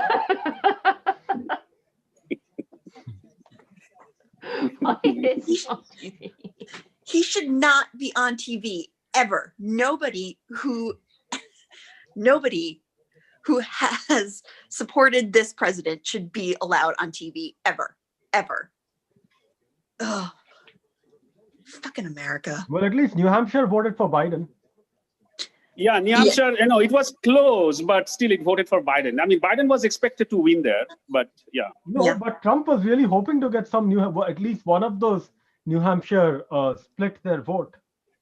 No, Maine splits their vote, not New Hampshire. Yeah, it's Maine that splits its vote. Yeah. No, yeah, but he could easily get 2 of those New Hampshire votes. That's basically like splitting votes from somewhere else. No. New Hampshire has 4 votes. So either you take away a little bit of Rhode Island by taking 2 of New Hampshire. New Hampshire has 4 votes, right? So New Hampshire has 2 votes. No, New Hampshire has 4. Right? 4, sorry, yeah. Yeah, 4. I'm surprised New Hampshire didn't vote for Trump. They seem like Trump. New Hampshire didn't vote for Trump last year, the last election also. Trump was very hard. Close last time. It was very close, but finally it went to Democrats. Yeah, it's always gone to Democrats. That's why Trump was hoping that by having some airport rallies, he can get New Hampshire to flip. Yeah. So this time, It's all those Democrat bastards in Manchester. They just do too much, like they stuff the ballots and all that kind of stuff. So today, the people who are voting, actually, Republicans are getting, disproportionately large percentage of those votes. Today, most of the Republicans are voting. And if this year Trump wins, I can predict next president will be Ivanka Trump. It has to be. Well, I think it'll be a bit of a toss-up between like Don Jr. and Ivanka Trump. Yeah. Maybe they'll do like a brother-sister ticket. No, what will happen is that Trump actually will nominate Ivanka Trump because he thinks that she is smarter amongst all her kids. Yeah, but all the red meat eating Republicans will vote for Don Jr. Ivanka also. Ivanka is also the same way. Yeah, they will probably vote for Ivanka, and then they'll be like, "See, we're not sexist." Yeah, exactly. Yeah. We we'll laugh vote at for it a now. hot woman. Yeah, like I remember laughing at Trump when he came down that escalator. I Yeah, know. exactly. We laughed and laughed. I You know, know. America's first woman president would be Ivanka Trump. I know. Where is like Marty McFly and Doc Brown? Like they need to like show up in with their DeLorean and flux capacitor and like change the timeline, man. This is awful. This is a nightmare. Ugh. Because these votes, I mean, people are voting, it's not for the Republican Party. It's either against Trump or for Trump. Yeah. Yeah. I mean, the vote is not getting based on party basis like Democrats or Republican. No, not really. Yeah, It's it's one of those votes in India. It happens like in India, sometimes people vote for these movie stars, right? I mean, the heroes and stuff, particularly in southern parts of India, southern states. So it's All like over that. India. Yeah, it's like Trump. And There Trump was a actually TV played actor who his played- base very well. Remember that TV actor who played the god Ram, and he got elected because he played a god on TV. Not like that. I mean, people vote like that. It's not, it's complicated. I mean, Trump played his base very well. Because we were thinking like what mistake he's making. I mean, he's throwing more red meat to these guys, but he knew that he's not going to win any other way. So essentially his only approach was to bring those guys out, like, it's like ant bait, you put them and they will come and they will vote. Well, it's interesting on the New York Times thing. None of the things is leaning towards Biden. It's all like either Trump or no call right now. New York Times is not a good this thing. I mean, they don't have good political analysts. So you need to go to some other things. Like CBS is probably better. It does not. Because you have to compare it, how much Hillary Clinton won each of these countries, so how much Biden. So look, Biden is an underdog. Essentially, he has to flip. It's not like that. And Trump has to just hold on to the things. And Trump won a lot of electoral college, actually, right? I mean, 306 to 216. So essentially, Biden has to flip. So essentially, he's the underdog. It's So that's one interesting. issue. In places like Arkansas, Missouri, in all these places, there's a greater Republican shift from 2016.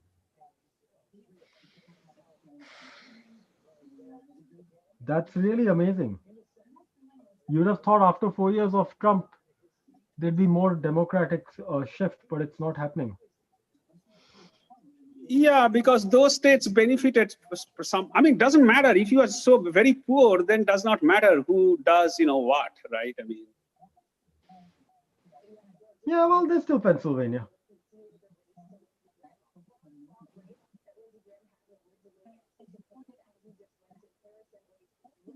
So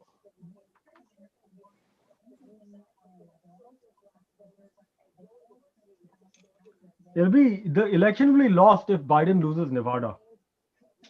Biden is not going to lose Nevada. Last year, Hillary did not lose, so Biden is not going to lose. Yeah, but here's the problem is I was just listening that the problem is those unions, they depend upon jobs to get people to vote. When people don't have jobs, they don't necessarily vote. And the hospitality sector has suffered so much. It'll be hard for those unions to get its members to go out and vote. Especially when a lot of these guys vote on election day. What's going on with Nevada? Their polls are closed, but there's no results yet. They probably haven't started announcing. They need to start counting. Nevada polls closed only just now, right? It's the California time, right? It's saying it closed at 10, Closed at 10. Yeah, 10. So what's the time now? almost 11. No. Okay. Yeah. Yeah, it's 11. So maybe these TV guys are so annoying. I need to just put on Fox News. Fox News will give us all the news I need. actually turn on Fox News, see what they are predicting. No, because I have a Fox News where they don't talk. They just show the results. Okay, good news is Arizona is shifting Biden. Okay, that's So good. yeah, that's good because that's one flip. Mm-hmm. Yep. Biden has to do 3 or 4 flips. Yep. With that bastard Tom Cotton. I don't think they're going to win the Senate, though. They needed people like Lindsey Graham to lose to keep the Senate. Well, it's still within. There's some of the Western, like Arizona is looking likely to be a flip, and Colorado's a flip. No, Colorado is not a flip. Colorado actually Hillary won last year. No, I'm talking about the Senate. Oh, the Senate, yeah. Colorado is a flip, but Alabama is a flip for the Republicans, right? So now it's one out. Yeah, but we still need to hear from. We still need to hear about what happens in the North Carolina Senate race, what happens in the Iowa Senate race, what happens in the Montana Senate race. Yeah, Montana is very important. Yeah. Yeah. So I think Montana will be Democrat because that governor is very popular. Yeah, very popular. Bullock. I don't know. I hope so. And Alaska actually could maybe flip. No, that's a high hope. You think so? Because they're I all mean, it will going be and voting close, for but Trump. it won't flip. If you're voting for Trump, you'll just vote for the Senate, the Republican senator on the next ticket. Yeah, that's on what the next happens column. most of the time. Yeah, correct. Yeah. You're correct. No, I know it could happen, but there was some poll. Alaska's weird, and I don't know. You never know. Probably not, but I'm just trying to think of what we could still pull out. I thought there were some other flips. Oh, we still don't know who won the Senate in Maine.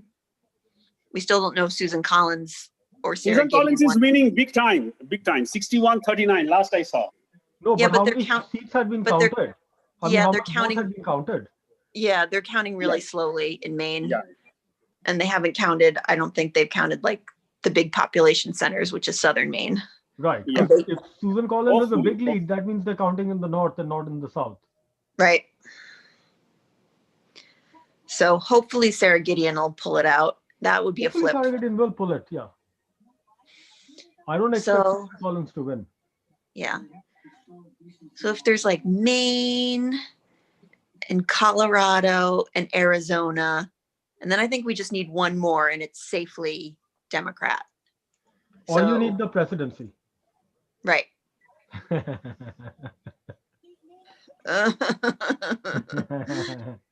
Why do we have this stupid system? We have to get rid of the Electoral College. It's Well, I just did hear that the Trump guys are not optimistic about Michigan. good. Good. So, Good. Sanjit, say that again. What? Michigan, what? the Trump campaign is not optimistic about Michigan. Yeah, Michigan is difficult. Yeah. Good. Massachusetts, Biden won by 67% of the votes. Yeah, I'm pretty sure that that Massachusetts is safe. I didn't see any advertisement here from Biden or Trump. I don't see any advertisements. But that means 32% of people voted for Trump in Massachusetts. That's Yeah. a very low number. I mean, at any time, people will be voting like that. Yeah. Well, Massachusetts is kind of like Maryland in that it's like on the state level, it can be kind of Republican, but it tends to go Democratic in national elections. Yeah. What's happening in our Nebraska, No, Trump won all of it. including Omaha? Yep. Really? Somebody called it already. Oh, that's disappointing. Oh, both. I mean, Nebraska has that split, right? Yeah, they Trump have- won. Yeah, Trump won it all. Oh, okay. That Oh, was really? leaning Democrat. I heard that. Oh, wow. That's not good news. No, it's not good news. No, I'm looking at 538 right now. I was reading, they're like live blogging it, and they said somebody called it. ABC News projects that Donald Trump will win Nebraska's 2 statewide electoral votes, as well as 1 electoral vote for Nebraska's 3rd congressional district. So that's the Omaha Oh, wow. district. Oh, wow, wow, wow, wow. Yeah. So, nope. No luck there. Oh, that's not good. Well, I mean, Nebraska was always a little bit of a long shot. No, Hillary won one vote from there, like last year. No, I don't think so. No. No, I don't think she did. Oh, they just called. They just called something because the Electoral College tally just changed. They must have called like California or something. Yeah, California. Oh, okay. I mean, California is easy to call. Moment it's 11 o'clock, you just call California. Yeah, yeah. Yeah. God fucking damn it. This is awful. Yeah, it's going to be like 2000 all over again. You're going to be waiting till December to figure out who's going to win. No, you're not going to waiting. I mean, it's like, Supreme Court has 6-3 majority. They're going to I know that Coney Barrett will completely destroy this country. Yep. That's true. Or rescue it from foreigners like us. You can interpret it that way too. What? Or Amy Barrett will rescue the country from aliens like us, like you and me. Well,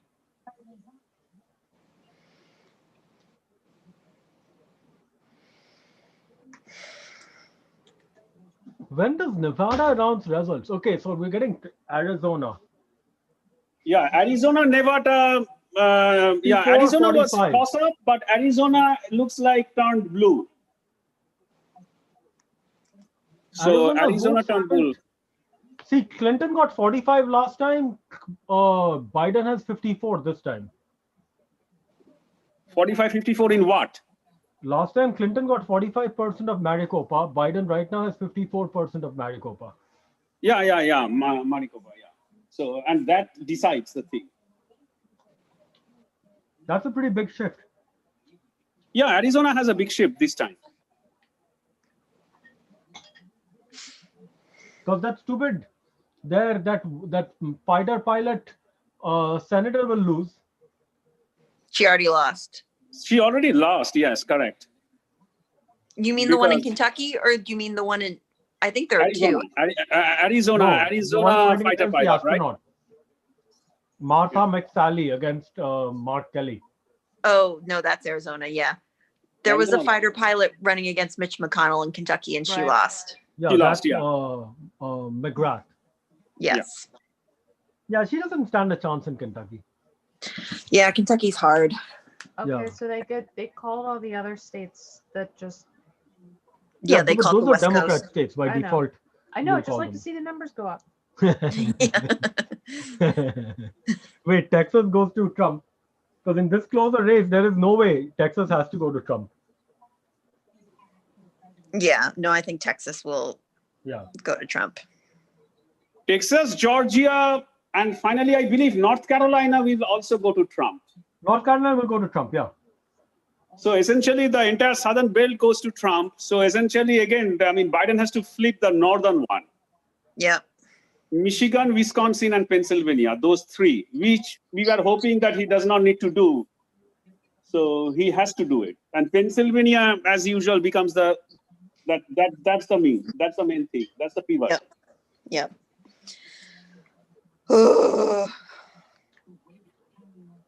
It'll be a very tight election. This is such a stupid country. The only good thing is all these Wisconsin, Michigan, Pennsylvania have Democrat have administrations. Yeah, I know. Well, but that's good because they control like the election on the state level, like secretaries they'll have of ballot state. boxes, they'll have all that kind of stuff. Right. So that's the only thing acting against. Basically, the Democrats can influence the election in their favor. I don't think you can do it in the states that they own. much. So Arizona now essentially totally, Biden has won Arizona. People are declaring. That's good. They're calling it? They're calling Arizona for Biden? I think so. No, that's just what happens if. Oh, yeah. No. They have not called it. If Biden loses Arizona, we can give up watching this thing. That's it.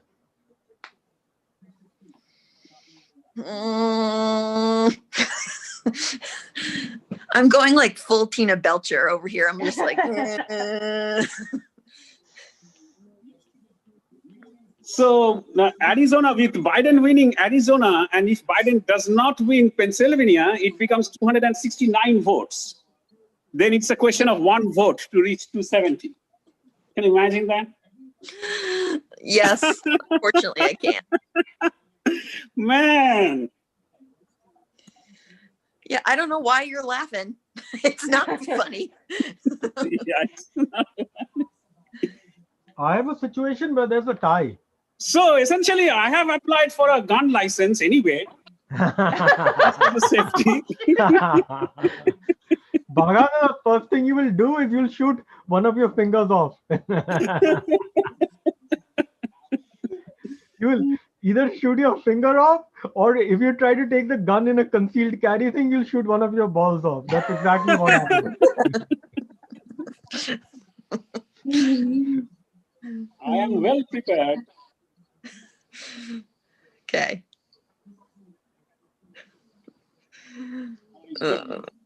This is so fascinating.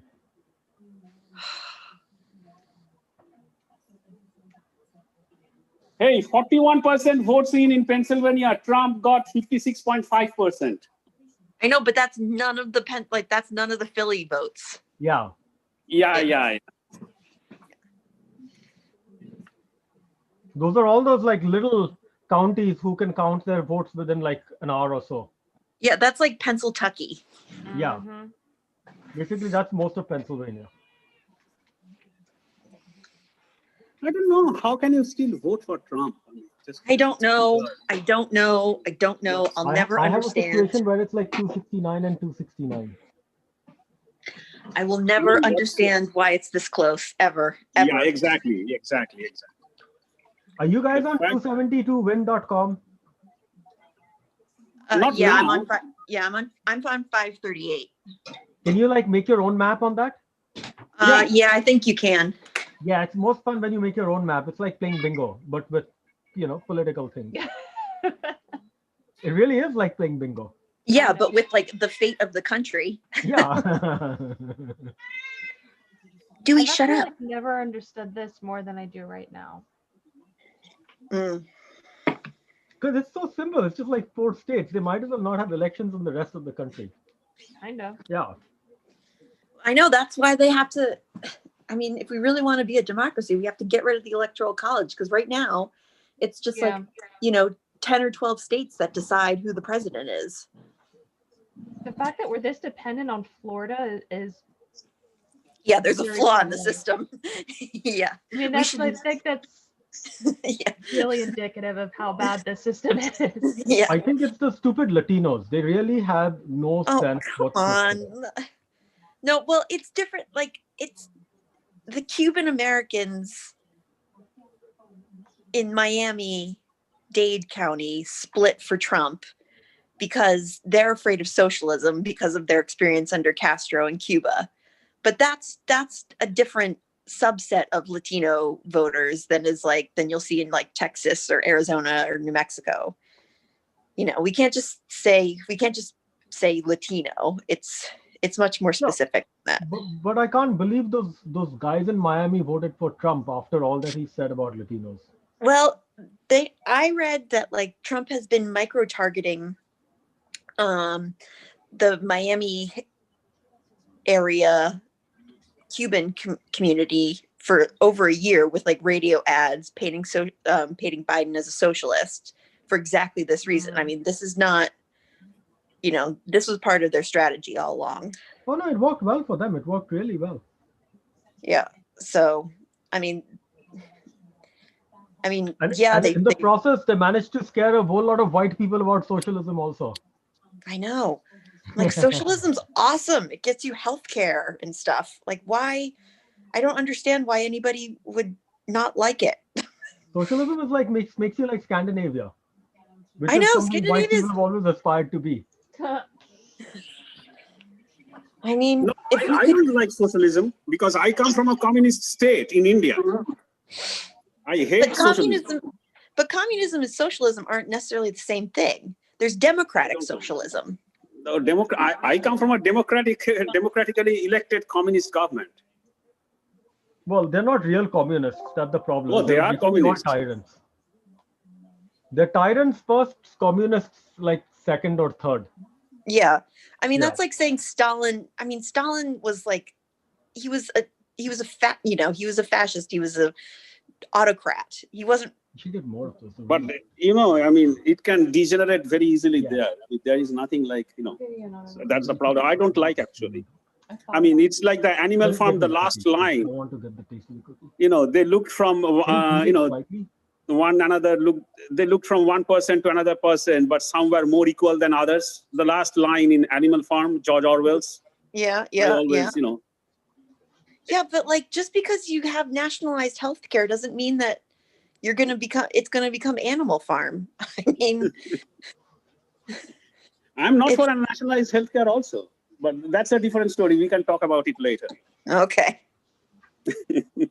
All right. That way, I'm not Trump, but I'm very, very conservative Republican fiscally. Yes, I remember Sanjit taking a picture in front of the Bush compound in Kenny Bunkport to send to you.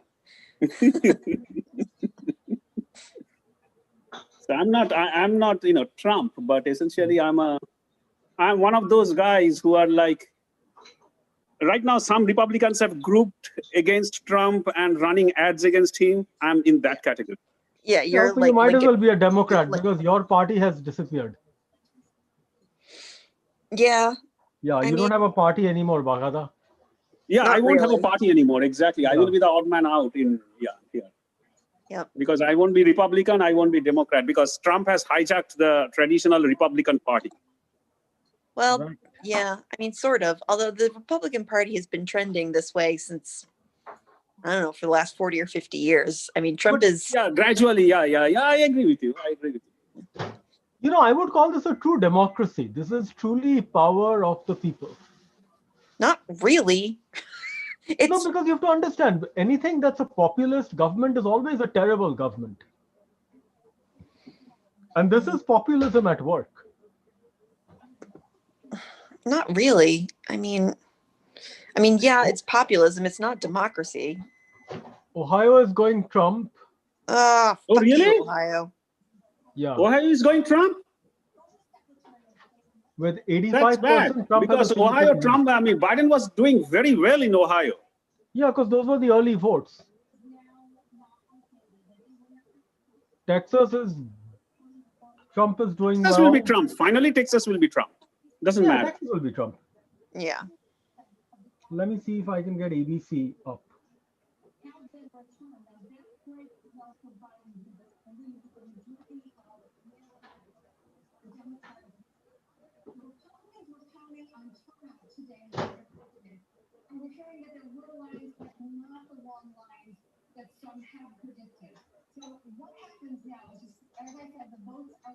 This is the only good thing for Biden is Arizona. So far, Arizona looks like, he flipped one. He needs to flip 3 more. Well, it's looking good for him so far in Iowa, but I don't know what region. Iowa, he's not going to win. Finally, he's not going to win. Well, they have 56% of the vote counted, and he's up by in Iowa, and he's up by 6%. Ah, okay. Let's hope then. Iowa is always like, it flips, right? It's sometimes Trump, sometimes. Yeah, it's a swing state. But he gave those $27 billion to those farmers. What? He gave $27 billion to those farmers in subsidies. Yeah, that was a racket. Yeah, but then he held a bunch of rallies in the Midwest and killed them all. So it's kind of a wash.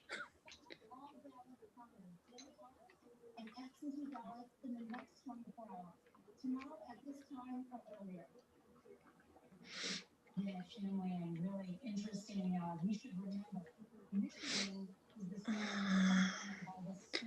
Oh, this is torture.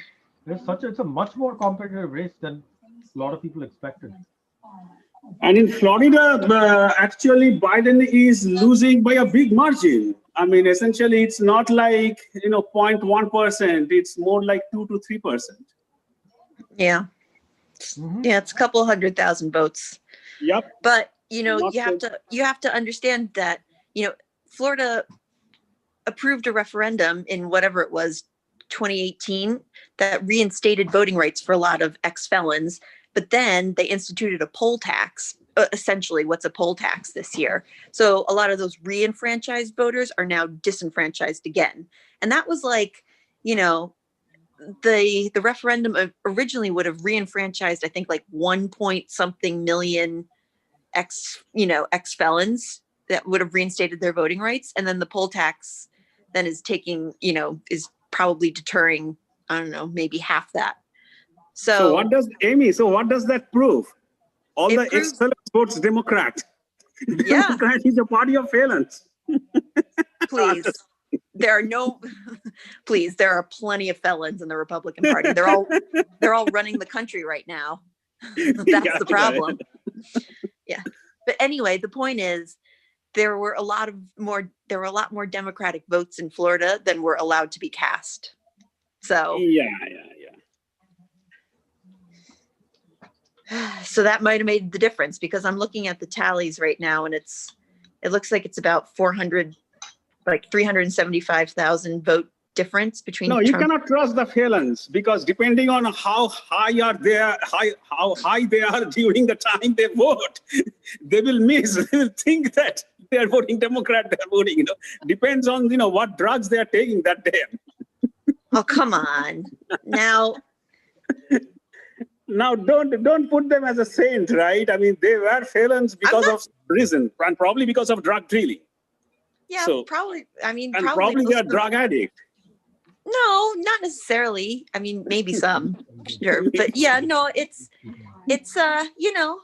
they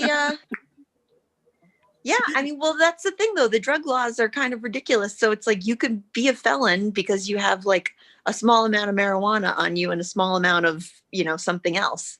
So, you say felon and you immediately think like it's like Pablo Escobar, but it could just be people who, made a mistake when they were young and then they've had to pay for it for the rest of their life. Yeah. It is interesting that these guys aren't calling North Carolina, South Carolina, Georgia as yet. South Carolina's called. They called it for Trump. Now I'm looking at that map that's on the screen. No, sorry, South Carolina's been called, but yeah, North Carolina, Georgia, Florida, nobody's called it. Yeah, well, Georgia in whatever the county is that has Atlanta in it. I think Fulton. Is it Fulton County? Yep. There was like some like arena where like the votes were being kept and like a pipe burst. And so none of the votes were damaged, but it like delayed the counting of them. So there's like 300,000 or 400,000 votes from Atlanta that haven't been counted yet because of that. So if they don't count it by midnight, it should not count towards the final tally.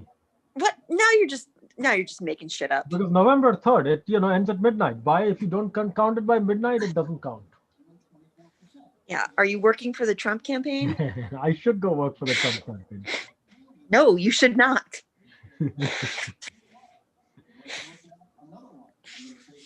This is such an interesting election night. Oh.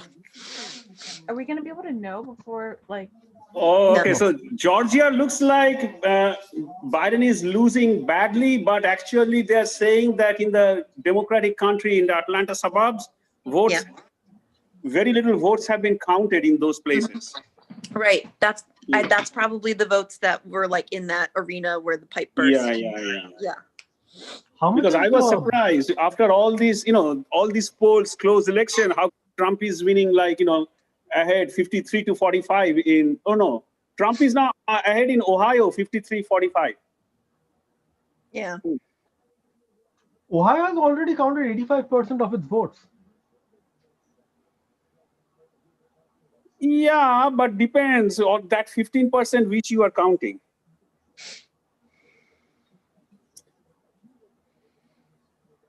Yeah, Georgia has at least a good chunk of its votes left. Yeah. Yeah, Georgia still needs to count like a Yeah, third of there's it. no way Georgia's going to go Biden though. Yeah, but even more importantly, Georgia might elect they might flip some Senate seats in Georgia. I'm not so sure because that Loeffler Yeah. and that other guy, No, Doug Raphael Collins Wa- took a vote. Raphael by It will go to runoff. from Yeah. Kelly Yeah, Raphael Loeffler. Warnock and John Ossoff. And John Ossoff the polls had him running a couple points ahead of But whatever. he lost. What, John Ossoff? Yeah. He lost? I mean, effectively, he doesn't have. He was Yeah. quite John good. Ossoff is losing now. No, but then you're right. The Atlanta vote will make a difference. Yeah. And Georgia was maybe the best because we could pick up 2 Democratic senators from Georgia, one tonight, and then the runoff will be in January. Amy, you really are. But what's the such an point, optimist. Amy, now picking up the Democratic senators? I mean, Supreme Court is already 6-3. And Yeah, those but- Republican judges are very young. Nobody's It going to doesn't die. matter. You can basically go against Trump if Trump. Yeah, wins. they could impeach him then if he's elected. If Trump gets the presidency and there's a Democratic Senate and a Democratic House, they can impeach him. Well, they won't impeach him. No, I mean, they'd probably start a civil war, but they could do it. At least he won't get to pass any legislation, and they'll get rid of Mitch McConnell, which will be great. Exactly. Yeah, It's actually, in some ways, it's almost more important that they win the Senate than the presidency, although, of course, it would be ideal to win both. Yeah, because Mitch McConnell is not a buffoon. He's very, very dangerous as a person. Yep. That is He's true. like the Emperor Palatine from Star Wars. Actually, don't tell that. I mean, who was our senator? This guy who was the boxer from Nevada, the Democratic one, who retired. No, he lost. Harry Reid.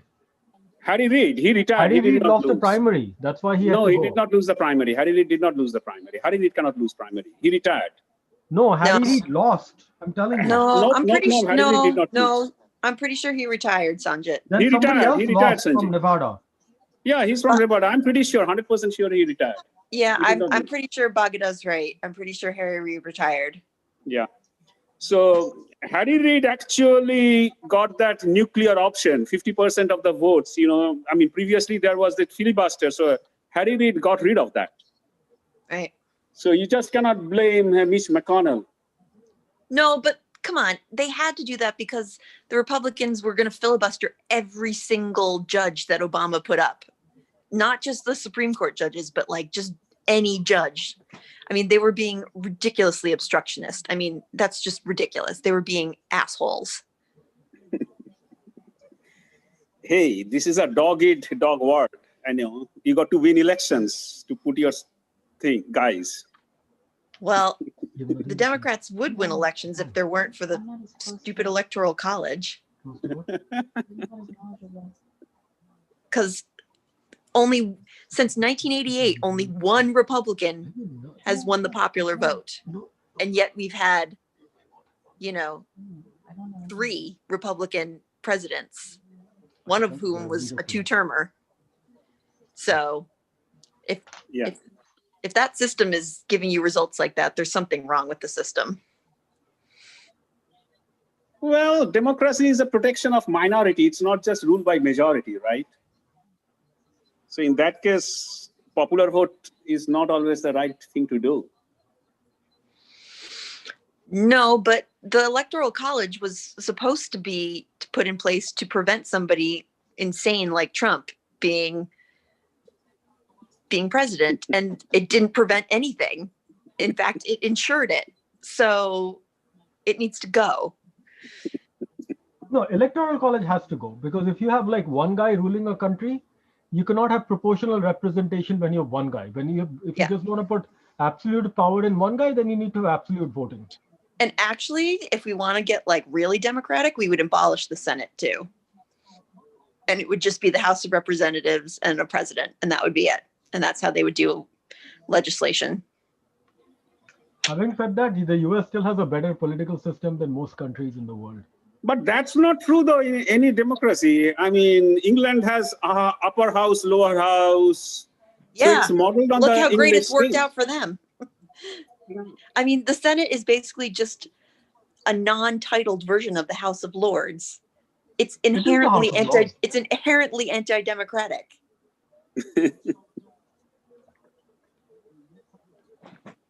No, because the Senate does have a problem. Is it gives small states a lot of power. Yeah, that's right. And this was a compromise. And why was it a compromise? It was a compromise because states wanted slavery.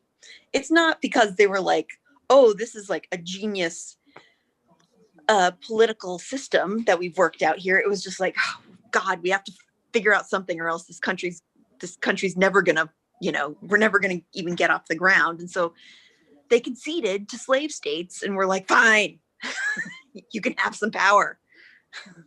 That's why. There's no noble reason for it to be this way. It's true. Well, any political system works on basically a shared understanding of its goals, and there is absolutely no shared understanding. So I think the Supreme Court race is the best, that justice was the best example. The fact that one party did not vote in her favor, yet these guys wanted her in there, says plenty.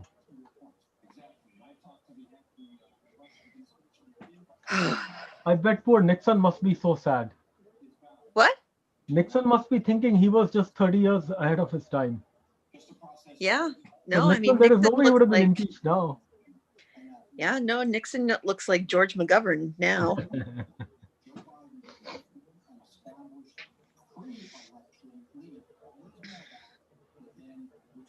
What does the thing look like right now, Amy? Amy, tell us, where do we stand on elections? 209 Biden, 118 Trump. That's not what mine says. Well, that's according to New York Times. It does not matter now. It's essentially who wins now does not really matter. It's all Pennsylvania. That's it.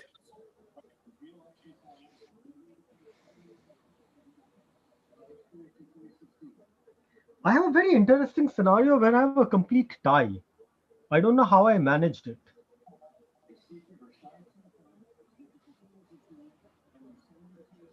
How is it possible to have a tie? It's possible. Yeah, because, I have given Arizona to Biden. No, Arizona to Trump. Man, it just comes down to Pennsylvania.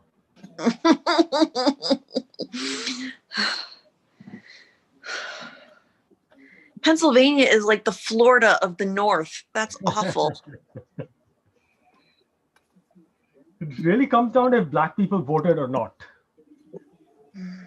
It comes down to if black people were allowed to vote or not. That's kind of what it comes down to. I think you're right on that also.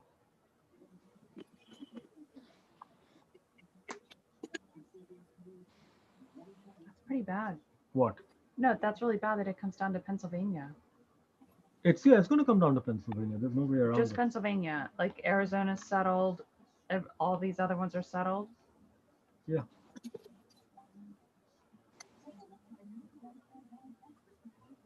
It's a lot of votes in Pennsylvania.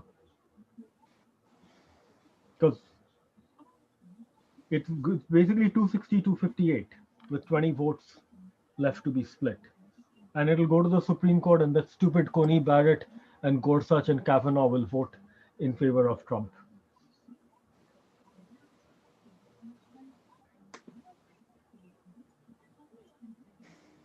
Because, it's Kavanaugh who's going to be he's always been up to no good.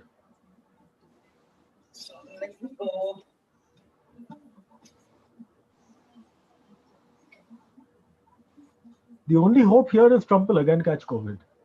Okay. All right. Wait. So 2 million. So some lady with a blue check mark on Twitter. She is, the CEO of Citizen Data. Okay. She said 2 million mail-in votes left to count in Pennsylvania. Here's how they break down on party registration: 66% Dem, 23% Republican, 11% no party. That's a good split. That's helpful. That's hopeful. Yeah. Yeah, but the question is, how much time do they have left to count those votes? They're gonna keep. I don't Because know. Well, we're remember, gonna the have Supreme Court said they would hear the case after the election. No, I thought the Democrats had won that. No, Supreme Court was split 4-4, which was why the Pennsylvania Supreme Court decision stayed. But they also said that they would come back to that case after the election was over. Mm.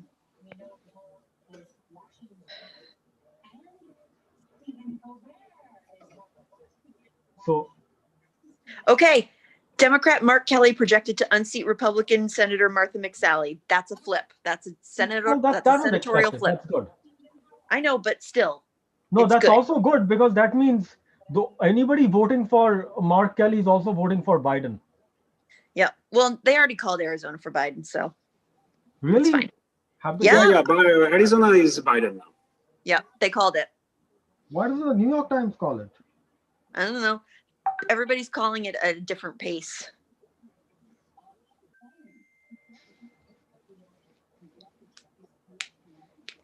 Yeah, New York Times isn't calling it. What website are you guys looking at?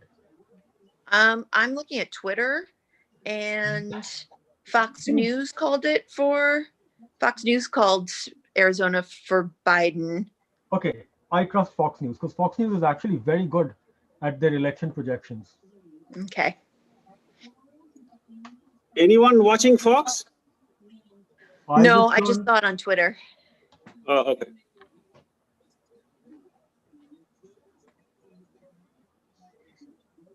No, Fox News actually they have a very good team in this matter.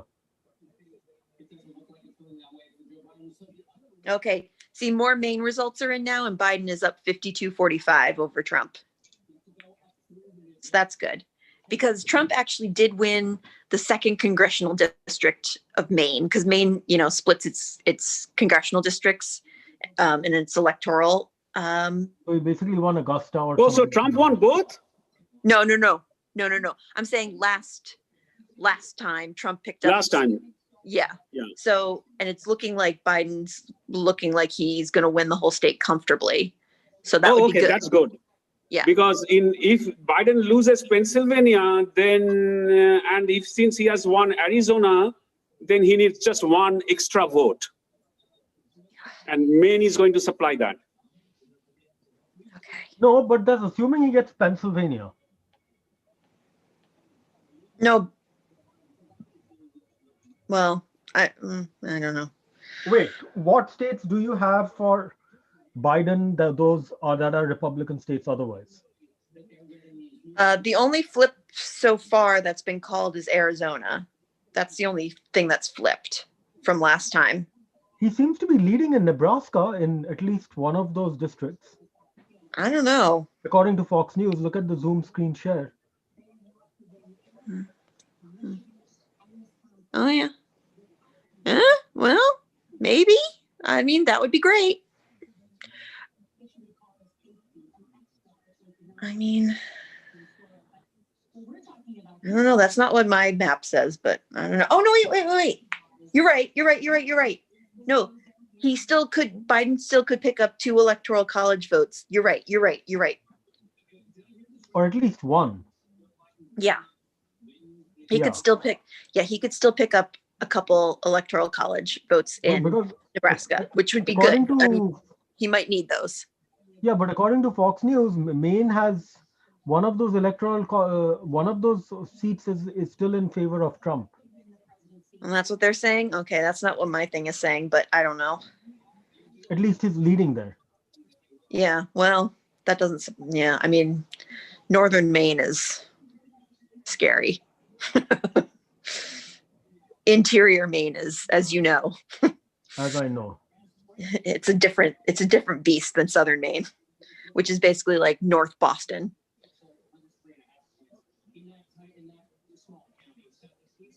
I'm intrigued they're not calling North Carolina so far.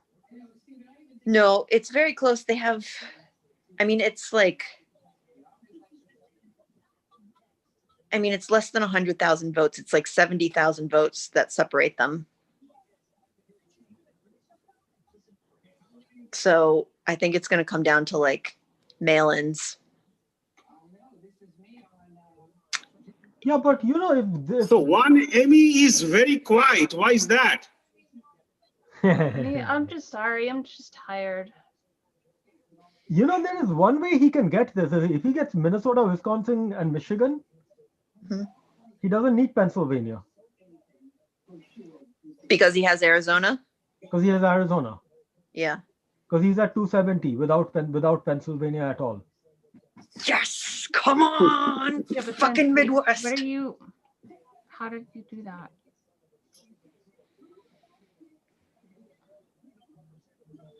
Well, Biden needs to win that one seat in Maine.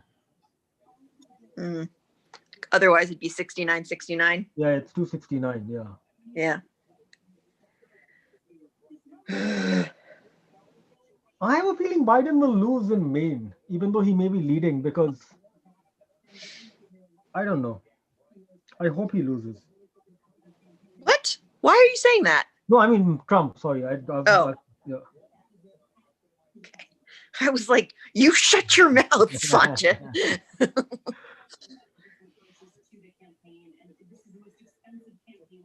We passed recreational pot in New Jersey. Nice. Yeah. I think it And passed in now, Arizona. this election, we cannot complain that, Democrats had a cash disadvantage or things like that. All the rich people support. So it's essentially coming from the poor people, the common people, if Trump wins. He's basically wins the vote of, ordinary ho-hum guys, not intellects or anything. Well, guys, that's the key word there. It's his split. His split is he outperforms Biden by like a 2-to-1 margin in uneducated or like non-college educated white men. That's where he picks up his support. America. Yep. Yeah, but in any country, non-college educated people will be a larger percentage. Always, any country, 30% of the people are college educated, right? Yeah, but I feel like in America they get a disproportionate amount of power, even though they don't deserve it. Correct. Agreed, Amy. Agreed. It's like, just fucking let the smart people run it for once. God. He is going to win. Oh, get that asshole All off the the screen. pollsters out there, you have no idea what you're doing. I'm muting. It's okay. I got rid of it. I didn't want to watch it.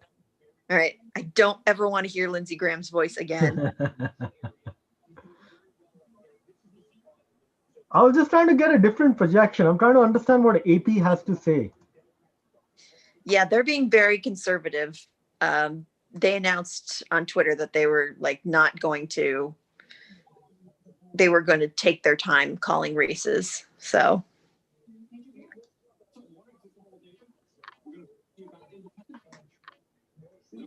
Yeah.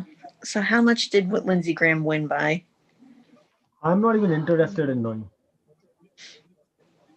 I am. Oh, Lindsey Graham won? Oh, yeah. Oh, he won by a lot. Oh, that sucks. Okay, so this is what the BBC has in line for us. There's a lot more colors on the BBC map than the Fox News map.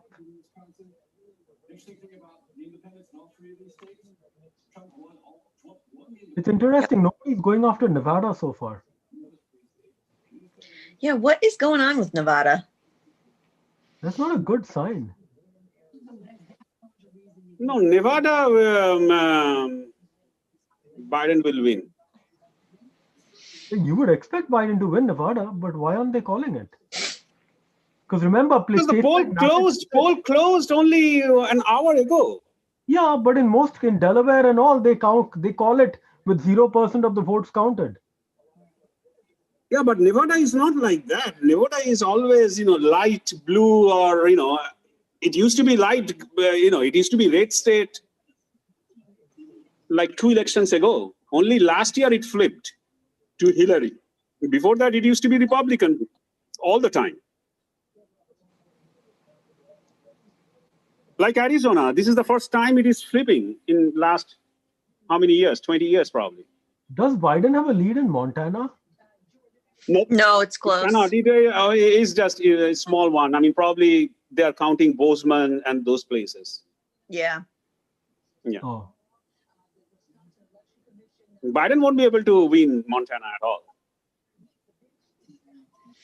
No, maybe not, but we might get a Democratic Senate flip in Montana. Yeah, because of the governor is very popular. Yeah. So that would be awesome if we could get that. Well, Montana's close so far. Yeah, but it's only 20% reporting. Right. Oh, they just called New Mexico. Well, New Mexico would obviously be Democrat. I know, but it still gives them more. You'll get any small comfort that you can get. Yes. Yes. Absolutely.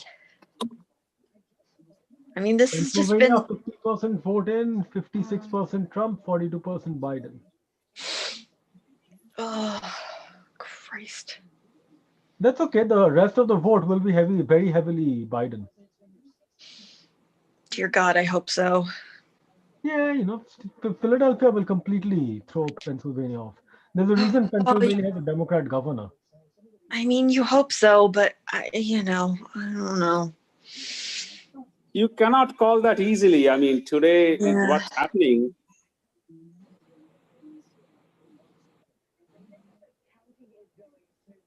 I mean, I'm like looking at the Midwestern totals, like Wisconsin and Michigan, and like I am not reassured. I know. Right now, it's like Wisconsin is like 57% of the vote, and Trump is up by 4 points. And in Michigan, he's up by like 11 points with almost 50% of the vote counted. I'm like, how is that? I'm hoping that that's just like the country bumpkin vote, and they haven't started counting the urban centers yet. That's possible. Like Virginia last time, Hillary was not winning for a long, long time. And once the counting started in the upper part, right, near Fairfax, yeah, she won. Well, that's how it is right now, too. It's Virginia, 64% is in, and Trump is up by 2. Yeah. But Virginia has not, these northern counties, the more populous counties, they will take more time. But I haven't heard anybody say that that's what the outstanding votes are. Somebody will say that. Okay. I would like to hear them say it.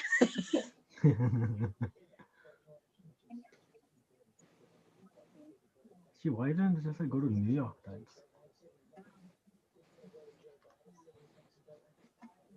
North Carolina is now leaning towards Trump. Yeah. It has been.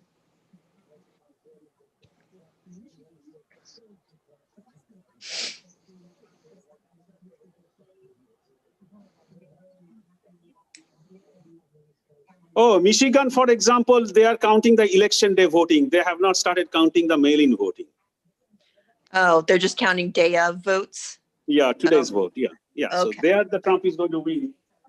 Okay.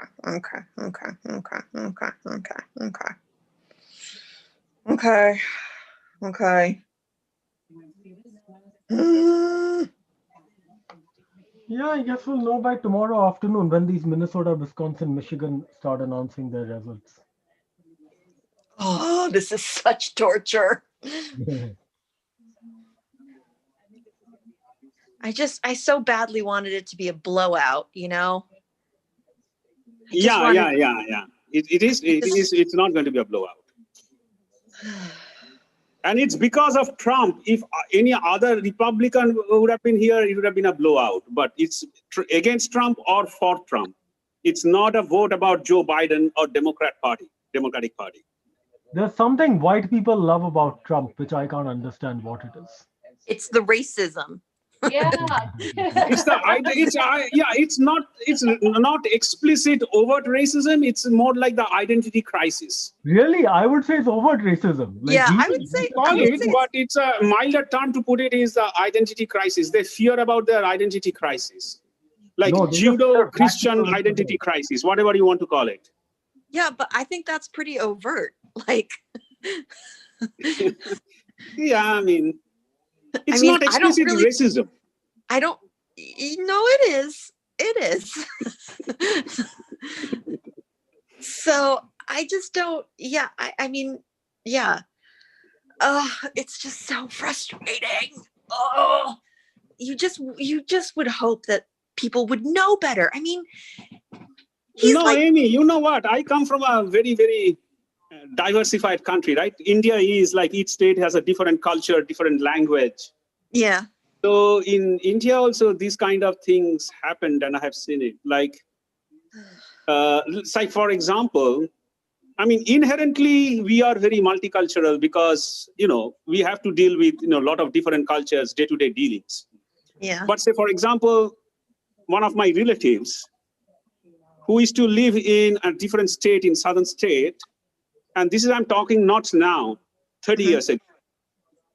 And suddenly, I mean, they were very rich in that state, but suddenly their, the gardens and they had an orchard all got, cleaned up by the local people because they didn't like an outsider, like a non-Kanari guy, an outside from the state, being so prosperous in their state.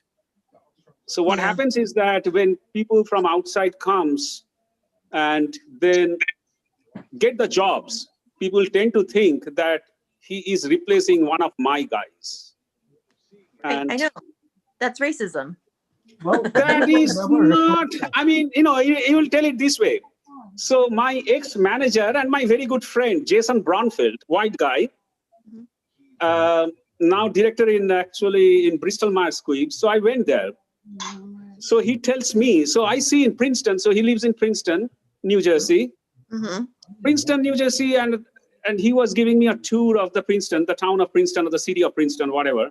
So I saw a lot of Indians. Indians means not like Indians from India, like a lot of second generation Indians here, right? Who grew up in the pubs and stuff. So I say, oh, wow, so many Indians. And he tells me, between you and me, there are too many Indians for my taste. Yeah. So what do you call it? Racism? I started laughing. I mean, he's calling me. I mean, he's telling me that. Yeah, that's racist. You need to get better I don't friends. know. I mean, that's racist. I start laughing. Yeah. Like, because if you are a truly racist, then he wouldn't have told me that, right? I mean, because he would have thought that. No, that's faulty logic.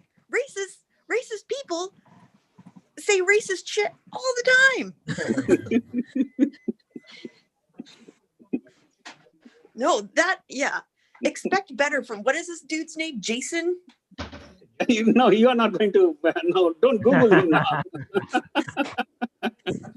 Jason needs to get his shit together. Jason is a racist piece of shit. And he doesn't deserve your friendship, and you can tell him I fucking said so. Fucking Jason. Well, look at the flip side. There's plenty of Trump voters who are also biting their nails right now. What? There's nail biting happening on both sides of the political divide tonight. There's, all these Trump voters who are like, oh man, it's such a close election, our guy might lose.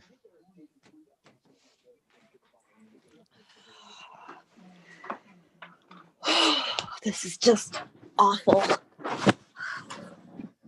It's just the worst.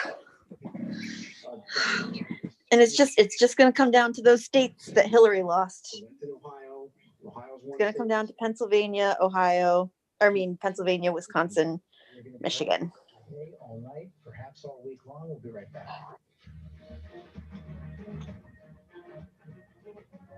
Dewey, stop.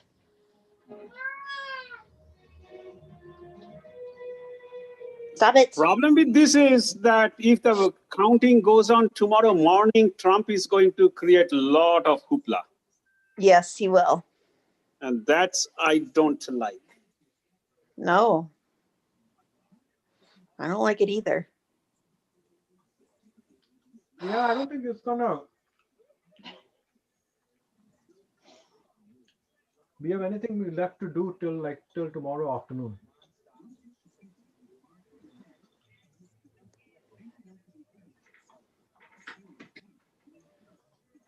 This is not looking good.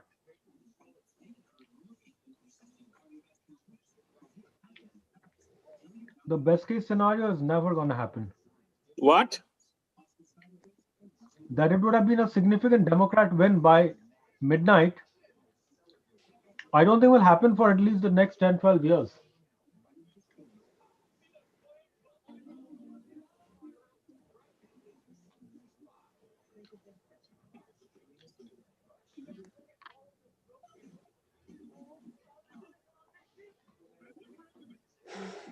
Well, somebody says on Twitter, now that Biden has won Arizona, he can lose Pennsylvania and still get to 270 with Michigan, Wisconsin, and Nebraska's 2nd congressional district.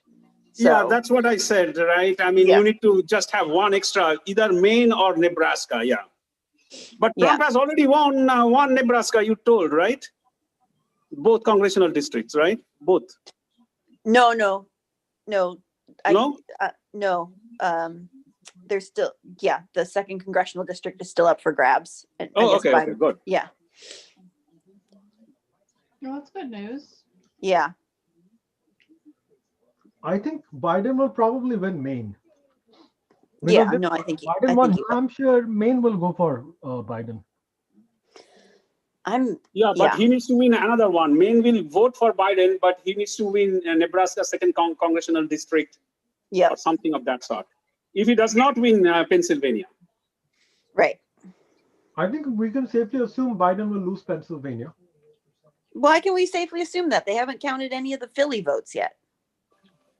Because, don't. I mean, if your logic is like that, then Biden is going to lose Virginia too. No, because he needs to have at least one state as a backup to get a pathway to the presidency. No, they're saying that he does have another backup if he loses Pennsylvania. Well, that was Arizona.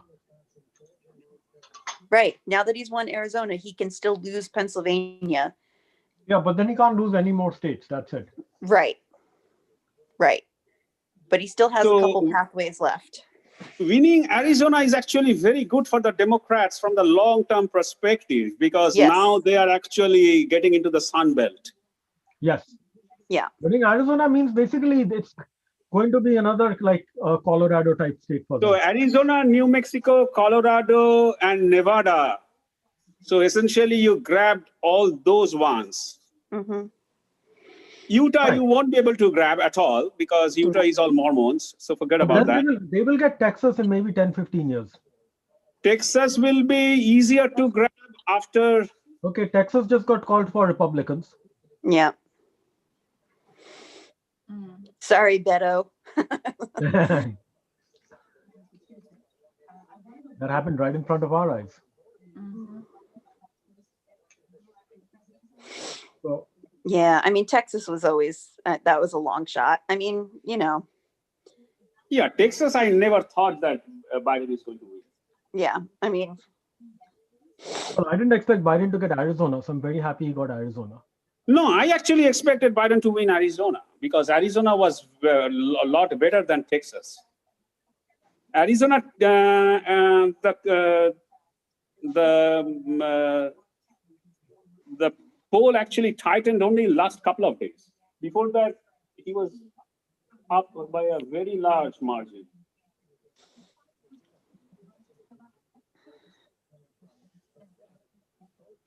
Yeah, North Carolina is just really close.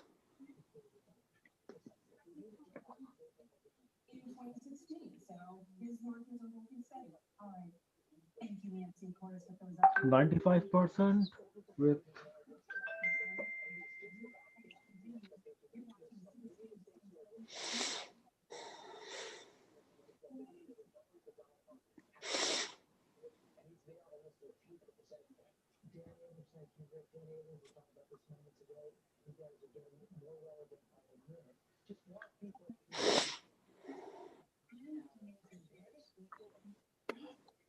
Is there any other state that's going to be called tonight? Yeah, probably. Which one? Well, Alaska and Hawaii. Well, those are you already know where they're going to go. Yeah.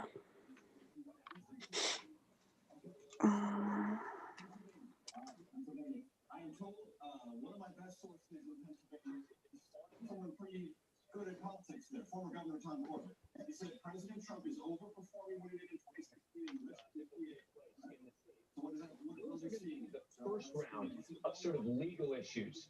Round two is going to be, okay, now there's been a recount. Let's get down to the very specific ballot by ballot. We're not there. So I'm not sure there's much point left in watching this election anymore till Pennsylvania starts getting called. Yeah. Yeah. Iowa will probably be called soon.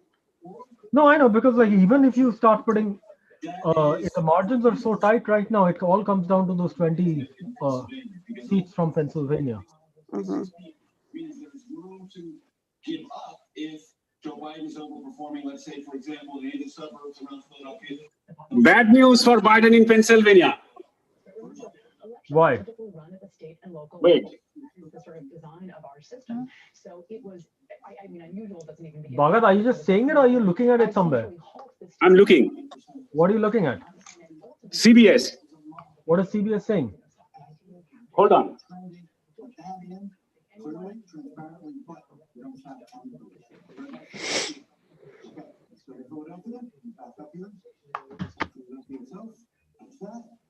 Biden building up the lead and still only 40% counted. Now, this is the other part of this measure that we should tell everybody. This estimated expected vote isn't certain. We're still finding out how many ballots are yet to come in.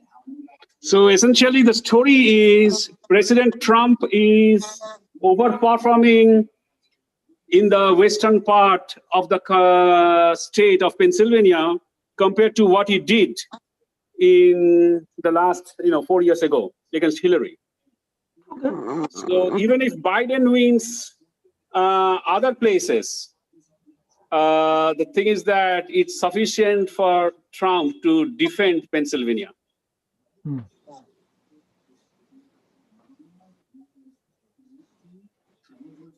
That would be interesting to see. Because what's Trump happening is that he has polarized the the villages and stuff so much that they are actually voting in greater numbers to Trump. They're coming out with their pitchforks. That's what's happening. Yeah, exactly. In Pennsylvania.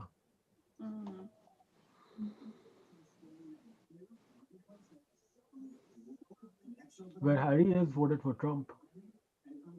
Harry said that his county went for Biden. Lancaster? No, he's in like, I don't know. Thought he was in York, Lancaster, or one of those places. He said he was in a blue one. Oh, okay. Essentially, it's a vote between rural versus, city America. That's it. Yeah, it's a very clear divide. It's a very clear Unfortunately, divide. the system is geared heavily in favor of rural areas. Yeah. Well, anyway, let's see how Wisconsin and Michigan perform. Yeah, it will be very, very razor thin in my opinion, because Trump will be overperforming compared to his last, 4 years ago, what he did in the rural ones.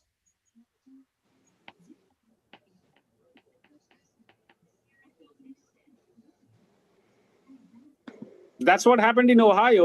Ohio, actually, Biden did better than what Hillary did in the majority of the places where, he was supposed to do well. But that's not sufficient to, prevent the slide. I mean, prevent the defeat.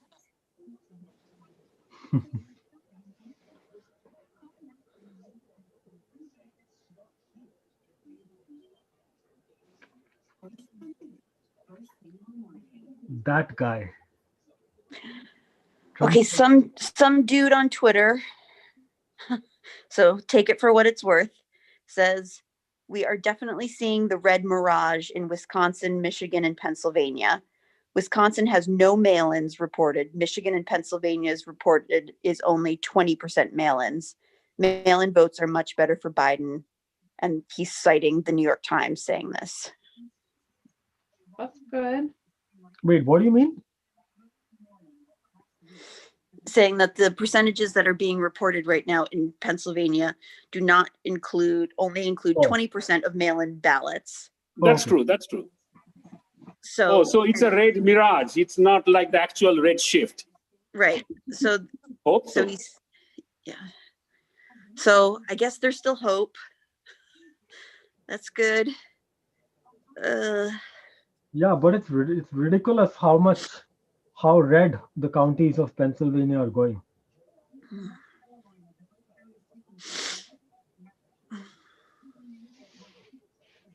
Anyway, it'll be interesting.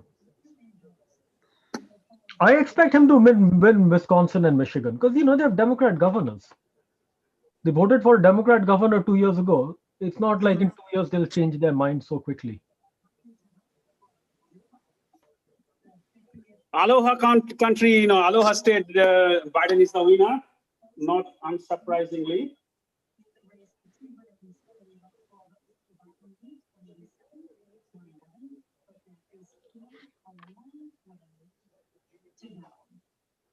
Let's bring in Anthony Salvanto.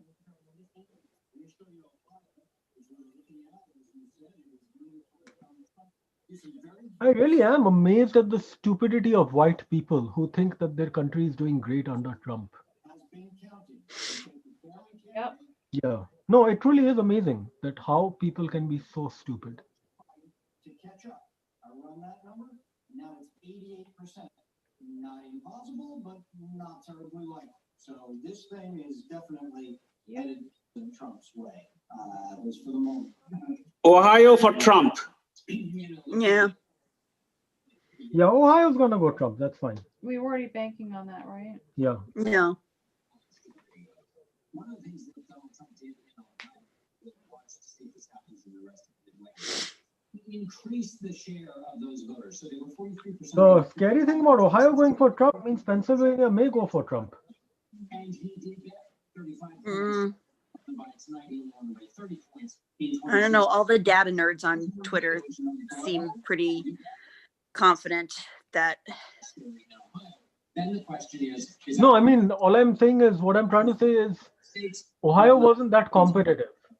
No. Well, if Ohio is there it's a neighborhood state, so it cannot change character that much from one state to the neighboring state. It's a regional character, right? It cannot be dramatically different from one state to the other. Ohio and Pennsylvania have very similar characteristics. Yeah, exactly. Ohio, Pennsylvania, Michigan, Wisconsin, very similar character, particularly Ohio and Pennsylvania. So essentially, if you look at it, if you look at all the states, they are clustered, like New Mexico, Arizona, Colorado, right? California, Oregon, and here in the Northeast, all the Democrat states, everything is clustered. So if Ohio is that way, then Iowa and, how come two other states will be so different? You'll have to ask that question. And in Ohio, actually, Trump has increased his share compared to last 4 years ago. I wonder what's happening in the Senate races. Yeah, I'm just as interested in them as I am in president. My phone is gonna die, so I have to go. But okay. This has been. Die. Huh? My brain's about to die. Yeah. I'm gonna go too. Okay. All right. Well, I don't know. I hope we have some good news tomorrow. That's all I can say. Oh, I'm sure we will. Okay. As long as you're sure, Sanjit, then yeah, we'll be fine. Don't we worry. can all sleep soundly then. Okay. All right. Bye, everyone. It's good to see you. Good night. Bye. All right. Bye. Good night.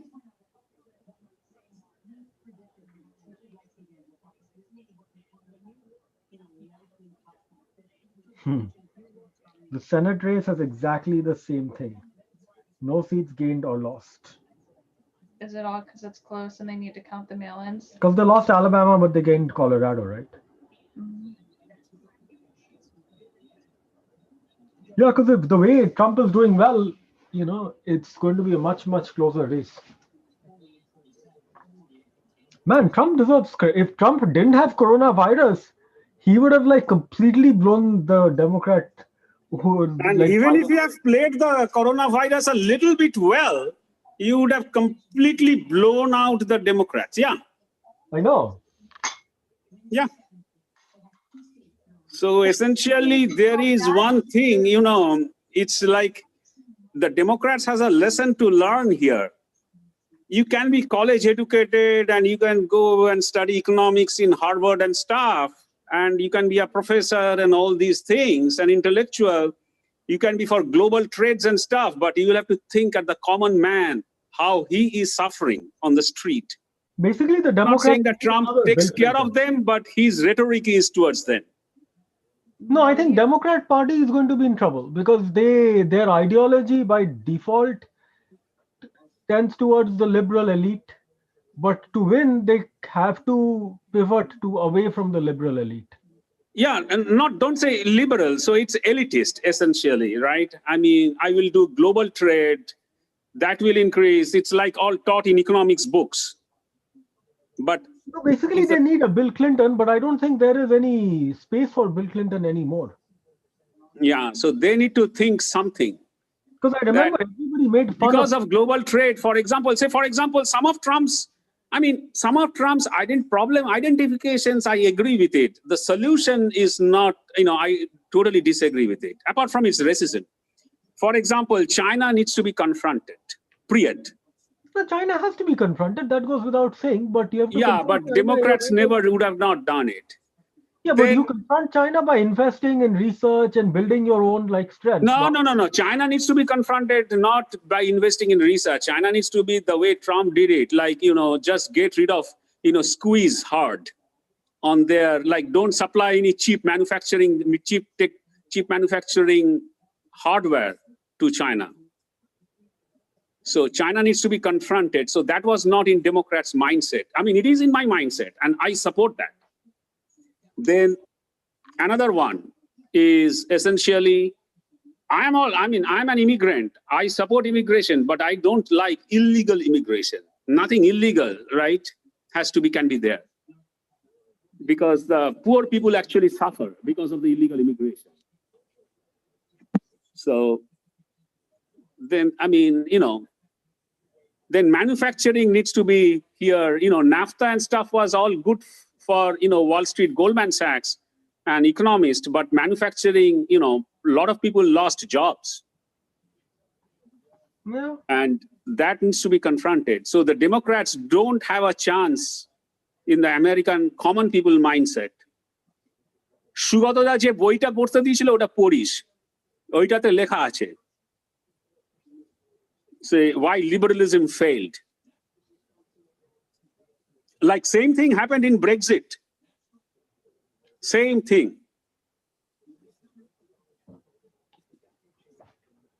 And that's why actually Trump won. Trump is not Republicans. Republicans are all for free trade, free things, right? Trump is a populist. Trump is a populist, yeah. So Trump is not Republican. And a populist. He'll say whatever he feels people will like the sound of, and he'll say that. Yeah, but the people likes, so people like what benefits them, right? I don't think people really know what benefits them. Most people are stupid. Yeah, but then whatever, that is an elitist approach that most people are stupid. And so that's why you suffer in the poll. Because when it comes to the poll, if you assume that most people are stupid, I know it better. I know how will you be, I know what's better for you than you yourself know. That's a very elitist approach, and you're not going to vote for that. Unless you tell that, you judge yourself what's better for you, and I'm going to deliver it to you. Yeah. It's a very different approach.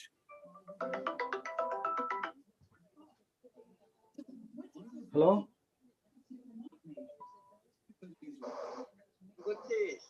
আমি বাগাদার সঙ্গে election result দেখছি।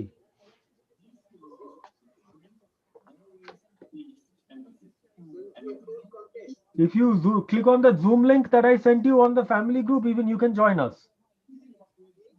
তুমি হোয়াটসঅ্যাপে দেখো family গ্রুপে একটা zoom link পাঠানো হয়েছে।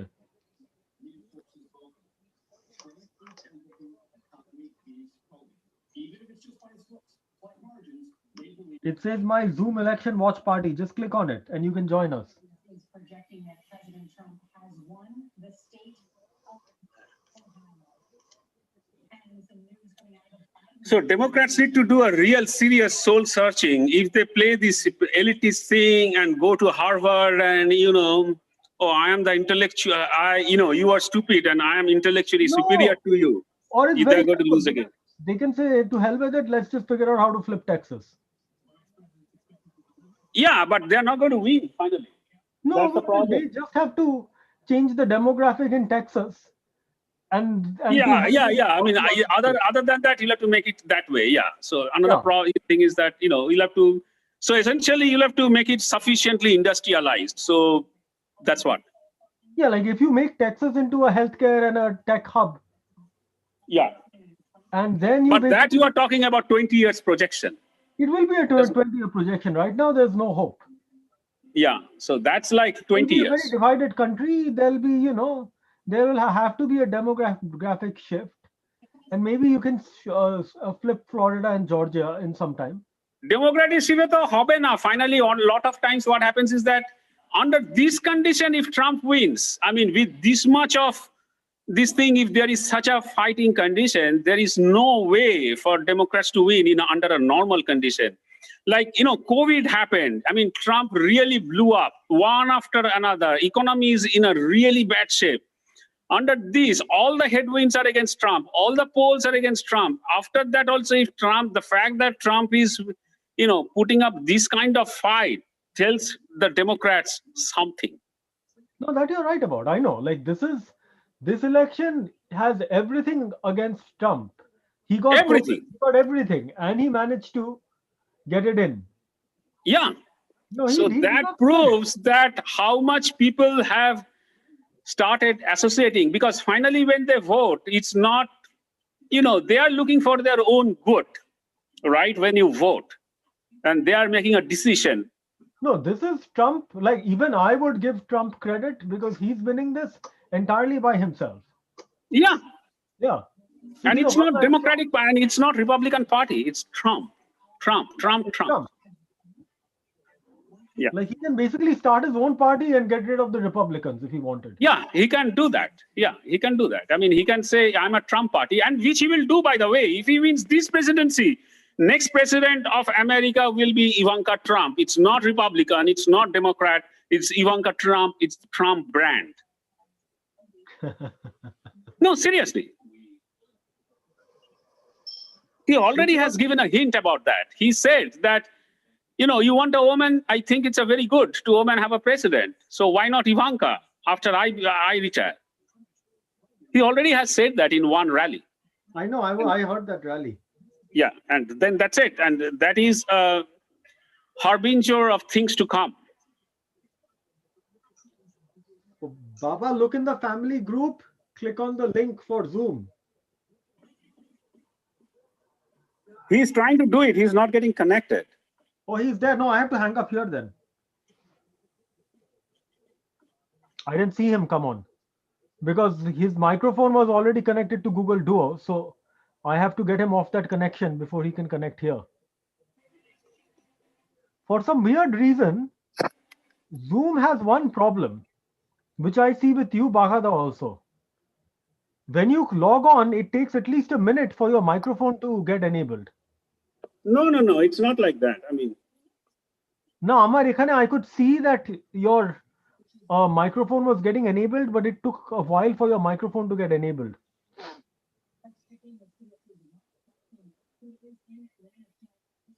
Anyway, Baba, শুনতে পাচ্ছ আমাদেরকে? You have to unmute yourself in Zoom. Remember that.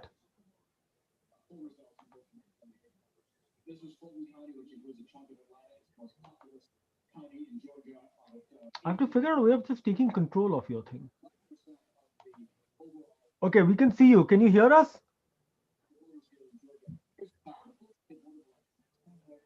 Oh, Baba, you have to lift the phone up. There's something on top of the phone.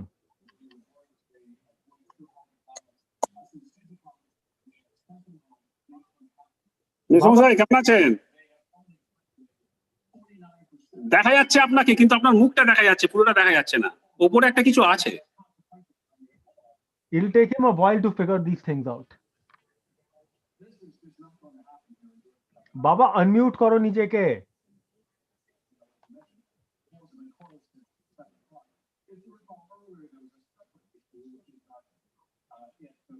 Baba, you're on the wrong device.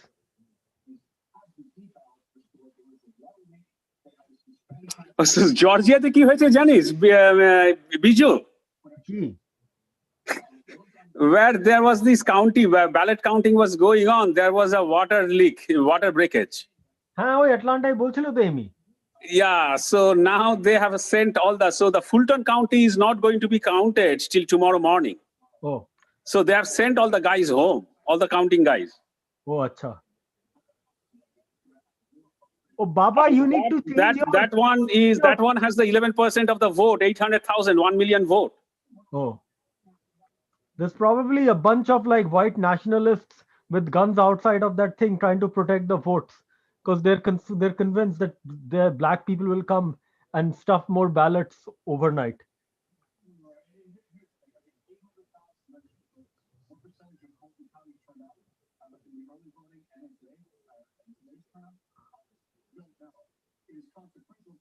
বাবা, তুমি আমাকে শুনতে পাচ্ছ?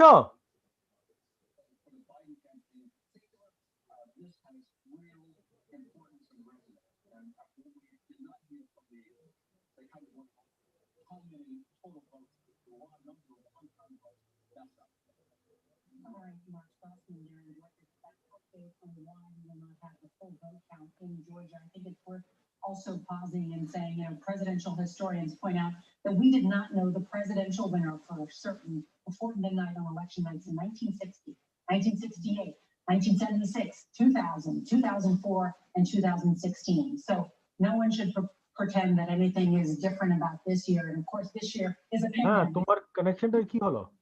Turnout in terms of so many more votes to count. That's why we're witnessing. What happened to your connection? In terms of not being. Oh, it has frozen. He's not listening anymore. He's just, just one picture.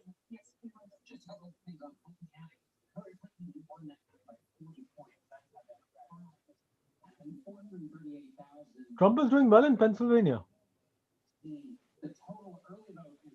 Yeah, but they have not started counting the suburbs. I mean, the other areas.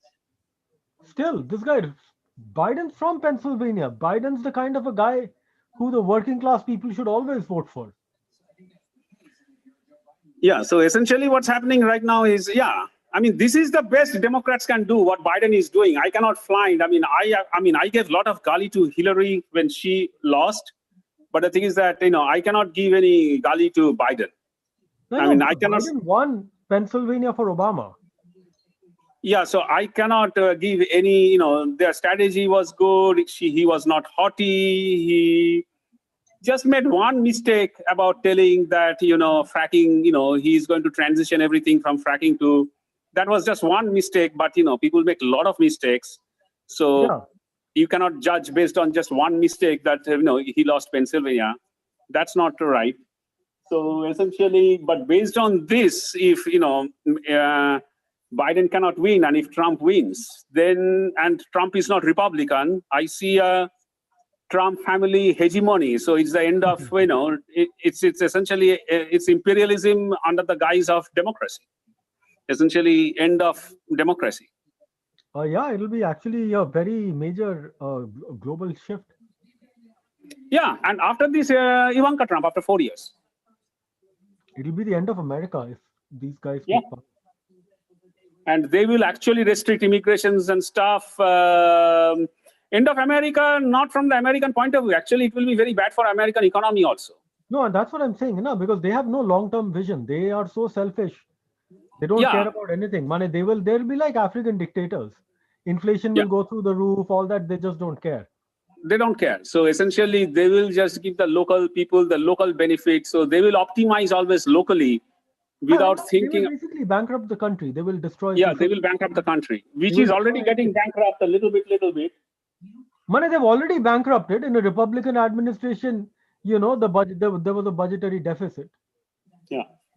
So, because if people like tax cut, they will do tax cut. If people like this, they will do that. You know, whatever the people like. Yeah, when your economy is strong, you basically build your buffer. And people like Trump got rid of the buffer when their economy was strong. So when the economy goes bad, there'll be nothing left. Yeah. Yeah. So no, it's very bad. It's very bad news for America. It's good news for China. It's very good news for China, actually. Yeah, because America will become weak in the long term, and it'll allow China to get back and establish dominance. Yeah. Yeah. Very, very bad news.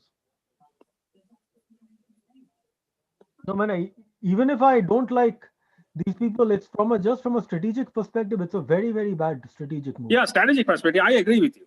I mean, America is actually weaker now what it was like 4 years ago. Yeah, and the problem is people like Mitch McConnell and all don't realize. They don't care. They realize. No, they don't care. I mean, his job is to shepherd the Republican Party. His job, he's just the Senate majority leader. So his job is to make sure, as long as Trump is not floating his own party, he's under the Republican umbrella, and he will do whatever he wants to. I mean, he will actually cater to the people. I mean, from his point of view, he is right. I mean, I cannot blame him. No, sometimes it's better to lose to win in the long term. That's what these Republicans didn't do. I mean, yeah, for American people, it will be bad. But yeah, I agree with you. Because what will happen is that Microsoft and all these guys, they will restrict immigration. What they will do is that they'll go to Canada. They will go to they will all go to Canada. Yeah, Canada will become the next America.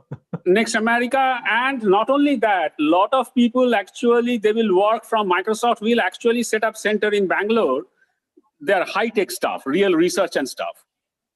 Microsoft, Google, because if they cannot bring those guys, they will say, I will pay you $200,000, but you stay in Bangalore.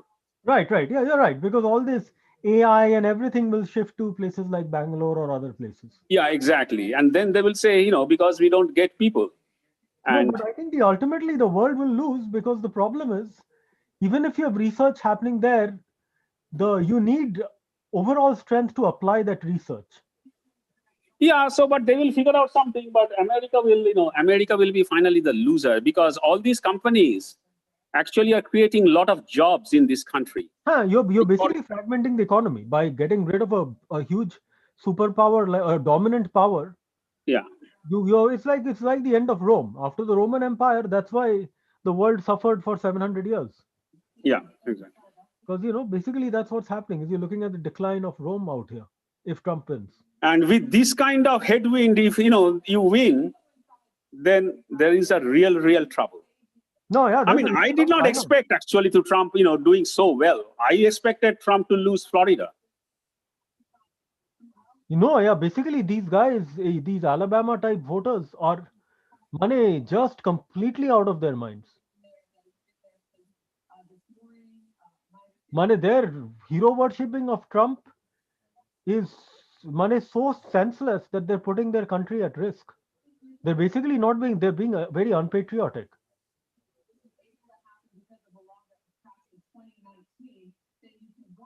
Voters have to be responsible and voters have to be intelligent. If voters don't see through the lies of politicians, then you're done for. Yeah. Yeah, so America will be bankrupt. I mean, and another thing is that, the Republican thinks it's actually, so essentially, the education they will privatize, and then they will actually say it's all local, like what Betsy DeVos did. So the education sector will go down like crazy. Oklahoma, Missouri, their schools will just get completely destroyed. Yeah. The East Coast and the West Coast places will be fine. Yeah. And, slowly but surely their economies will start going down, because basically all their state universities, suddenly they won't be getting good students anymore. Yeah, exactly. So what happens is that essentially all these things, I can see it's the decline of America starting under Trump. If Trump wins.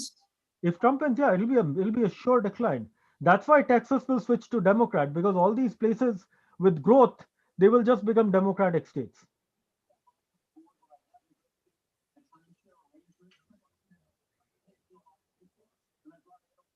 And I think the switch of Arizona is kind of evidence of that.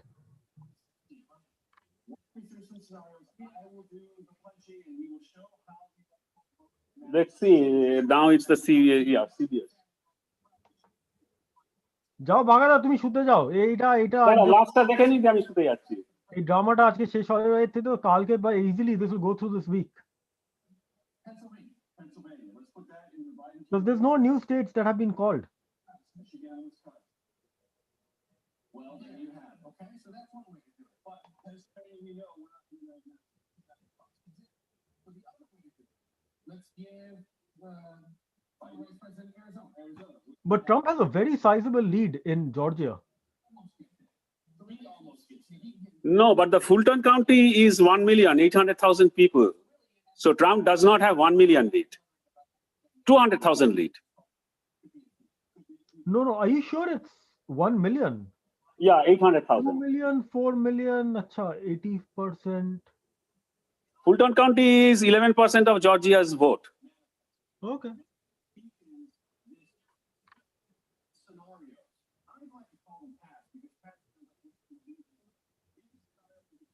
Supposing he gets 500,000 votes there, he won't be able to make it though. Because that pushes Trump up to 2.5 million and it takes Biden up to say 2.4 million. Although the weird thing is, their numbers are so low compared to say numbers in India. What is that? Their numbers in absolute sense are such low numbers compared to Indian numbers. Yeah. You know, like 2.4 million, that's nothing in India. Hey, Sean, I'm shooting you, because I don't think it's going to be over the night and tomorrow it's not going to be settled. Okay, good night, man. At least it was fun. You know, we got okay. to All right, good night. Bye. ঠিক আছে, bye.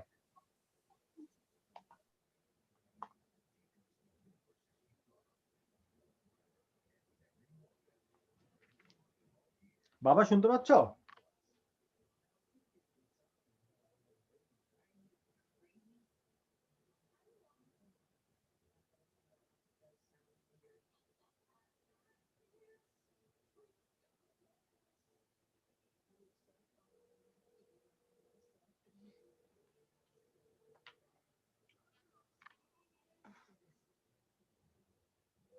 হ্যাঁ, তুমি কি zoom লিংকটায় click করতে পারছিলে না? You clicked the wrong phone. আমি শুনতে পাচ্ছি, but the Zoom link that you clicked, you put the wrong phone.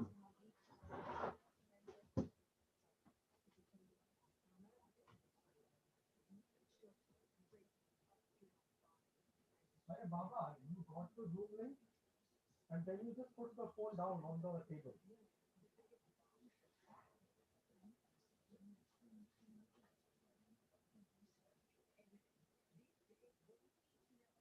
No, but after some time, you just kept the phone on the table and you started playing with another phone.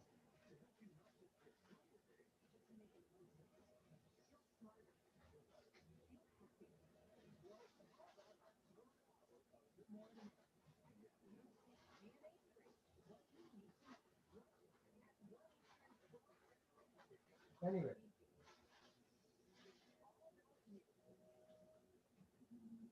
If you want, you can watch the election party with us, with me.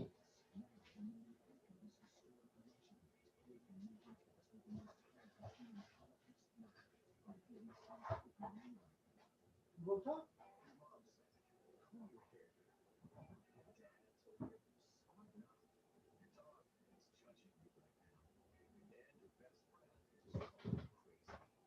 না কি করছো তুমি বুঝতে পারছি না। What are you trying to do?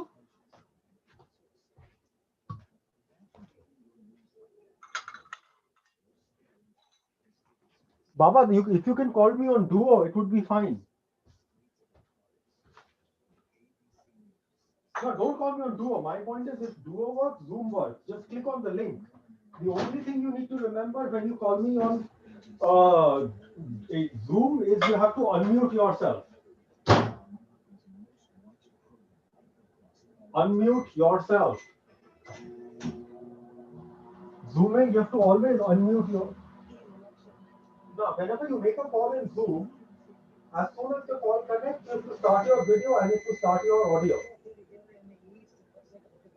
By default, Zoom starts with the audio and video off.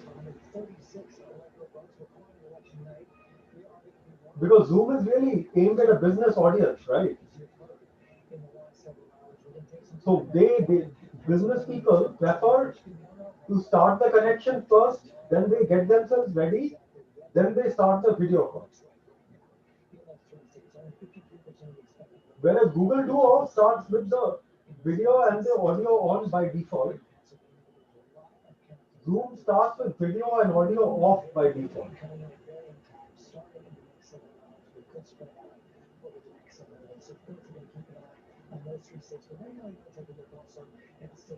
You can also do it on the iPad. Because I'll get Dada to come in then.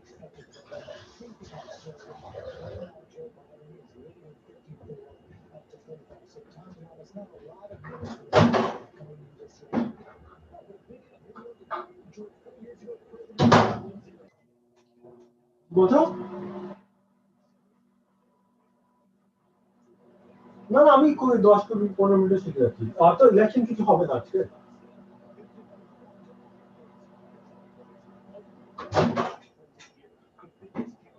I mean, the only thing that remains to be seen if Wisconsin gets announced or not.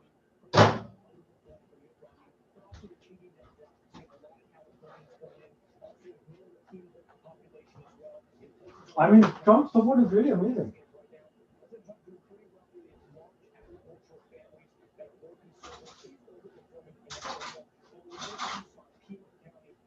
Anyway, তুই জুমটা চালাতে পারলে?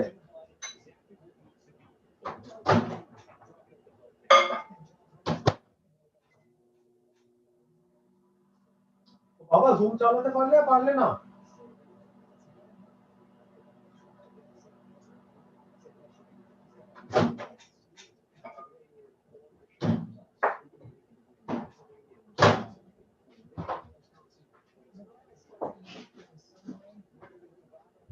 বাবা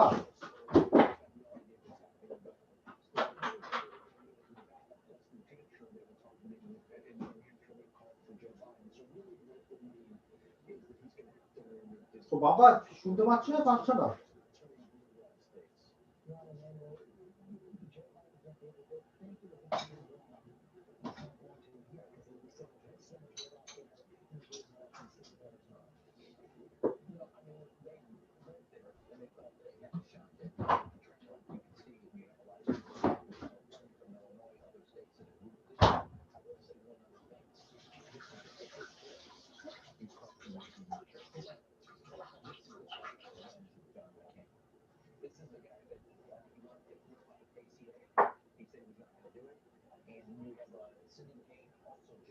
বাবা শুনতে পাচ্ছ পাচ্ছ কি হচ্ছে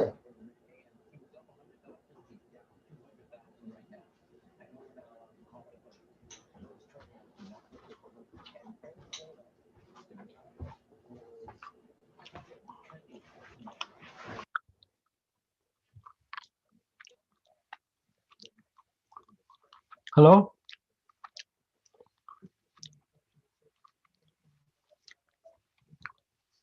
শুনতে পাচ্ছ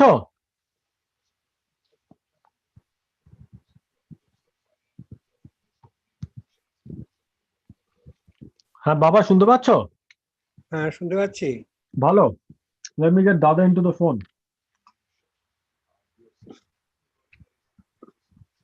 আচ্ছা তোর তুমি আমার স্ক্রিনটা দেখতে পাচ্ছ হ্যাঁ স্ক্রিনটা দেখতে পাচ্ছ হ্যাঁ তোর টিভি স্ক্রিনটা দেখতে পাচ্ছি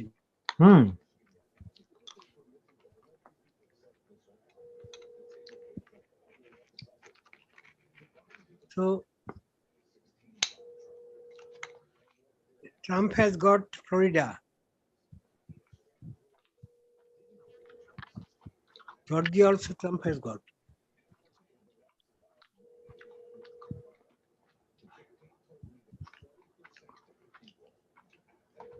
দাদাকে কোনদিন ফোনে পাওয়া যায় না জানো? Well, he has now many occupations. No, I think the problem is he doesn't. He has two or three phone numbers. Jai Hok, what is the outlook now?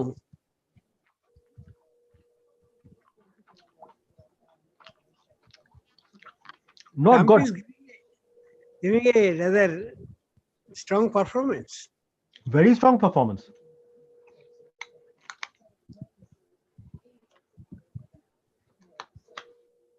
Even North Carolina, Trump is actually, there is this white people of all categories, they are really sort of having a fear that the migrants and blacks and Latinos will take over, which they don't want.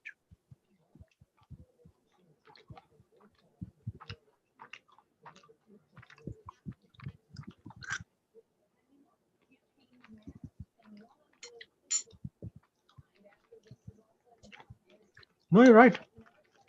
What is the situation in Arizona? Arizona is fully Democrat. Achha. But it used to be a borderline state, isn't it?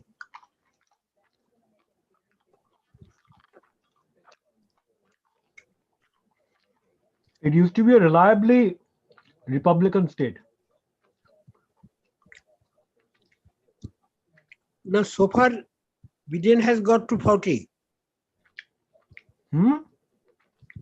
So far, Biden has got to 40 electoral. Biden. He has got to 40.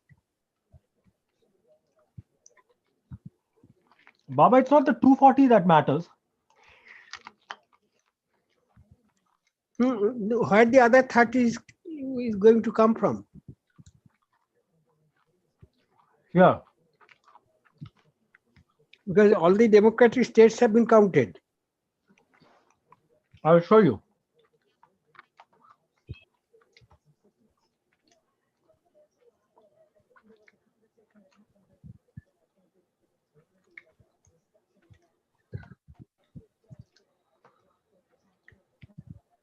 এই ম্যাপটা দেখতে পাচ্ছ?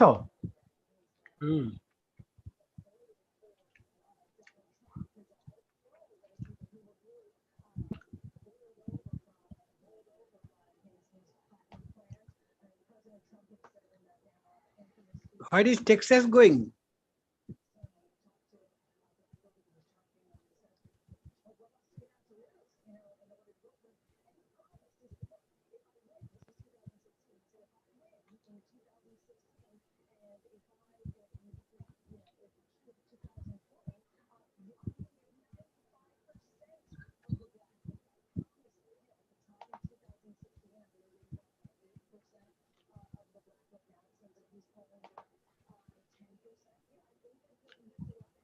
আচ্ছা এটা দেখো।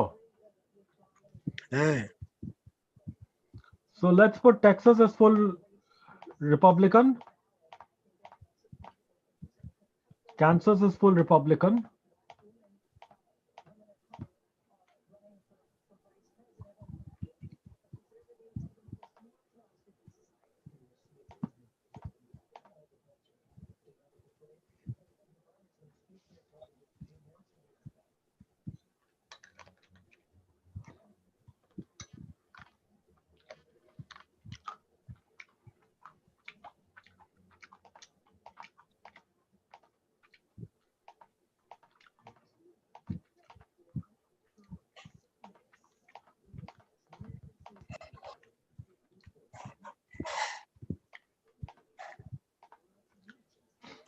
Okay. বুঝতে পারছো এটা কি করে কাজ করছে? হ্যাঁ, Texas goes to Republican. হ্যাঁ। না, আচ্ছা, what is that state by the side of Texas? New Mexico. New Mexico, what is the current position? Democrat.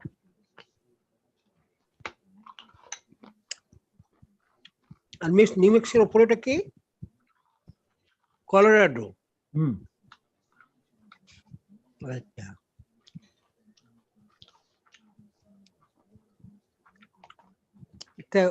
What is the most optimistic assessment for Biden? So here is the most optimistic assessment for Biden.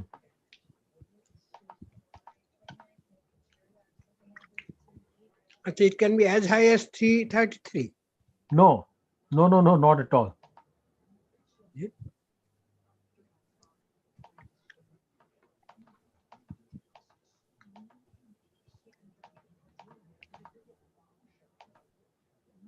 It's 256 plus 25. Dara, I'm not done. Texas goes red.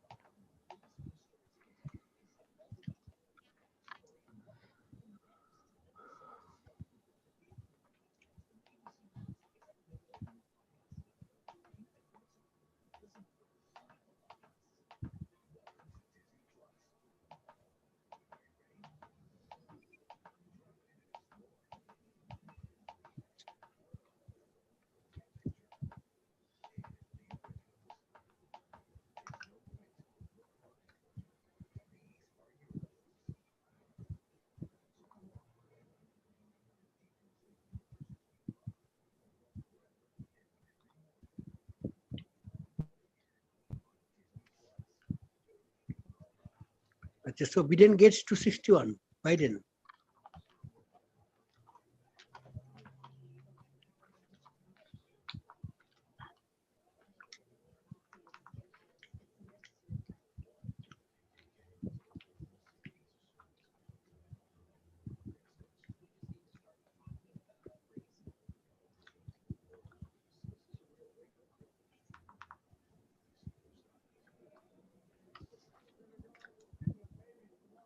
Well,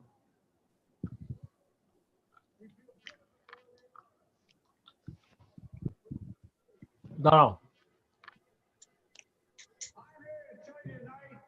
We believe we're on track to win this election.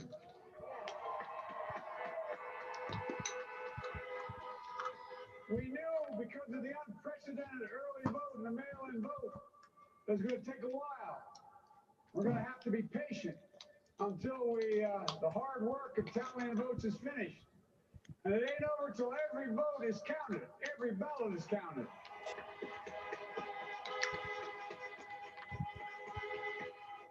But we're feeling good. We're feeling good about where we are. We believe one of the Mets has suggested we've already won Arizona, but we're confident about Arizona. That's a turnaround. We also just called it for Minnesota, and we're still in the game in Georgia, although that's not what we expected. We're feeling real good about Wisconsin and Michigan. And by the way, it's going to take time to count the votes. We're going to win Pennsylvania. I'm talking to folks in Philly, Allegheny County, Scranton, and they're really encouraged by the turnout and what they see. Look, we can know the results as early as tomorrow morning, but it may take a little longer. Baba শুনতে পাচ্ছো? হ্যাঁ, দেখছি। Trump's place to declare who's won this election. That's the decision of the American people. But I'm optimistic about this outcome. And I want to thank every one of you who came out and voted in this election. And by the way, Chris Coons and the Democrats, congratulations here in Delaware. If the election becomes this close, then there will be civil war in USA, I tell you. Acha, so look at the map that I've drawn right now.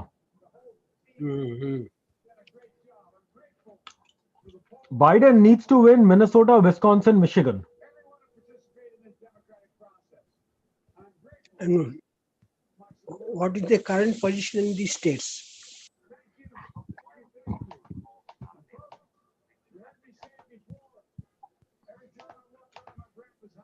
That is the current position.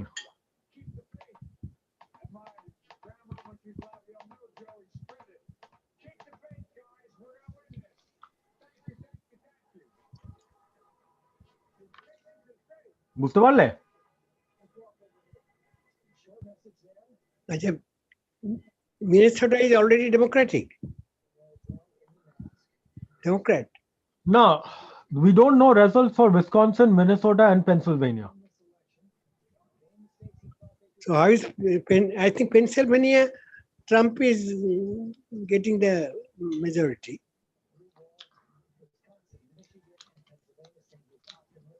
In Pennsylvania, what has happened is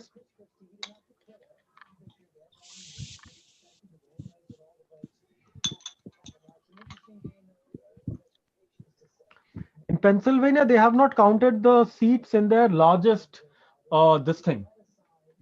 Let me call his home number. I'm very annoyed. একে কোনোদিনও ফোনে পাওয়া যায় না, জানো? It's really frustrating. I call him on the phone. It's impossible to get him.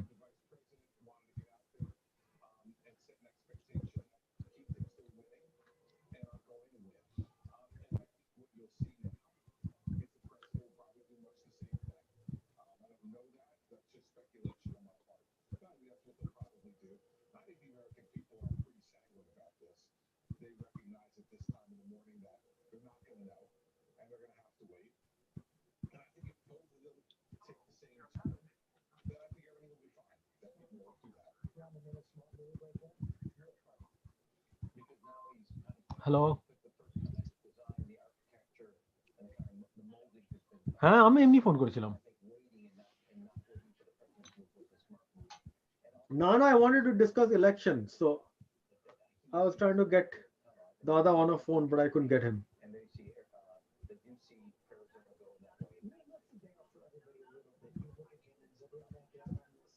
Oh, acha, ঠিক আছে. I don't know what is his phone number actually. হ্যাঁ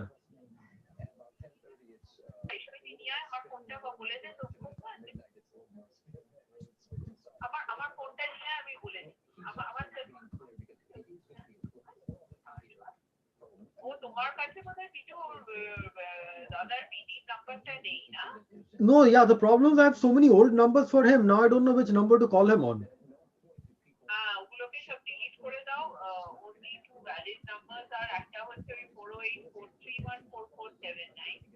Yeah.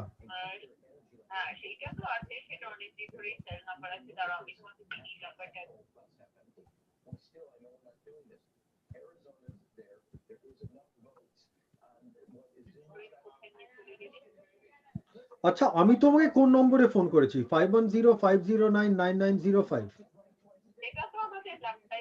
So that's your landline.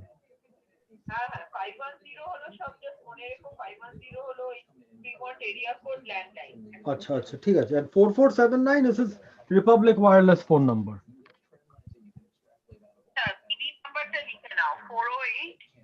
হ্যাঁ। No, just tell me. Just tell me. I have the number. I just want to be sure which number I need to delete. 3757903. Okay, so his 650 number no longer works. Okay.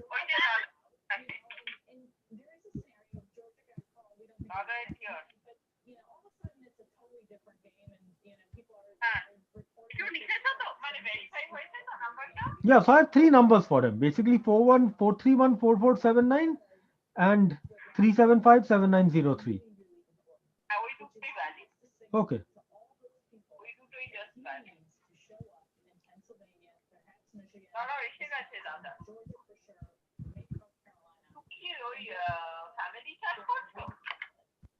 আমি zoom chat করছি। আমি zoom chat করছি।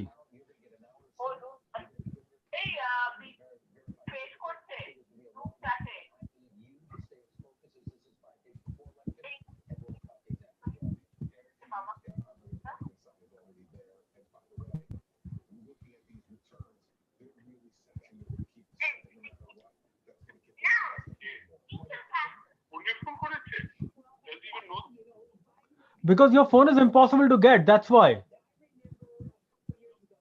No, but you should carry a phone with you, no, when you go out for a walk then. Yeah, but the point is you should also delete your old numbers.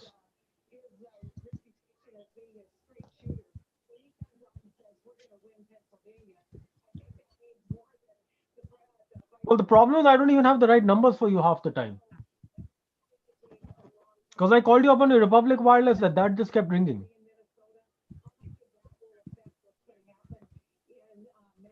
Jao. Anyway, come on Zoom. Okay, bye. Anyway, Baba, buste parle? So basically, the whole election seems to have come down to Pennsylvania. Supposing I give Wisconsin to Trump,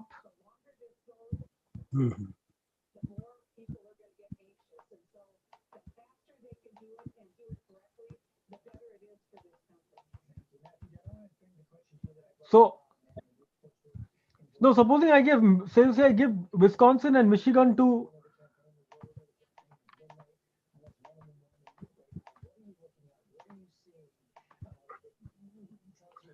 basically this may be the result. 270 and 267. Is it too close? Extremely close. This will lead to civil war, I tell you. Nah, it won't lead to civil war, but okay.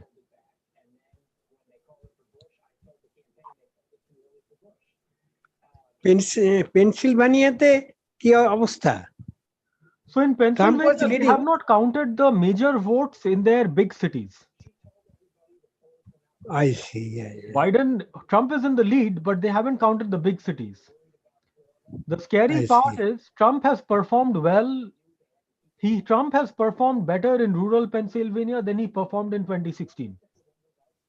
I see. Last time he just barely scraped through in Pennsylvania. This time he has done better in rural Pennsylvania than last time. So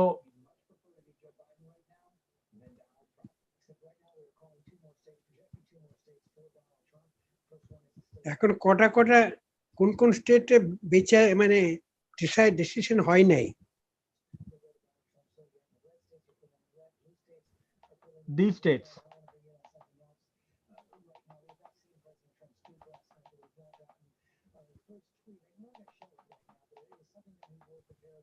Those states. Acha, only these 4 states? Yeah. Acha.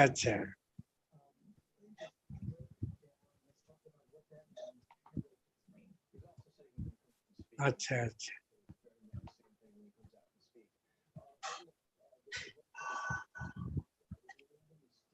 In the Senate also they are running neck to neck. Okay.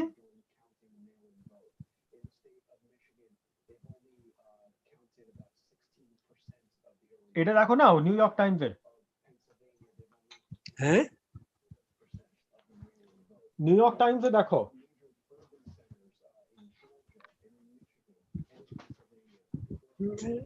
I will take. And what is happening to the postal ballots? That hasn't been counted as yet.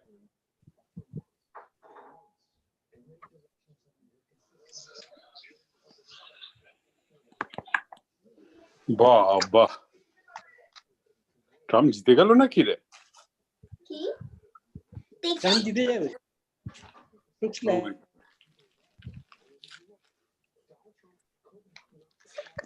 Who is here? Trump was behind by like 150 votes. I saw তুমি কি করছো? কেন?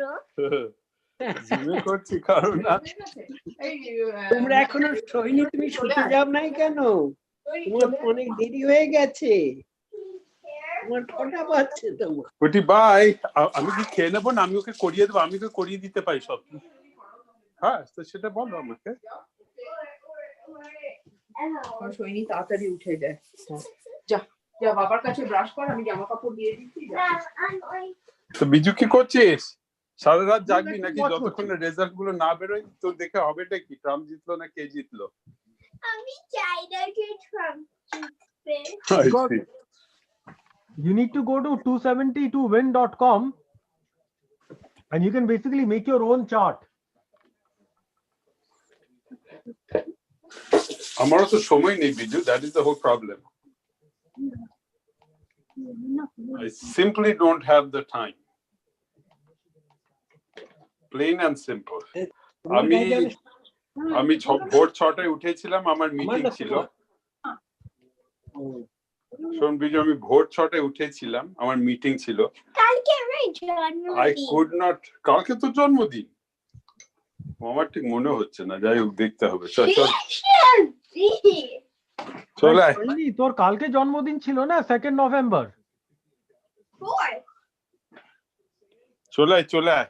গতকাল নয়, কালকে। ও হ্যাঁ, Biju 2nd কাকু November, গতকাল আর কালকের তফাৎ জানে না। বিজু কাকু তোর থেকে কম বাংলা জানে।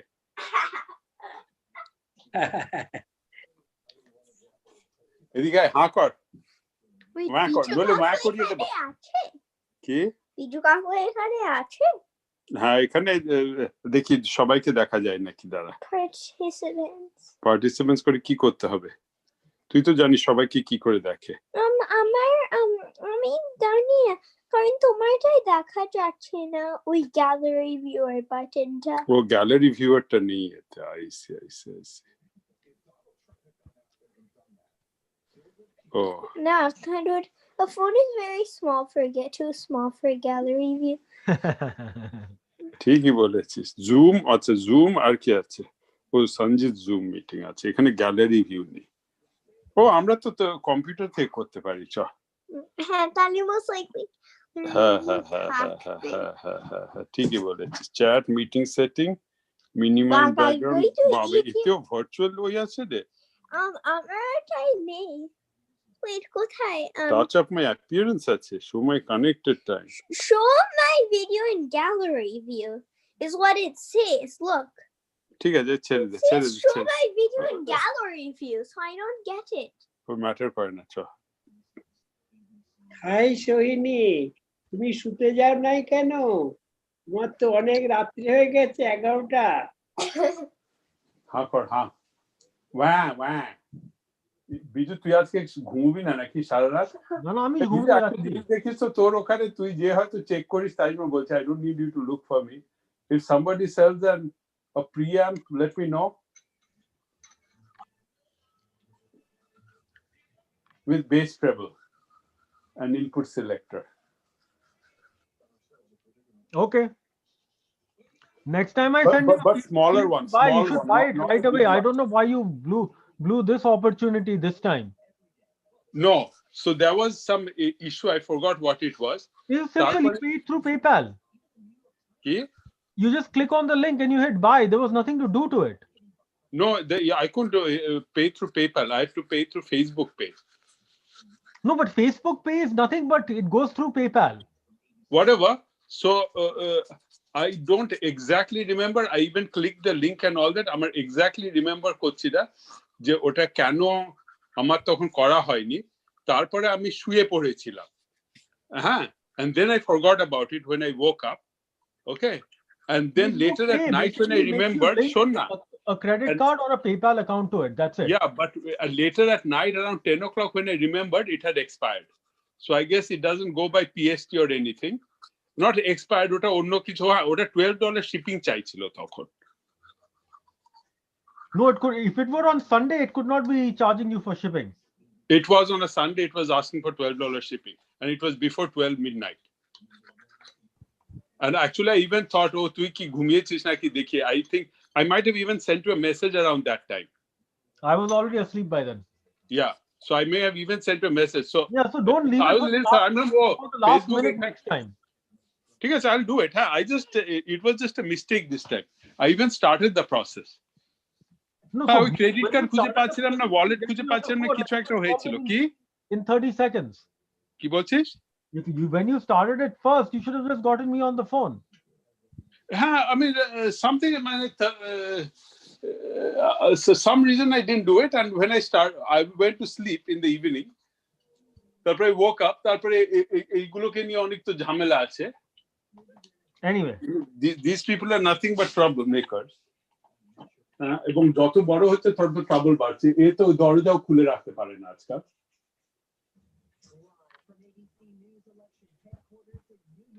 একজনকে একটা কেভ বানিয়ে দিতে হবে. কেভের মধ্যে গিয়ে বসে থাকবে.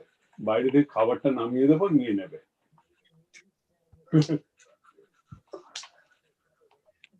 কি হলো?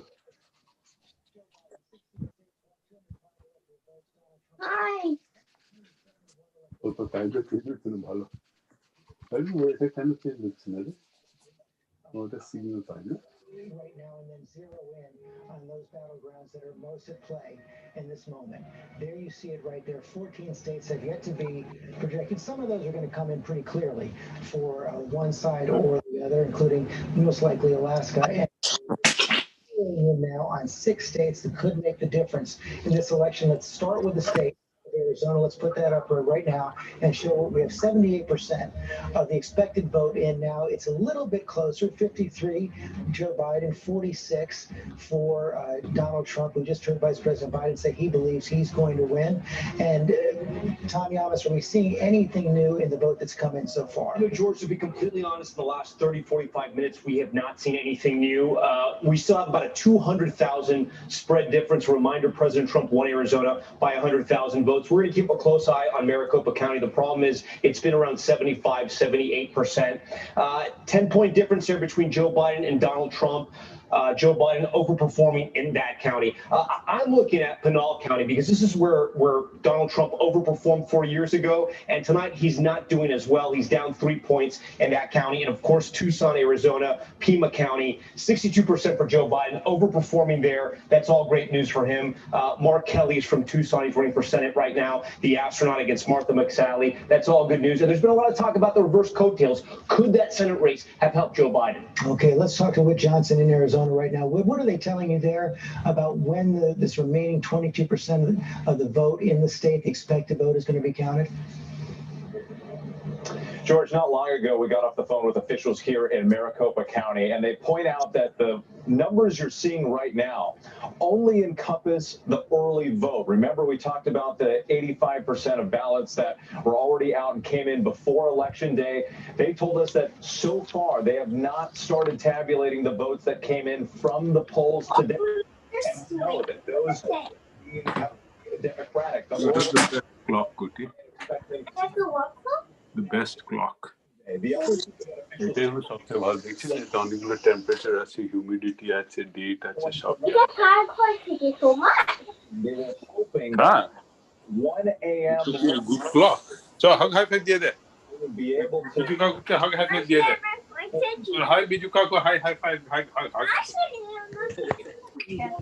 Hi Sohini, good night. তাড়াতাড়ি কর। একবারে হাই কুইক হারি আপ কর। It's grown by more than 660,000 people. Oh, Trump জিতছে? It's become more diverse. আমি জানি না, I have no idea. Biju Trump জিতছে? একটু আগে দেখালে যে ম্যাপটা কি দেখাচ্ছে? না ম্যাপে doesn't mean anything. এখনো অনেক ভোট কাউন্ট হয়নি। কি বলছো? আমি আবার কিছু অসুখী হব, অখুশি হব, ট্রাম্প জিতছে। Biden is no good. তাতে কর, নিজে কাজ কর। বিজুকে হাই বলে দে। As of right now, things are not looking very good. Most of the country is red. No, most of the country doesn't matter. Electoral vote, na? Yes, Daddy. What are big state গুলো হবে? Florida, Texas, R K? Wisconsin. Florida is 96% reporting, and it has 29 electoral votes, and it seems like Trump is going to win. Iowa is also going to be red. Florida to North Carolina blacks is going didn't to vote be again red. this time. Pennsylvania is going to go either Too lazy way. to vote. Texas is going to be red. Wisconsin is going to be red. So they're showing us the swing states. Wait, Ishani, how do you think Wisconsin is going to be red? It's saying Wisconsin আমাদের client আছে। Wow, Wisconsin or red? I'm not so sure Wisconsin will be red because Wisconsin has a Democrat. Wisconsin, Michigan have Democrat governors. So they make it easy for the Democrat voter to. Swing state.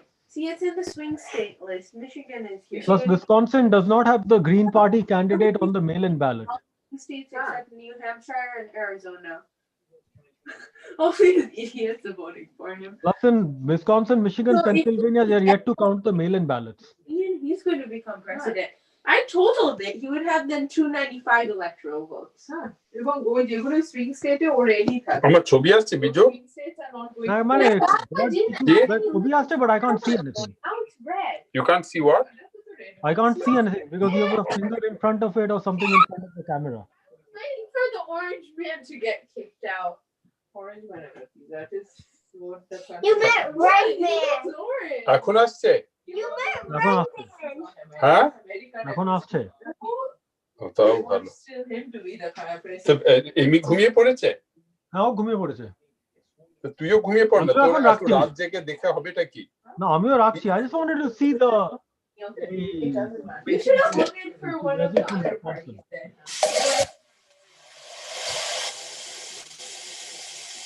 I mean, this is one বাবা thing. তুমি এখনো তোমার ক্যামেরায় একটা video তুলেছো night shot তুলেছো একটাও বাবা শুনছে না ও বাবা জানি এখন ওইটা ছেড়ে দে তো তোমার ক্যামেরায় একটা নাইট শট নিয়েছো ছেড়ে দে No, I have not yet tried. So I'm going to do something. I'm going to set up a return with Amazon. ওটাকে প্যাক করে রেখে দিয়ে ওরা এসে নিয়ে যাবে Keep what you are sending? I'm going to set up a return with Amazon for that phone. Return, you know? Ah, because it is of no use to you. Oh, No, no. it is of no use to you. So I'll set up a return. এখানে সোহিনীও হাসছে খুব হি করে But should I set up a return or not? No. Actually, I would like to go to a place like Marut and take interesting shots.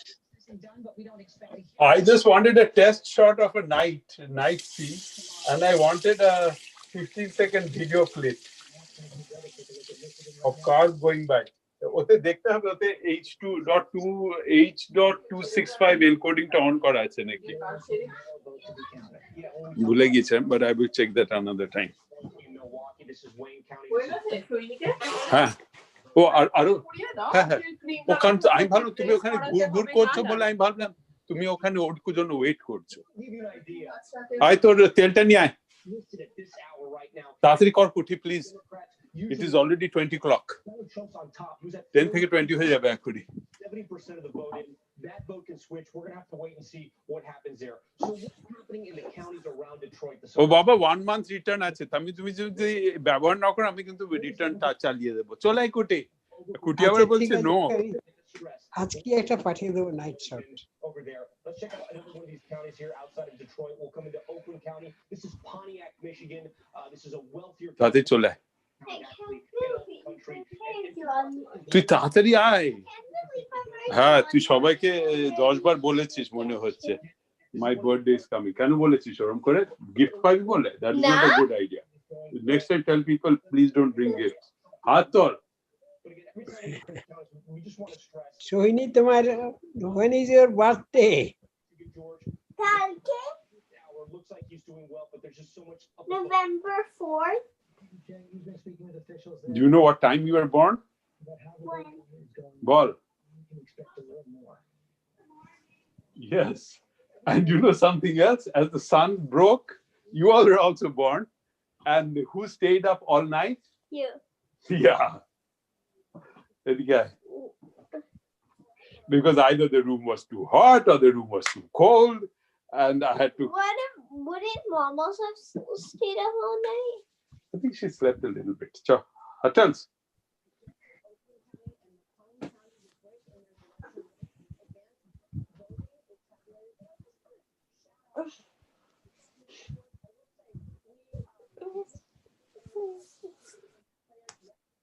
And who was there to help us? Dadu? Na, তখন আমরা দাদু ঠাম্মাকে আসতে বলিনি. Nobody was there, but we managed fine. We only told Dadu Thamma to come because our nanny was no good. Who was the nanny? What was the nanny like? Really bad.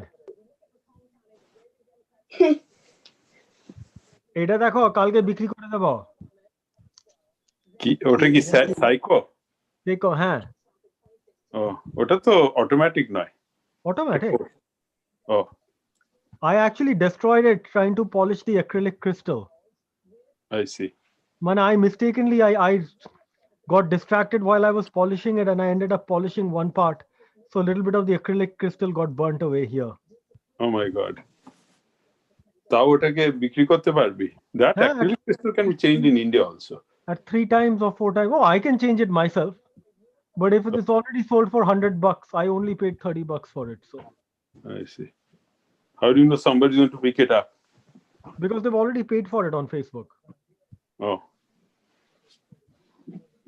I also don't like the design. This is a 1970s design that I just don't like.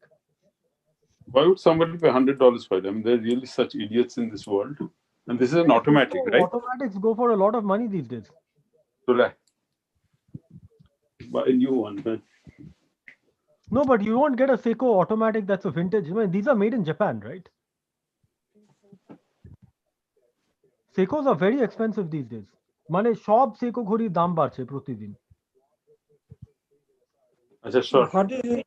What is the cost of a current Seiko at automatic? কাউকে টাঙ্গু দেখে নেবে। They will be same. Baba, it depends. Seiko prices. কতদিন আগে এটা how old it is? This is from the early 80s. It's not a very good Seiko. তাড়াতাড়ি কর কুটি, please hurry up. তাড়াতাড়ি করো। So, if it is a made in Japan Seiko, it costs a lot of money. তাড়াতাড়ি করো। If it is not made in Japan, if it's made in Malaysia, it doesn't cost a lot of money. People can fake the dial and write made in Japan. No, it's not the dial. Basically, তোমার দেখবে এখানে একটা there's a small symbol that they put which tells you which factory it was built in. So you can basically open the back and check if the inside movement has that same print of that same factory. In any case, a clever Chinese can make a perfect copy of. Oh yes. Seiko. That is totally true. আজকাল তো HMT দাম বেড়ে গেছে জানো? হ্যাঁ? HMT এর দাম বেড়ে গেছে। আচ্ছা তাই বুঝি। HMT অনলাইন বিক্রি করে আমি দেখছিলাম। কিন্তু HMT এখনো করে রে বাবা, দাম বাড়বে কেন? আরে ৭,০০০ টাকা দাম হয়ে গেছে HMT গুলোর। মানে HMT কি এখনো ঘড়ি বানায় HMT? হ্যাঁ বেঁচে আছে, এখনো ওরা অটোমেটিক ওয়াচ বানায়, মানে automatic and hand bound. Not only that, you can order it online at hmt.co.in. And not only that, they have one watch that I want in stock. It's called the HMT Kedar.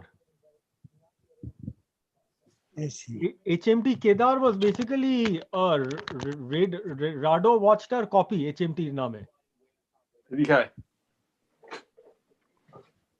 কিন্তু HMT প্রতি বছর ওদের design change করে। So বাবা আমার Fitbit কেনার পর আমার ঘড়ির শখ মিটে গেছে। আচ্ছা। আমাকে তো এটাই পরে থাকতে হয়। এইটা হচ্ছে আমার I am really impressed by this watch.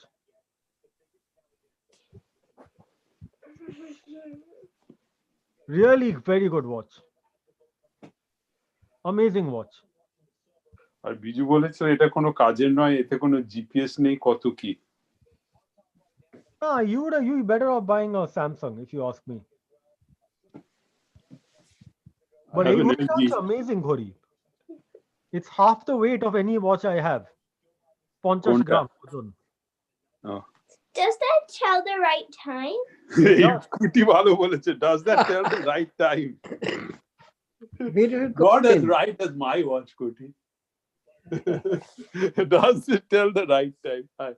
তোমার কিন্তু গলা খারাপ হচ্ছে, you have to be careful again. You're again getting the chest condition. Quite likely, কেন এখন তো রাস্তায় প্রচুর গাড়ি।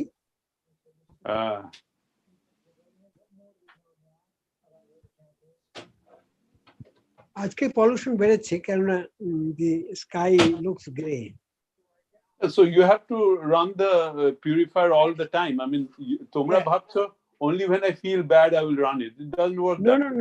I do not feel that. আমার ঘড়িটা দেখ। I'll start running. তোর ছবি আসছে না হাপি দে। If Bichu Kaku talks তাহলে Bichu Kakuর ছবিটা আসবে। এই আমার ছবিটা দেখ, এখন দেখ, তুই ঠিকই বললি। এখন দেখবি আমার ছবিটা দেখতে পারবি। হ্যাঁ, এখন আমি দেখতে পাচ্ছি। দেখছিস ঘড়িটা কেমন গ্লো করে? হ্যাঁ। It's a glow in the dark not watch. as clear as my dad's watch. It glows in the dark. হ্যাঁ, It was Halloween watch তাহলে। যা শুয়ে পড় কুটি। এগুলো সব টয় ঘড়ি সোহিনী, এগুলো সব তোমাকে দিয়ে দেবে, তুমি এগুলো নিয়ে খেলা করবে। These are toy watches. Sohini তোর একটা স্পিকার চাই বল। না। তোর বসের স্পিকার চাই না? না, কারণ আমার জায়গা নেই একটার জন্য। বল আমার কাছে খুব ভালো স্টিরিও আছে এখানে, বলে দে তো। হ্যাঁ, আর আমার মানে মারাত্মক স্টিরিও আছে। বল it matches my desk also. তাই না রে? Do you know any other kid who has a stereo like yours? No. Should I remove it now? You don't want it, right? What? You don't want that there, so I'll remove it. That's true. No, that's not true. Tell him to remove it. Tell him I will give you a better stereo. No, I'm kidding. I want it there.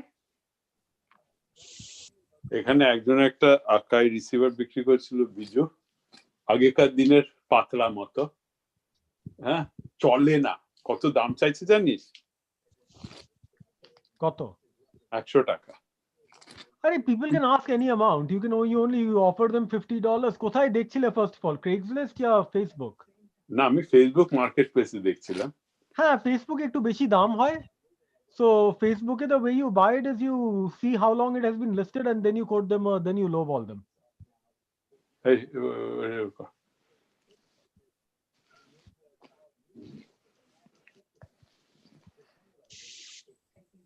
আচ্ছা যাও, আমি রাখছি, আমাকে শুতে যেতে হবে। ঠিক আছে, I'll end it for all of you. And wake up to a Trump presidency. Not going to happen. Bye.